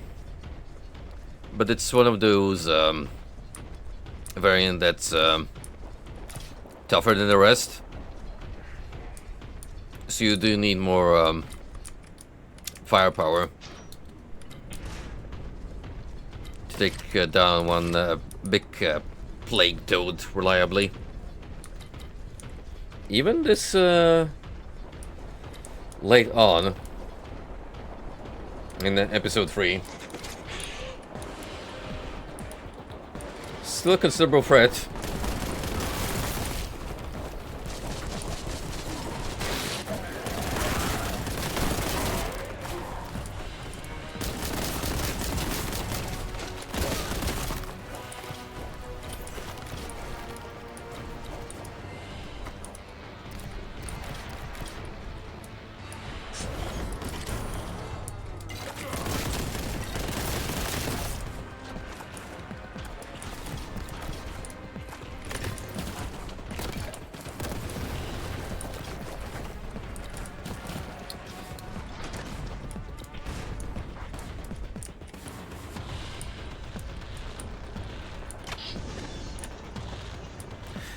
We've just begun the last episode of the base game, Chapter 3. It's probably gonna be a pretty long one, just like the other two. And then we also have Forges of Corruption, the DLC content, which on its own is an extra episode. So I'd say, at the pace we're going, 2 more streams of Boltgun.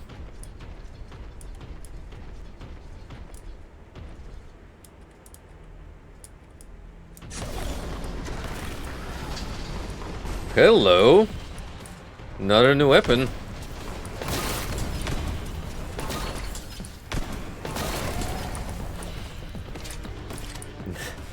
No, that's a dev beam, alright. And it shits all over the laser we had.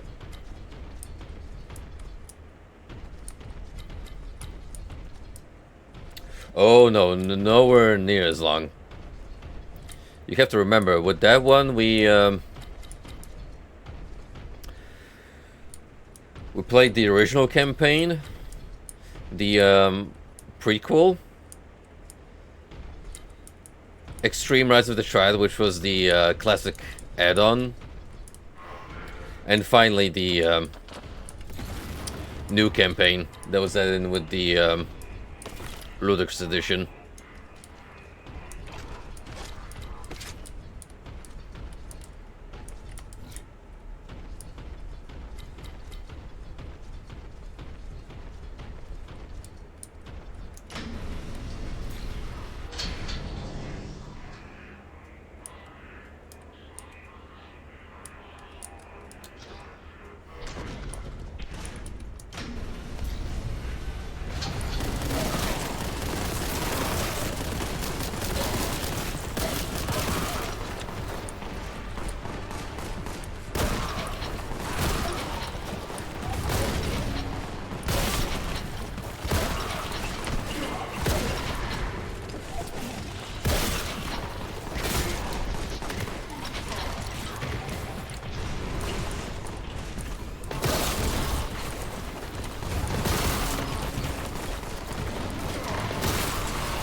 Whew. Liquefied.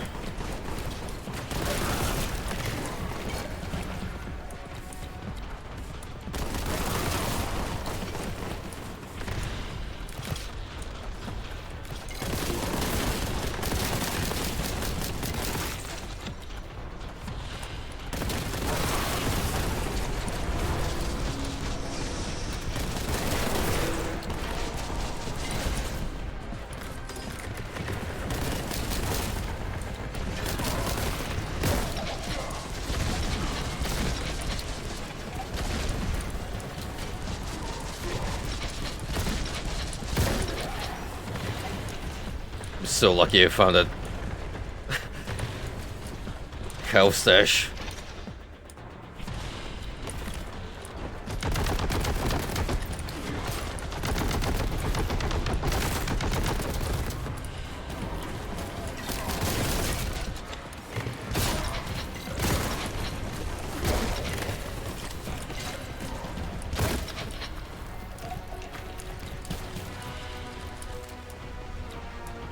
Yeah, no problem. I did see the lad going live with the corner of my eye, so once I'm done, I'll send you guys over to the Frosty Man. And to be fair, I've never tried that angle, because essentially I would have to set up a virtual machine to run on different instances of an OS, and then boot up a game through the virtual machine, which people do for bits, especially if they're looking at old operating system setups. But it is unwieldy.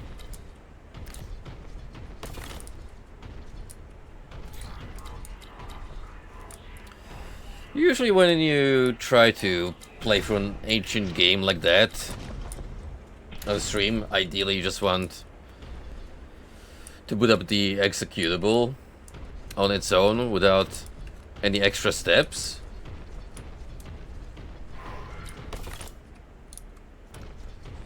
But I can kind of see the reasoning behind going about the matter in a roundabout way.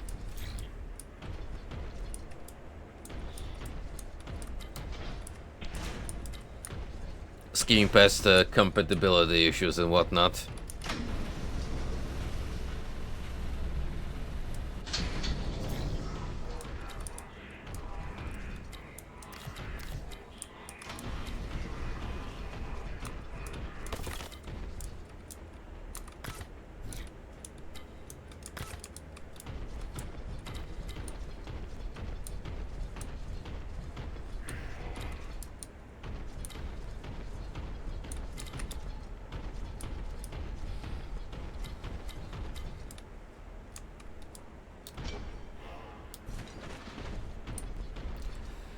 Depending how things move on, I'd say probably 1 or 2 more maps.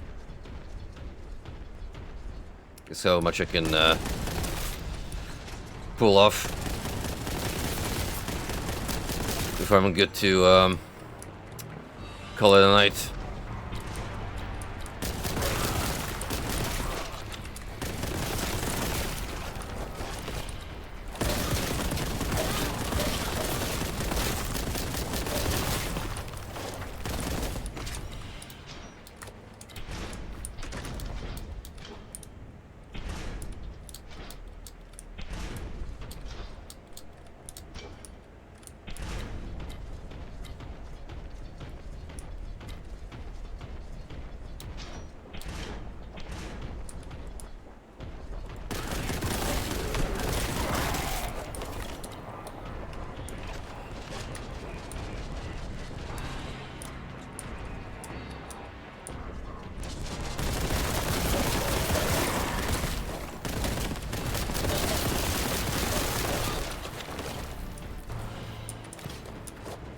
Smell another arena fight coming up.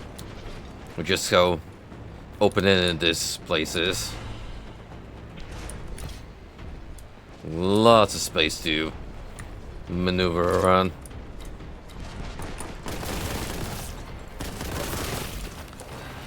No shortage of ammo either.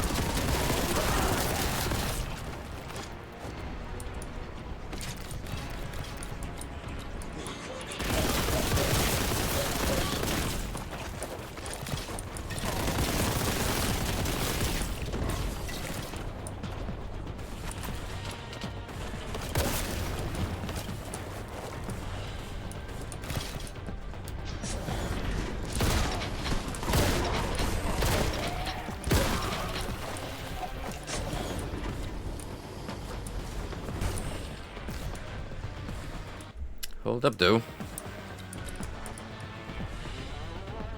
There's still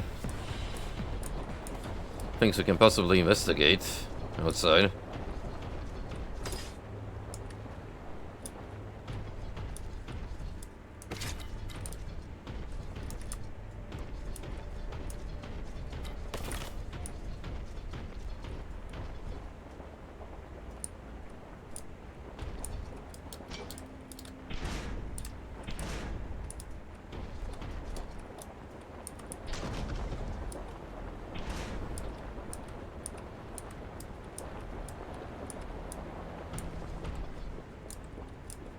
Yeah, we're back here. Let's proceed onwards then.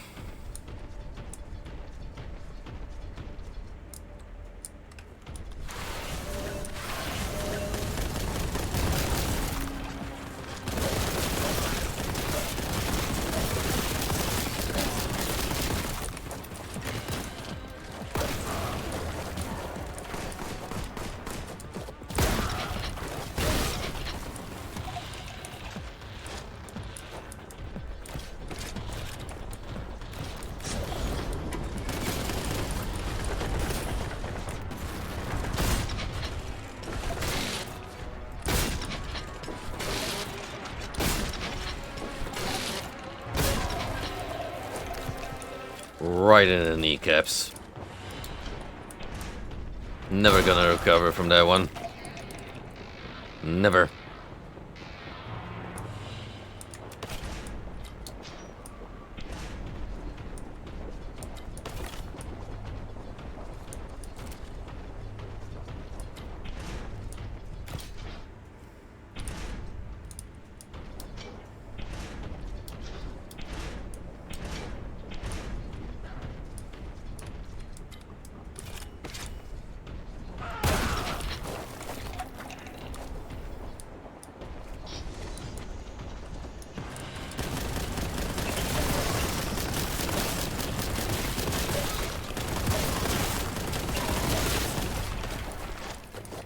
This map sure favors conventionally structured monster closets, literally, instead of just spawning them in.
Oh, one more.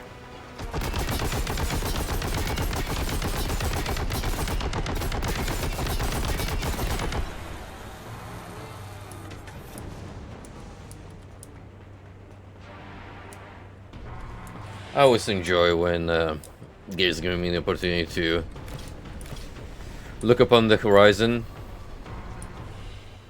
trace back to the entire distance we've covered, look upon all the collectibles that I never got the chance to take with me.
Nah. Oh, disappointed there's nothing for coming up there. What about here? Can you even make that jump?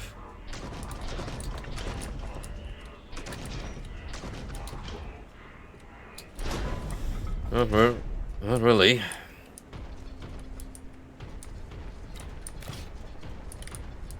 I mean, technically, I could have. It's just there's an invisible wall. Oh yeah, just in case I wanna pop back here. Have a look around.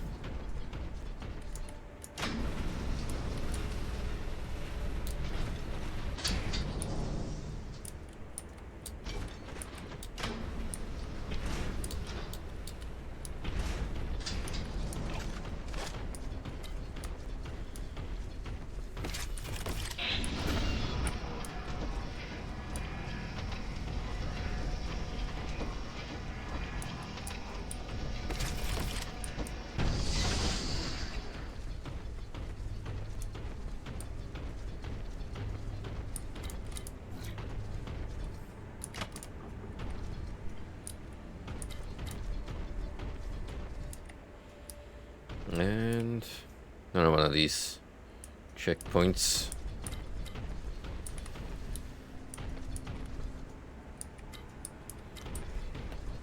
Yeah, chances are, even in this main open area here, there's a power-up or two. I may have skipped by, but that's okay. Let's just carry on.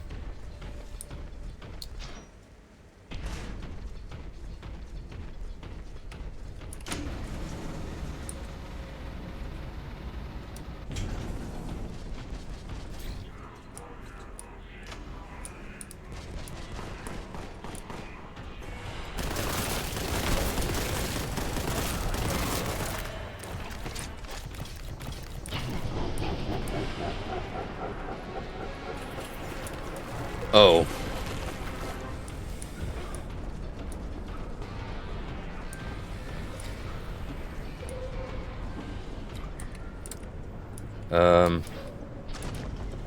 Shit.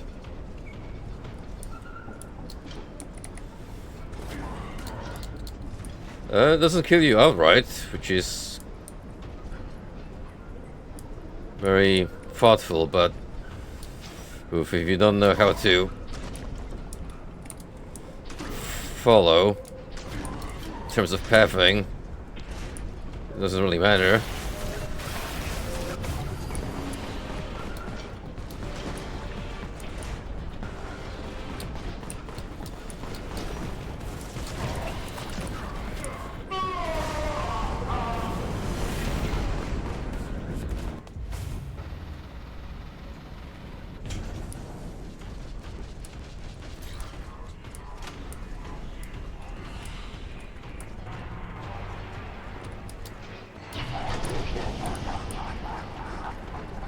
Cool. You can get a bit of a head start if you follow from there.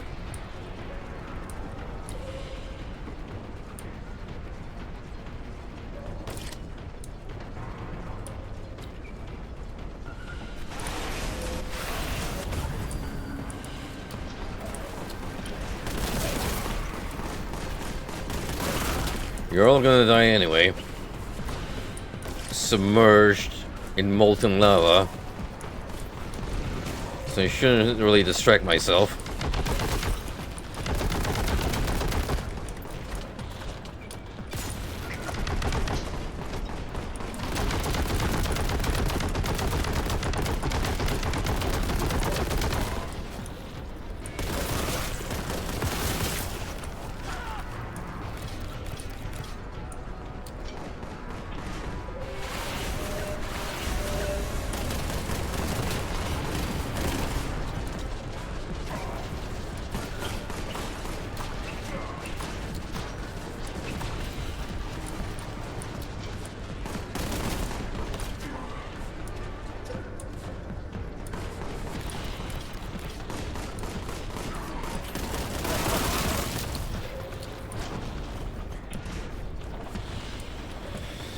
Keeps on going.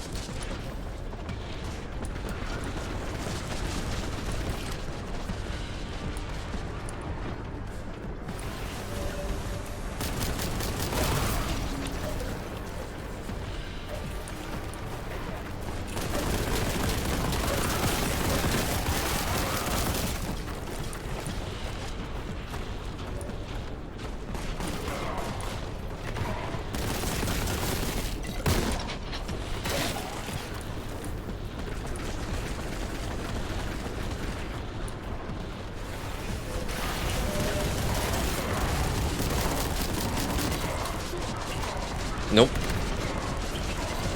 Fuck that.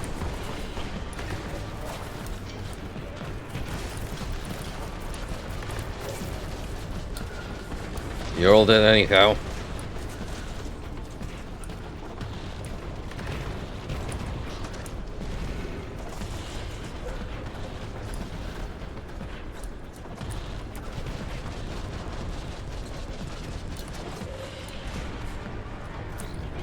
Whoop.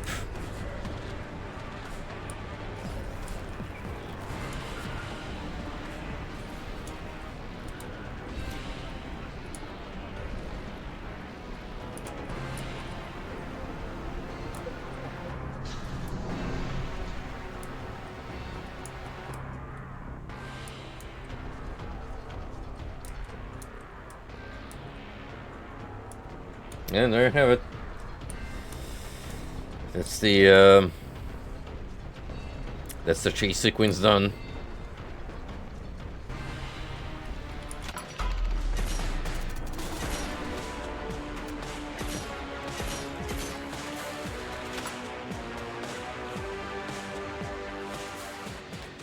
Galvanic Forge Shrine. This Galvanic Temple is one of the Crown's many forges. Purging it of heretical influence will assist our defensive efforts. Push forward and sanctified in the name of the Emperor.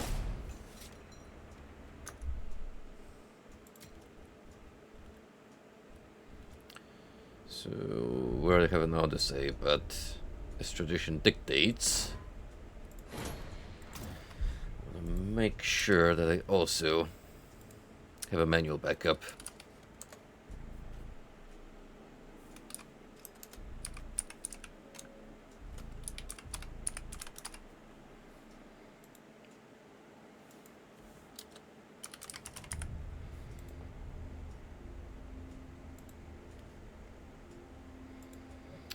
So right now we're in map number 3. 1, 2, 3, 4, 5, 6. So that's like... So that's basically 6 here in the third chapter, and then another 5 for the DLC. Whereas I've done at our current place 2, 3, 4, 5. Yeah, I guess 5, 6 is our usual pace.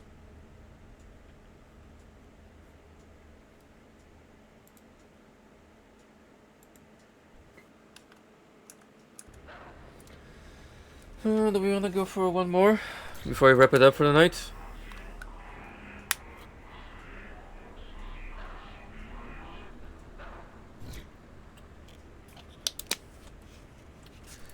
Sure can. Just a sip of water to soothe my worked up throat, and let's get to it.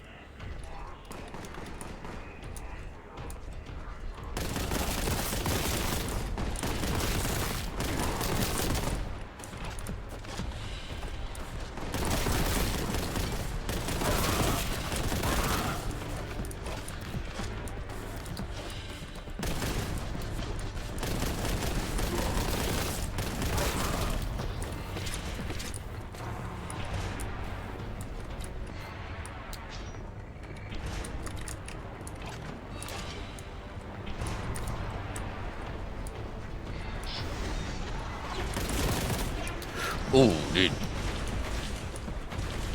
Spooked me.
Let's see one over here of interest.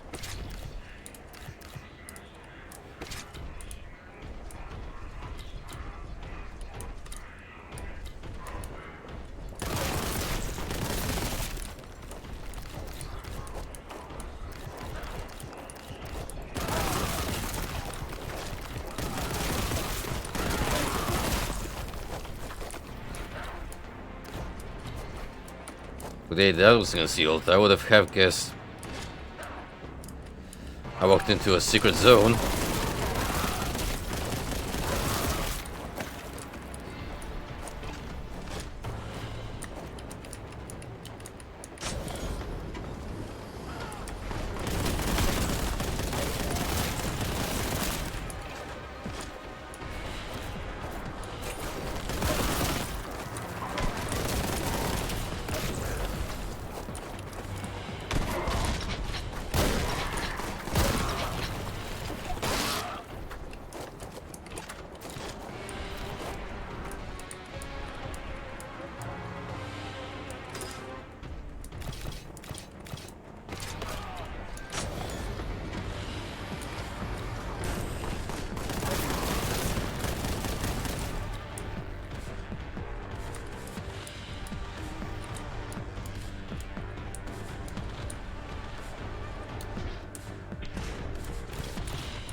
No, at least we need to know where to take our steps once we find the purple key.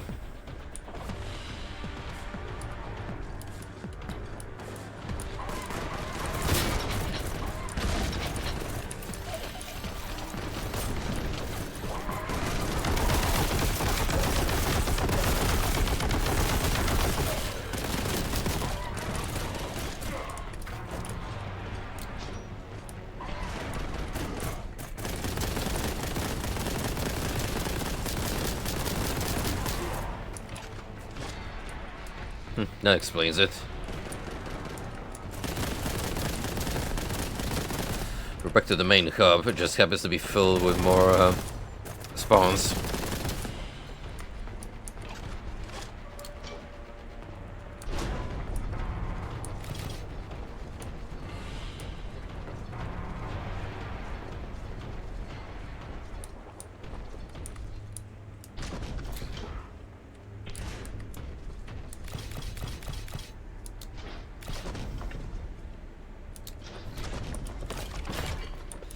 Nice.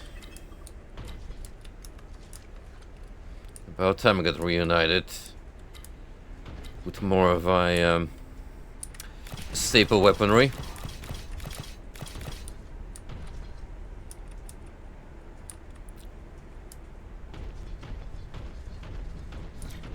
Is that the entire reason of coming up here? To get the gun? Yep.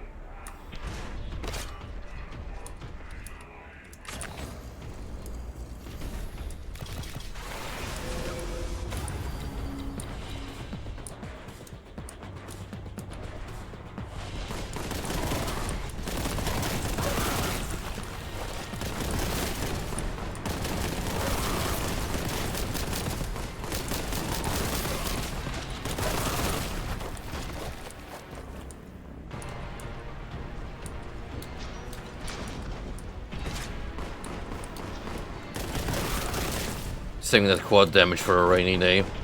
So probably soon.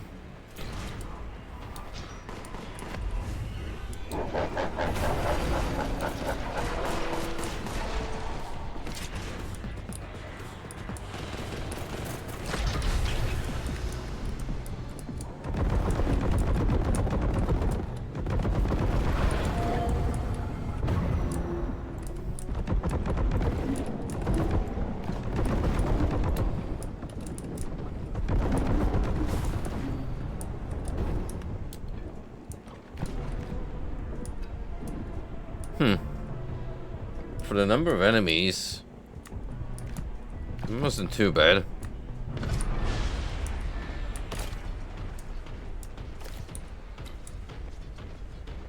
Actually expected much more resistance. Oh, hey. Things went smoothly for once, which is not how it always plays out.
Up to this point, the map we're currently playing seems to be more condensed as far as layout goes. It's not as nearly stretched out as some of the others.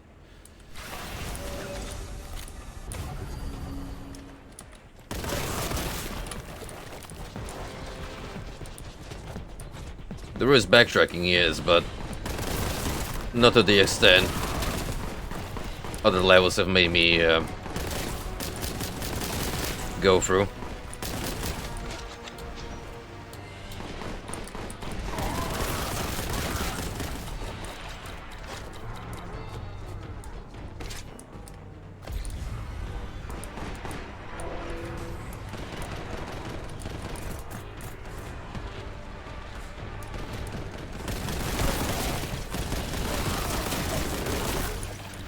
I like that ammo crate up there. I'm not sure how to get it though.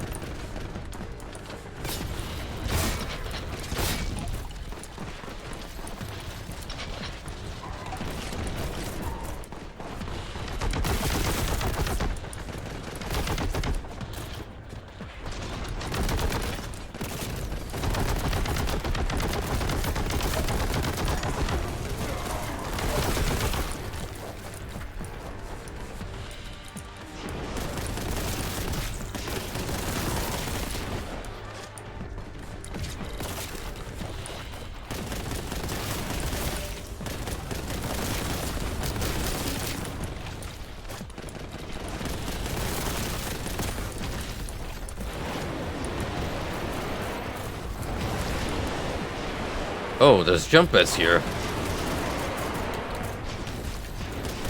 That could help.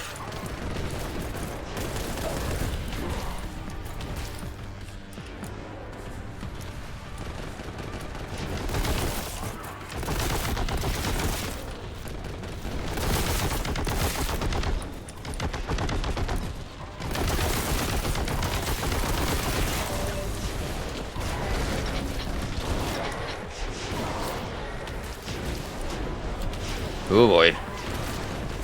Starting to get stacked in here.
Oh.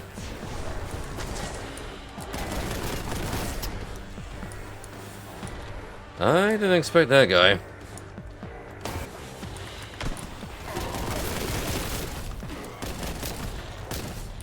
Fortunately, it didn't waste just about everything I had.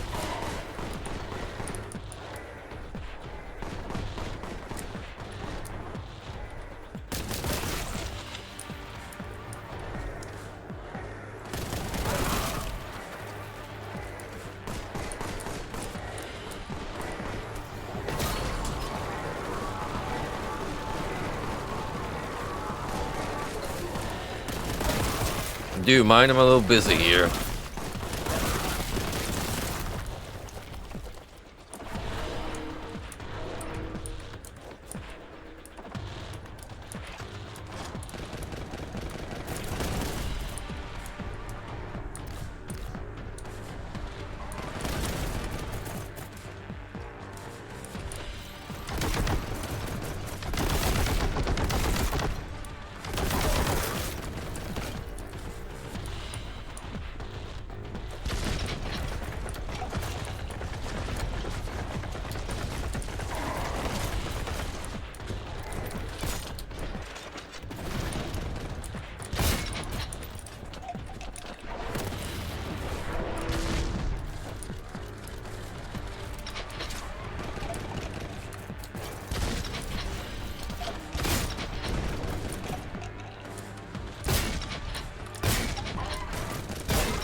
Be nice if we could focus down just in that fallen angel fella now.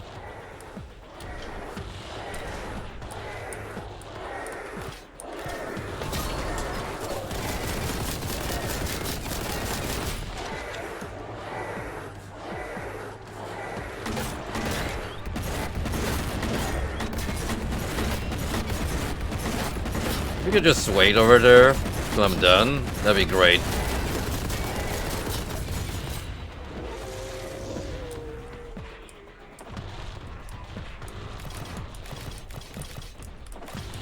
Awesome. All according to plan.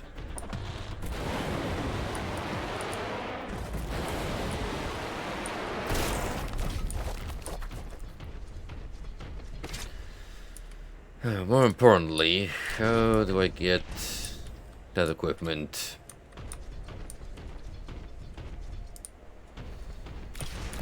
gonna need a good boost, that's for sure. There's no way I'm getting up there for a regular jump.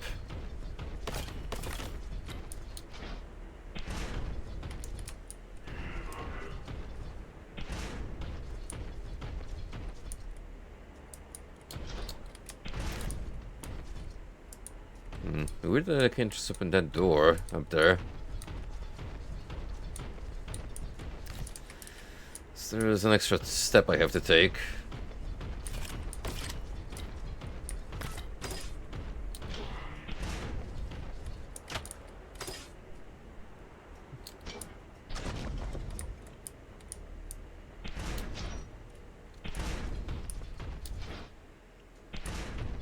That may have done it.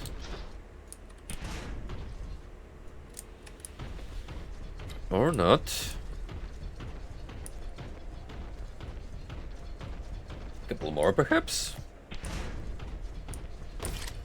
Really, it did miss a lot of gear over here.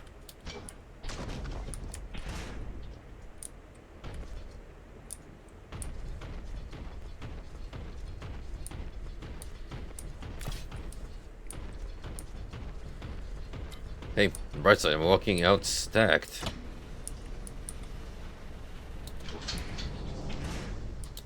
Nice.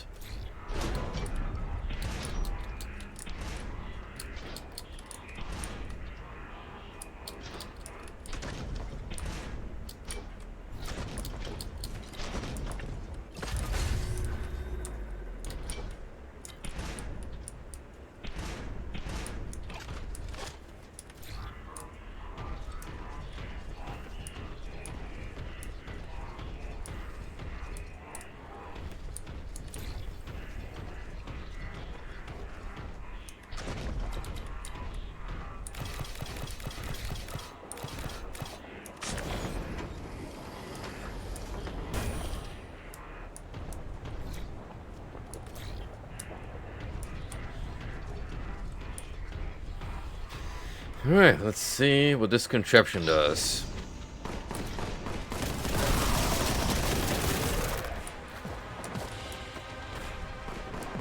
I do believe that might be the exit in front of us.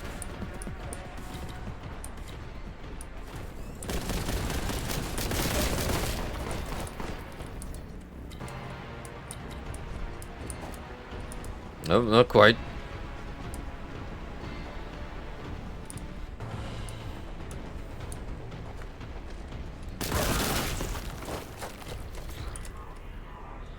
Memorial to elevator construction staff registering names of the fallen.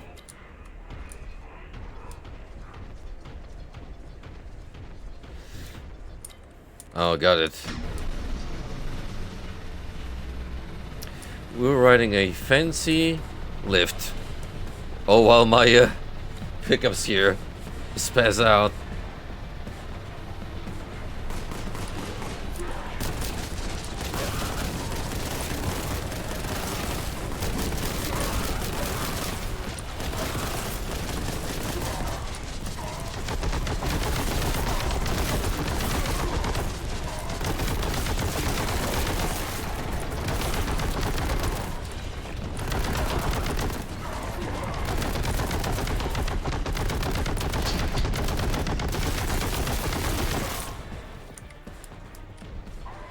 Got him.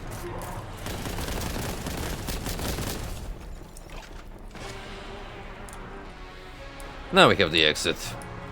Proper.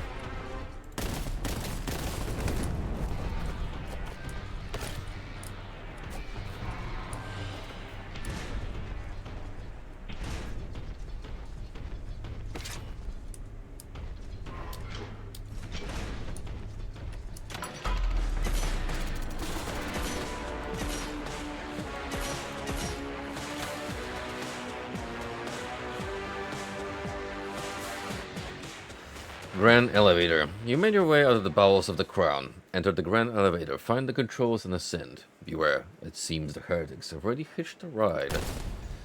So, more scripted sequences? Perhaps, who knows? But that we shall leave for another time, because we're slowly but surely approaching the 5-hour mark. It's getting late on my end.